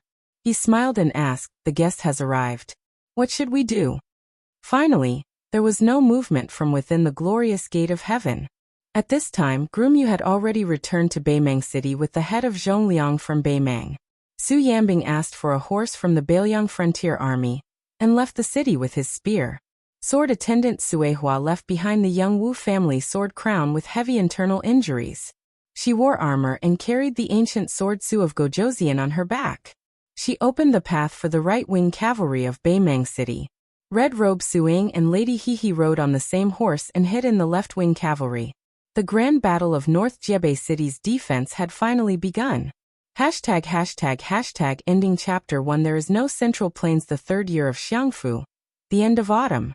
The king's tent army that participated in the annual autumn hunt did not go south to Liangzhou Pass. Instead, they went north and returned to the capital of Baiting. During the autumn hunt, His Majesty did not show up except for one night during a meeting in Painted Ash. Tai Pingling and Yelu Chukai accompanied him all the way. In the night, there were many palaces. In a small room that was far from being luxurious, the candlelight swayed gently. Not only did it not illuminate the room as bright as day, it added a bit of gloominess. This was probably the so-called "the forest is too quiet." An old woman with a serene expression was lying quietly on her sickbed. She seemed to be reminiscing about the past and her youthful days. Beside the bed, Tai Pingling, who was the teacher of Beimang, sat on a small stool. He lowered his head and stared at the old woman with protruding cheeks. Her white hair was like frost. Li Mibi, who had single-handedly created the Beimang spider web, behaved even more strangely. He just sat on the threshold of the house. At this moment, the Shadow Prime Minister, who had made countless Beimang nobles' hair stand on end, was truly like an old man past his prime, lonely and bitter. "Your Majesty, do you feel uncomfortable?" The Magistrate of Peace spoke calmly, without the slightest hint of nervousness or fear, nor the slightest hint of sorrow. Instead, there was a rare gentleness that was out of place at this time. The old woman didn't answer his question. Instead, she asked softly, "Are you wondering why I don't want to accept the gift from the celestial being, and why I don't want to live for another 4 to 5 years?" Tai Pingling nodded, then quickly shook his head and said gently, "It doesn't matter." The old lady laughed it off and asked, "Do you think that foolish son of mine, with his heart higher than the sky and his life thinner than paper, will be able to take down the north resisting city with his 400,000 soldiers?" Tai Pingling answered cautiously, "As long as Tuoba Bodhisattva defeats Su Fengnian, the situation is set. Not to mention a dozen or so martial grandmasters of the Central Plains. Even 10 more would be useless. Even if Tuoba Bodhisattva loses, we may not lose. Your Majesty, you don't have to worry too much about the war." The old lady gently placed her hands on her abdomen, the corners of her mouth twitching slightly. "Worry? I'm not worried about the war outside Liang'o Pass at all. After handing over the military power to Yelu Honkai, I put it down. This child has been a wronged crown prince for more than 30 years. Let him be high-spirited for once. The relationship between mother and son, as well as the relationship between monarch and subject, can be considered as not owing each other anything. As for whether the flames of war will burn into Liang'o Pass or spread to the southern dynasty, I'm a dying person. What do I have to worry about? What do I have to worry about? In my life, I think I'm the best at the word ease. The guilt I feel towards others doesn't last long. I can also let go of the regret I feel towards myself. In this life, the first half of my life was like walking on thin ice, but at least the second half of my life was comfortable and comfortable. It's quite good. Moreover, as a woman who wears the dragon robe and sits on the dragon throne, I'm the first person in all of history. Whether I'm remembered for hundreds of generations or infamy for tens of thousands of years, my name is destined to not be forgotten in the history of each dynasty. What great regrets do I have in this life? Probably none. It was rare for the old lady to be so long-winded, and it was even rarer for her to be so calm. The old man made a sound of acknowledgement. This chess and sword music school's Taiping commandant had angrily left the grasslands back then, and went to the central plains of Liang to live in seclusion for 20 years. She had changed her identity more than 10 times, traveling north and south of the Great River. She had seen all kinds of things in the world and studied the mountains and rivers to her heart's content. There were tens of millions of scholars in the world.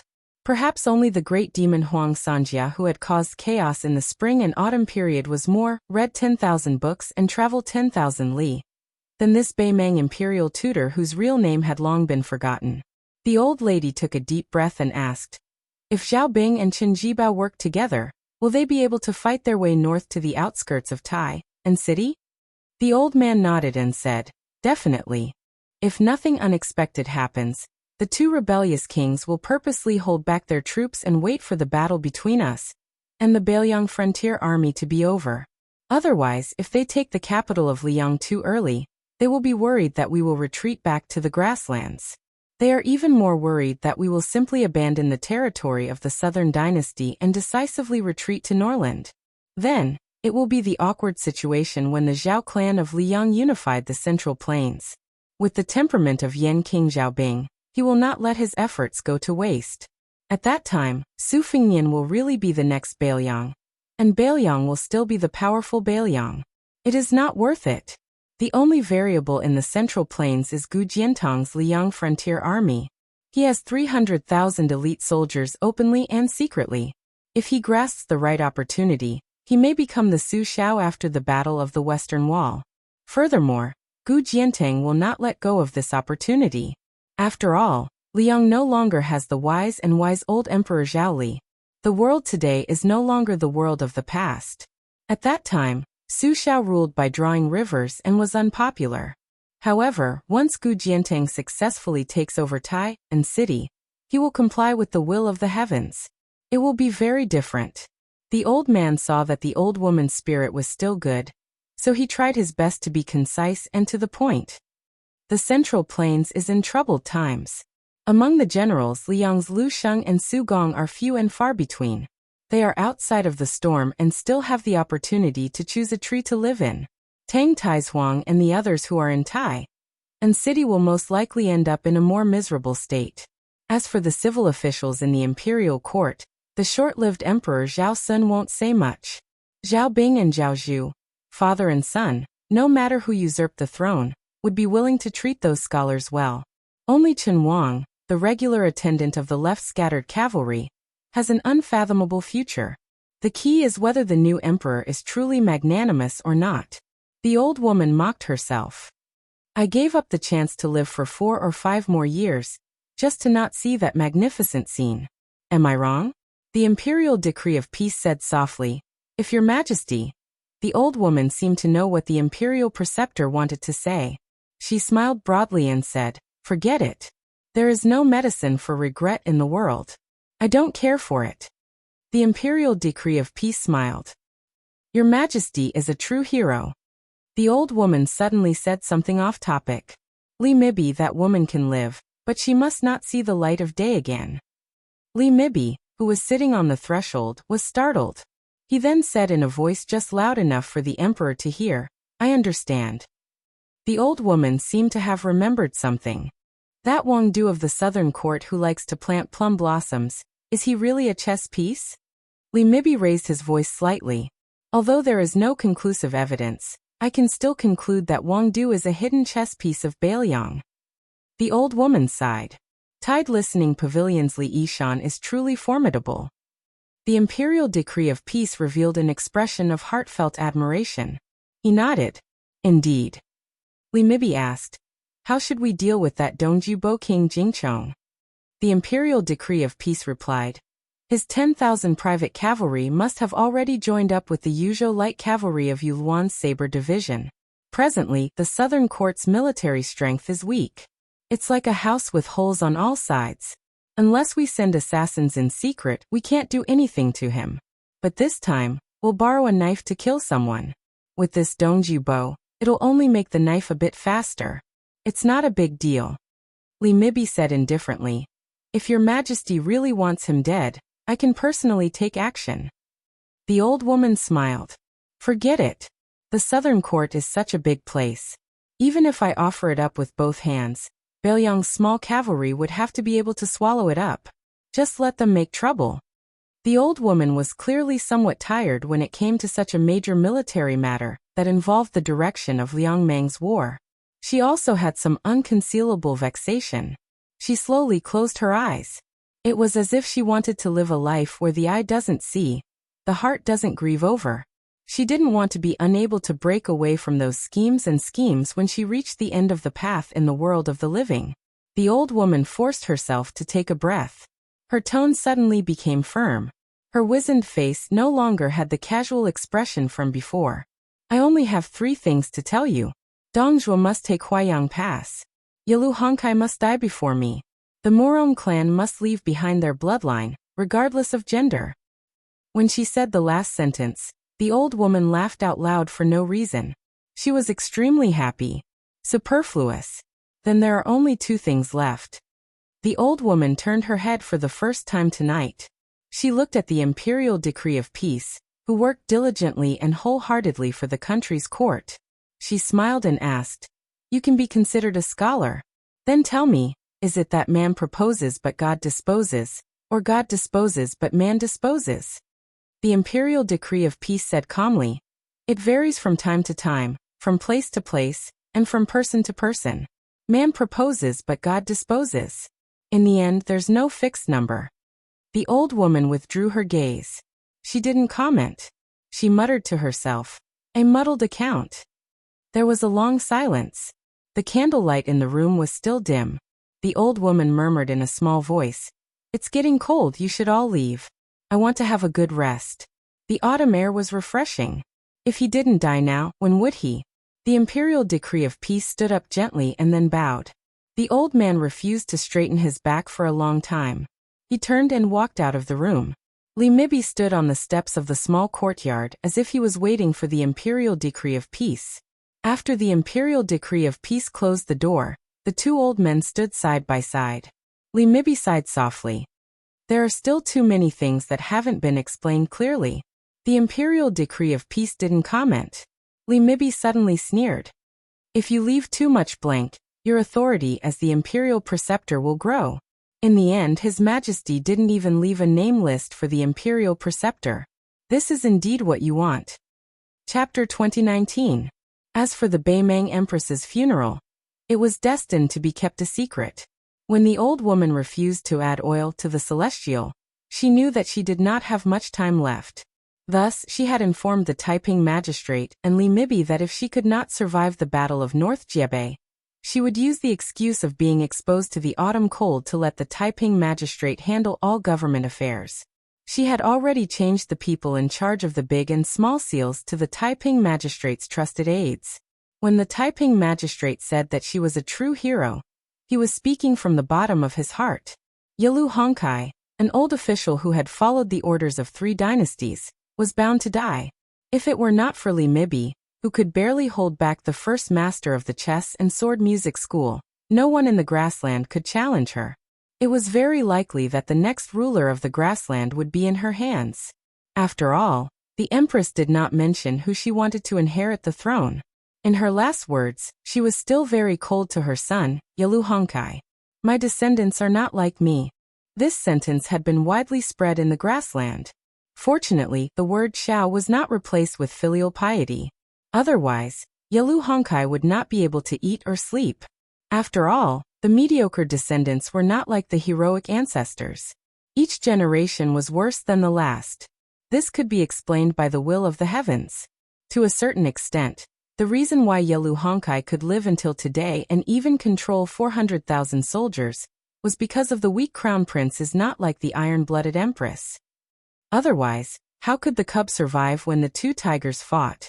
Li Mibi's words did not cause the Taiping magistrate's face to change at all. This old man who had once said that he would use black and white to buy peace was now thinking about the weight of some chess pieces. Crown Prince Yalu Hongkai was naturally not as mediocre and useless as people thought. However, the private meeting with Wang Du had caused the Crown Prince to completely lose the Empress's favor. The Empress had always thought highly of the youngest general in the grassland, Dong Zhuo. However, he was ambitious and difficult to control. Even the best person in the world could do the worst thing in the world if he became the Empress. The common people in the world could be divided into 2 types of people, the Empress and everyone else. Would Yalu Dongkai be unable to recover after losing the protection of his grandfather, Yalu Hongkai? Could the Morong family's treasured cauldron become the life-saving talisman for the entire Morong family? Could Tuoba Bodhisattva, the loyal guardian of the grassland, have also thought of wearing the yellow robe? After all, to Tuoba Bodhisattva, the presence or absence of His Majesty made a world of difference. Taiping Ling finally came to his senses and turned his head with a smile. You Su Huainan, and I seem to have all lost. Li Mibi, who had never expected the Taiping order to say this, stared blankly for a moment. Then he put his hands behind his back and sneered. Everyone has their own way of living. Su Huainan's thoughts are the deepest, so his life is the most tiring. You're not any better. People who know how to play chess tend to have a strong desire for victory. I'm the only one who thinks the least and has the easiest life. Taiping Ling chuckled softly. You didn't think the least but admitted defeat the earliest. The expressionless spy neither admitted nor denied it. The peace order sighed. I'll have to trouble you from now on. Li Mibi said unhappily, It's my duty. What trouble? Taiping Ling patted Li Mibi's shoulder and joked, That's right. You're the kind of person who likes to hide and scheme against others. You should be enjoying it. Beimang's shadow prime minister, who was used to being alone, was obviously not used to the other person's actions. He frowned, but some of the depression in his heart dissipated. The night was dark. Outside the house, the 2 elders with the greatest authority in the grassland walked down the steps one after another and parted ways at the door of the small courtyard. After Taiping Ling had walked far away, he suddenly turned his head back. Tears streamed down his face as he muttered, Miss Morong. On the sickbed in the house, The old woman gently grabbed an old mink coat on the side and covered herself with it. She slowly fell asleep. Her withered fingers gently brushed the mink coat. Just like that little girl whose face and peach blossom blushed, she was in a foreign country. The first time she saw that young man from Liaodong, she felt as if she was bathed in a spring breeze. The third year of Xiangfu winter. The central plains were not stable. The situation in Guangling, Jiangnan, and north instantly took a turn for the worse. This was because the king of Shu, Chen Jibao, and the crown prince of Yanqi, Zhao Zhu, went to the tent of Wu Zhongshuan's army without any retinue. They persuaded the south-conquering general, who held the title of Minister of War, to change sides again. The rebel army went up north.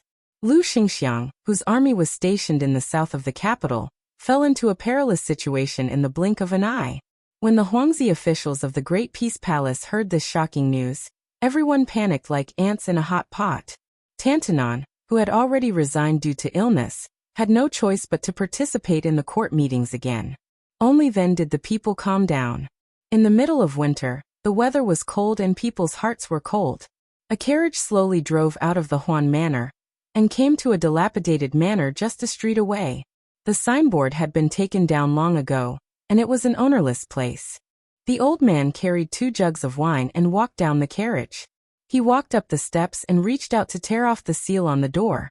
There were a few Zhaogo spies hiding in the shadows. Although they were of high rank, they tactfully ignored him. The old man hugged the 2 jugs of wine to his chest and pushed open the door with great difficulty with one hand. The old man familiarly walked around the corridors and came directly to the study. Some books had already been moved away, some were still left. The ones that were moved away were just collecting dust. It was just a change of location. There was still only one chair in the study. Thinking back to the past in the court, other than Zhao Li and Zhao Dun, the 2 kings of Liyang, probably only he, Huanwen, could casually sit here and take over the place with a clear conscience. Huanwen walked around the empty study table and placed the 2 jugs of wine on the table. He used his sleeve to wipe away the thick dust before slowly sitting down. If it was in the past, that purple-bearded and blue-eyed man would be standing by the window. Tantanon looked at the window and said softly, "Blue-eyed man, look. You threw away your responsibilities and left. You didn't get the peace and prosperity in your heart. You only got this messy situation. Don't you feel guilty? It's lucky you died early. Otherwise, you would regret it to death." The old man snorted coldly. "It's lucky you weren't here. Otherwise, I really wanted to slap you on the head. I really wanted to slap you, not to scare you." The old man sank into silence. It was unknown whether Guangling Jidushi Lu Baijie was dead or alive. Administrator Wang Xiongui had been exiled for some reason. Whether it was his life or his reputation, he had escaped. In the end, he was about to return to the capital under the escort of Lu Xingxiang. In the matter of welcoming Wang Xiongui back to the capital, the Grand Peace City Court still had the leisure to argue. Originally, Wang Xiongui was the successor of Zhang Lu, the former Minister of Revenue, and the current administrator of the First Wei. It was natural that Sima Puhua, the Minister of Rights, would come out of the city to welcome him. However, the fall of Guangling Dao had caused half of the country to be ruined. Wang Xiongui was in dire straits. Even if he returned to Grand Peace City alive, his future days would be bleak. It was easy to imagine. The position of the Ministry of Rights Yamen in the Liang Imperial Court grew higher and higher. Right now, it was only second to the Ministry of Appointments, which was second only to the heavenly official In Maochun. Sima Puhua was worried that his reputation in the capital would be damaged. He was even more afraid that Wang Xiongui would implicate him and vent his anger on the young emperor. Naturally, he was not willing to personally take over the hot potato that was Wang Xiongui. The second in command of the Ministry of Rights, Jean Lanting, had publicly scolded Wang Xiongui many times at scholarly poetry gatherings. He would not come out of the city to welcome him. Thus, it was the pitiful Right Assistant Minister Jiang Yongla's turn. In reality, the Liaodong scholar group that had recently risen in the court was determined to beat the administrator, who had always been close to the Jiangnan scholars. They wantonly proclaimed in Grand Peace City that Wang Xiongui could not bear the heavy responsibility. If Qi Yonglong hadn't made the final decision and stopped the increasingly fierce crusade, Wang Xiongui probably wouldn't have been greeted by the right assistant minister of the Ministry of Rights, but by the officials of the Ministry of Justice with shackles. Huanwen was used to the ebb and flow of the officialdom, so he didn't feel much about it. He just felt a little discouraged. In times of peace and prosperity, the civil officials' words were too extreme, just like the comments they made about the butcher Su Xiao during Yonghui's reign. It was harmless, and lame Su, who was far away in the northwest, didn't bother to make a fuss about it. But now was not the same as back then. They couldn't be mentioned in the same breath. Huanwen couldn't help but think of that young man, the youngest son of the blue-eyed man, Zhang Bianguan. He was said to be the son of the most distinguished official in the capital, but had no rank. He was said to be a good-for-nothing who didn't even dare to bully men and seize women. He was neither high nor low. The young man didn't rely on either side, so he didn't like to talk to anyone. Of the children of the blue-eyed man, only Zhang Bianguan was the one he liked the most. He wasn't afraid to see him and dared to make any jokes. Huanwen heard that after Zhang Bianguan left the Zhangfu, he married a woman from a small family. He lived an ordinary life in the streets. What he liked to do the most was to wander around and watch those pigeons fly in the sky of Great Peace City, day after day, year after year. Unfortunately, in the end, this young man who stood aloof from worldly affairs had died. The old man opened a jug of wine, raised his head and drank. He suddenly felt slightly sorrowful. The old man held the jug of wine and walked to the window. He pushed open the window and looked at the gray sky. It's late and it's snowing. Can I drink a cup? How could one cup be enough? A jug was just enough. The old man drank a mouthful of wine, wiped the corner of his mouth, and said with a smile, "Ha, you can't drink this kind of fine wine. You'll be starved to death." This Tantanon, who had been in a high position for 3 dynasties, sighed and said in a small voice, "I almost forgot, you are someone who doesn't like to drink." The old man said angrily like a child, "There is someone in the world who doesn't like to drink. Preposterous." Tantanon leaned against the window and looked at the desk. He took small sips of wine and quickly drank more than half of it. His eyes were slightly hazy. A little tipsy but not completely drunk, this was the end of life. The old man seemed to see a scholar with a purple beard and blue eyes sitting upright behind the desk, looking at him with a smile. Chapter 2020. Tantanon remembered the time when he and that guy were young, studying the books of the sages together. He slowly raised the wine pot and laughed softly. "Don't think of the errors of Confucianism. Reading does not disappoint." That person seemed to reply, "In the morning I am a farmer, in the evening I ascend to the hall of emperor." Tantanon then continued to recite, "The court is full of Zhu Zigui, all scholars." In the end, the two recited together, "The emperor values heroes." Tantanon laughed loudly, not daring to look in that direction, afraid that he would not see that figure again in the next moment. The old man drank the last mouthful of strong wine in the pot, placed the pot on the windowsill, and staggered out of the study. Only my generation betrays the books of the sages. Since ancient times, the books of the sages have not betrayed me. On the desk, there was a pot of wine that no one drank. Since ancient times, the sages have been lonely. Only the drinker leaves his name. Unexpectedly, after Wang Xiongui returned to the capital, the emperor was not angry. Instead, he comforted this Guangling Confucian at the court meeting. However, after learning that the fate of Tongxi sword Saint Liu Baijie was unknown, and that he did not join the rebel vassal King Zhao Bing, the young emperor seemed to be moved. After hearing this news, not only did the emperor, Zhao Zhuan, let out a sigh of relief. In reality, all of the court officials from the Jiangnan circuit felt as if a heavy burden had been lifted from their shoulders. Of the 4 great clans of Jiangnan, after Liu Daolin and Liu Baijie had successively become ministers of Liang, the Liu family could be said to have surpassed them and become the leader of the Jiangnan officials. Once Liu Baijie, as the leader of the southern party on the surface, betrayed the Zhao family of Liang, it was certain to be a disaster in the officialdom of Liang.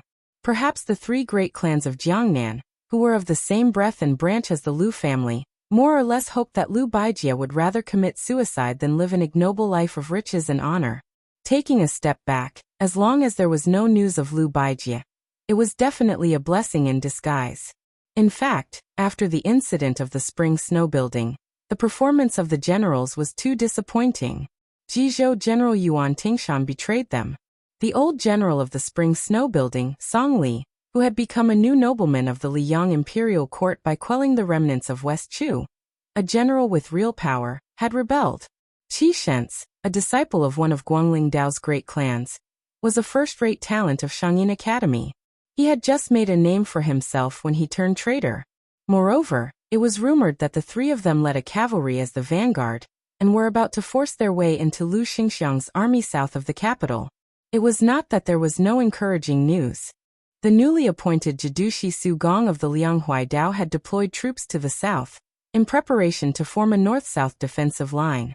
He had already firmly secured several major passes and military towns, so that for the time being, there was no need to worry about Jingji's western gate. The two Jizhou deputy generals, Han Feng and Yang Huchen, each personally led their elite riders to gallop down south, coordinating with the newly appointed Jinggan Jidushi Ma Zhongxian in the north and south, so that the central plains north of Guangling River would not be in turmoil.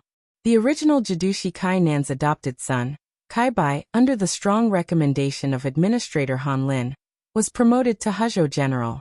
He quickly led troops to Jizhou to assist Su Gong, without any intention of shirking his responsibilities.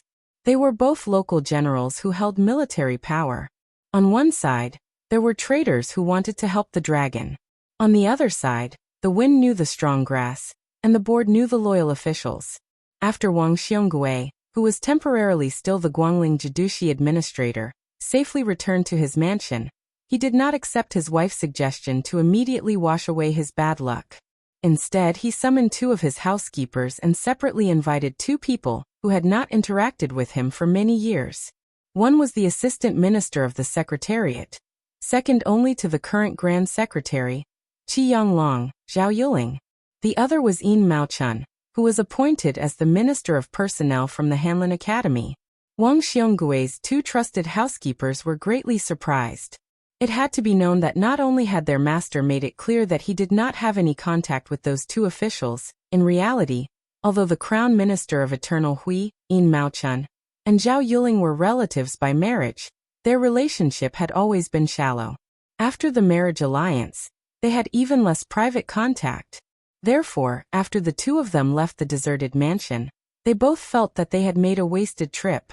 However, the two of them did not expect that one person would come to visit right after they left, and his identity was prominent. Yuangua. They both came from the spring of Eternal Hui. They were both officials who had a bright future in Zhonglu.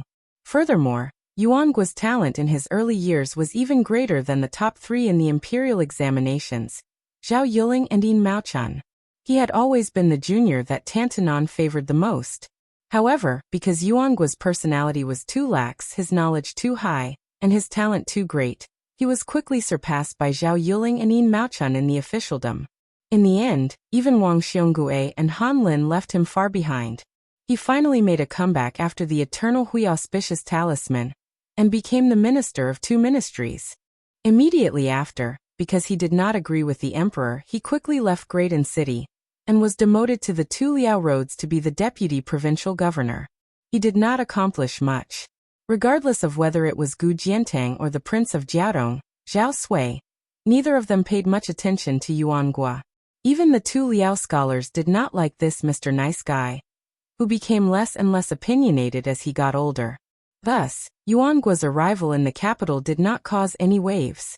However, the juniors who had been tricked into drinking by Yuangua, this unscrupulous elder, since they were young, had a good gathering in Yuangua's manor. Wang Xionggui's youngest son, Wang Yuanran, the most famous young master in the capital, had been abducted by Yuangua when he first drank with prostitutes.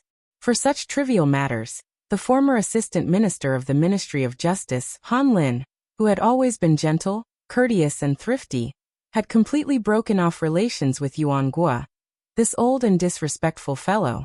However, after so many years, whether it was Wang Yuanran, this group of idle hedonistic sons, or Yin Maochuan's eldest legitimate son, Yin Chongqing, these ambitious young people, they all got along well with Yuangua, who did not have the airs of an elder. When Zhao Yuling and Yin Maochun, these two important figures of the central government, came to Wang Xionggui's study one after the other, The 5 most outstanding young people of Zhonglu, other than Han Lin, who was far away in the northwest, were all gathered. After the 4 of them sat down, they were all speechless for a moment. As the host, Wang Xiongui raised his teacup and said with a light laugh, "I will use tea in place of wine. In the future, I will have to trouble you to take care of ZC." ZC was Wang Yuanran's courtesy name, a gift from Tantanan's Huanwen. However, the 4 of them all knew that there was another secret matter involved. In the beginning, Wang Xiongui had hoped that their teacher, Zhang Julu, would bestow him a courtesy name. However, Grand Secretary Zhang had never been interested in this type of icing on the cake, never opening his mouth to anyone. On the other hand, the knowledgeable Tantanan had always never refused anyone.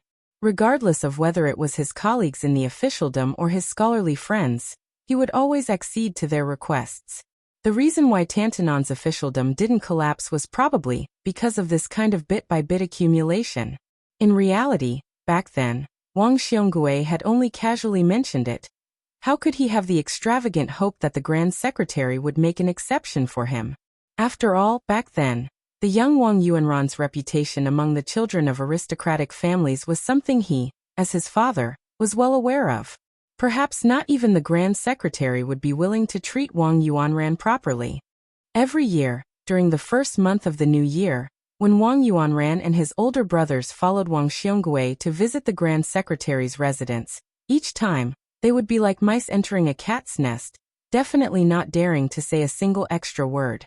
No wonder Wang Yuanran's courage was so small. Just think about it, when the Grand Secretary's son saw Zhang Julu, it was as if they were facing a great enemy, not even daring to breathe loudly. How could Wang Yuanran dare act rashly? Only, for some reason, Wang Yuanran's courtesy name ZC really did come from Zhang Julu's writing. It was just that he found an opportunity to pass it on to Huanwen, not willing to make it public. Wang Xiongui was overjoyed at this turn of events. It really wasn't an exaggeration to say that he cried tears of joy. However, the Minister of Revenue, who was well versed in the rules of officialdom, didn't dare make it public at all. Even when it came to his wife and son, he still didn't reveal the truth. Yuan Guo was the first to speak. "What problem is there? ZC has turned over a new leaf, and is no longer muddle-headed like before. This is a good thing.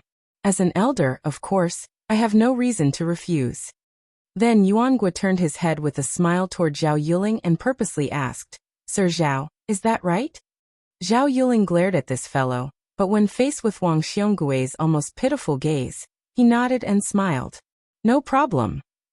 Only Yin Maochun didn't speak. During the spring of Eternal Hui, Yin Maochun was extremely outstanding. Otherwise, he wouldn't have been raised as a prime minister by Li Yang's previous dynasty's imperial teacher, Yuan Bunshi. He was even more valued than the other person, Song Dongming. Yin Maochun, who had been in charge of the Hanlin Academy for more than a decade, was also the most famous official in the world who deserved the reputation of having students all over the world. In a sense, Yin Maochun had more potential than Zhao Yuling, who was, for the time being, slightly higher in rank and more powerful than himself. Wang Xiongui saw that Yin Maochun didn't speak, so he didn't force it. He didn't dare to force it. Unexpectedly, after Yin Maochun put down his teacup, he said sparingly, "Very well." Wang Xiongui suddenly said, "My teacher once said that scholars are duty-bound to rule the country. Scholars save the country are within their power, but scholars must not cause chaos." Yuan Guo made a sound of agreement. If I remember correctly, he did say that. Wang Xiongui was silent for a moment. At that time, the rebellion in West Chu was quelled. The 3 of you didn't see the chaos in the Jiang Temple in Guangling Path with your own eyes. You probably don't know that scholars are only willing to show the various states of the human world at the critical moment of life and death. Wang Xiongui laughed self-deprecatingly. After my dynasty quelled the spring and autumn period and unified the Central Plains, I revised the history books of the previous dynasty and always saw some jokes. Some said that the water was too cold and the well was too small. Some said that my house had 4 walls, no beams, no white silk. I didn't want to believe it before, but this time, I had to believe it after seeing it with my own eyes and hearing it with my own ears. Wang Xiongui stood up and went to the window seat where the heavy snow was swirling. During the celebration banquet of the spring snow building, Qin Jibao, Zhao Bing, and Nalan Yusi came together aggressively. There were thousands of rebel soldiers downstairs. Only Mr. Tang she stood up and questioned Zhao Bing on the spot. And I, Wang Xiongui, am a second-rank official like Lu Baijia. Although I was angry, I didn't dare to say anything. Wang Xiongui turned his head and asked with a smile. I've been thinking, if my teacher was present at that time, what would he say and do? Yin Maochun was lost in thought. Zhao Yuling smiled but didn't say anything.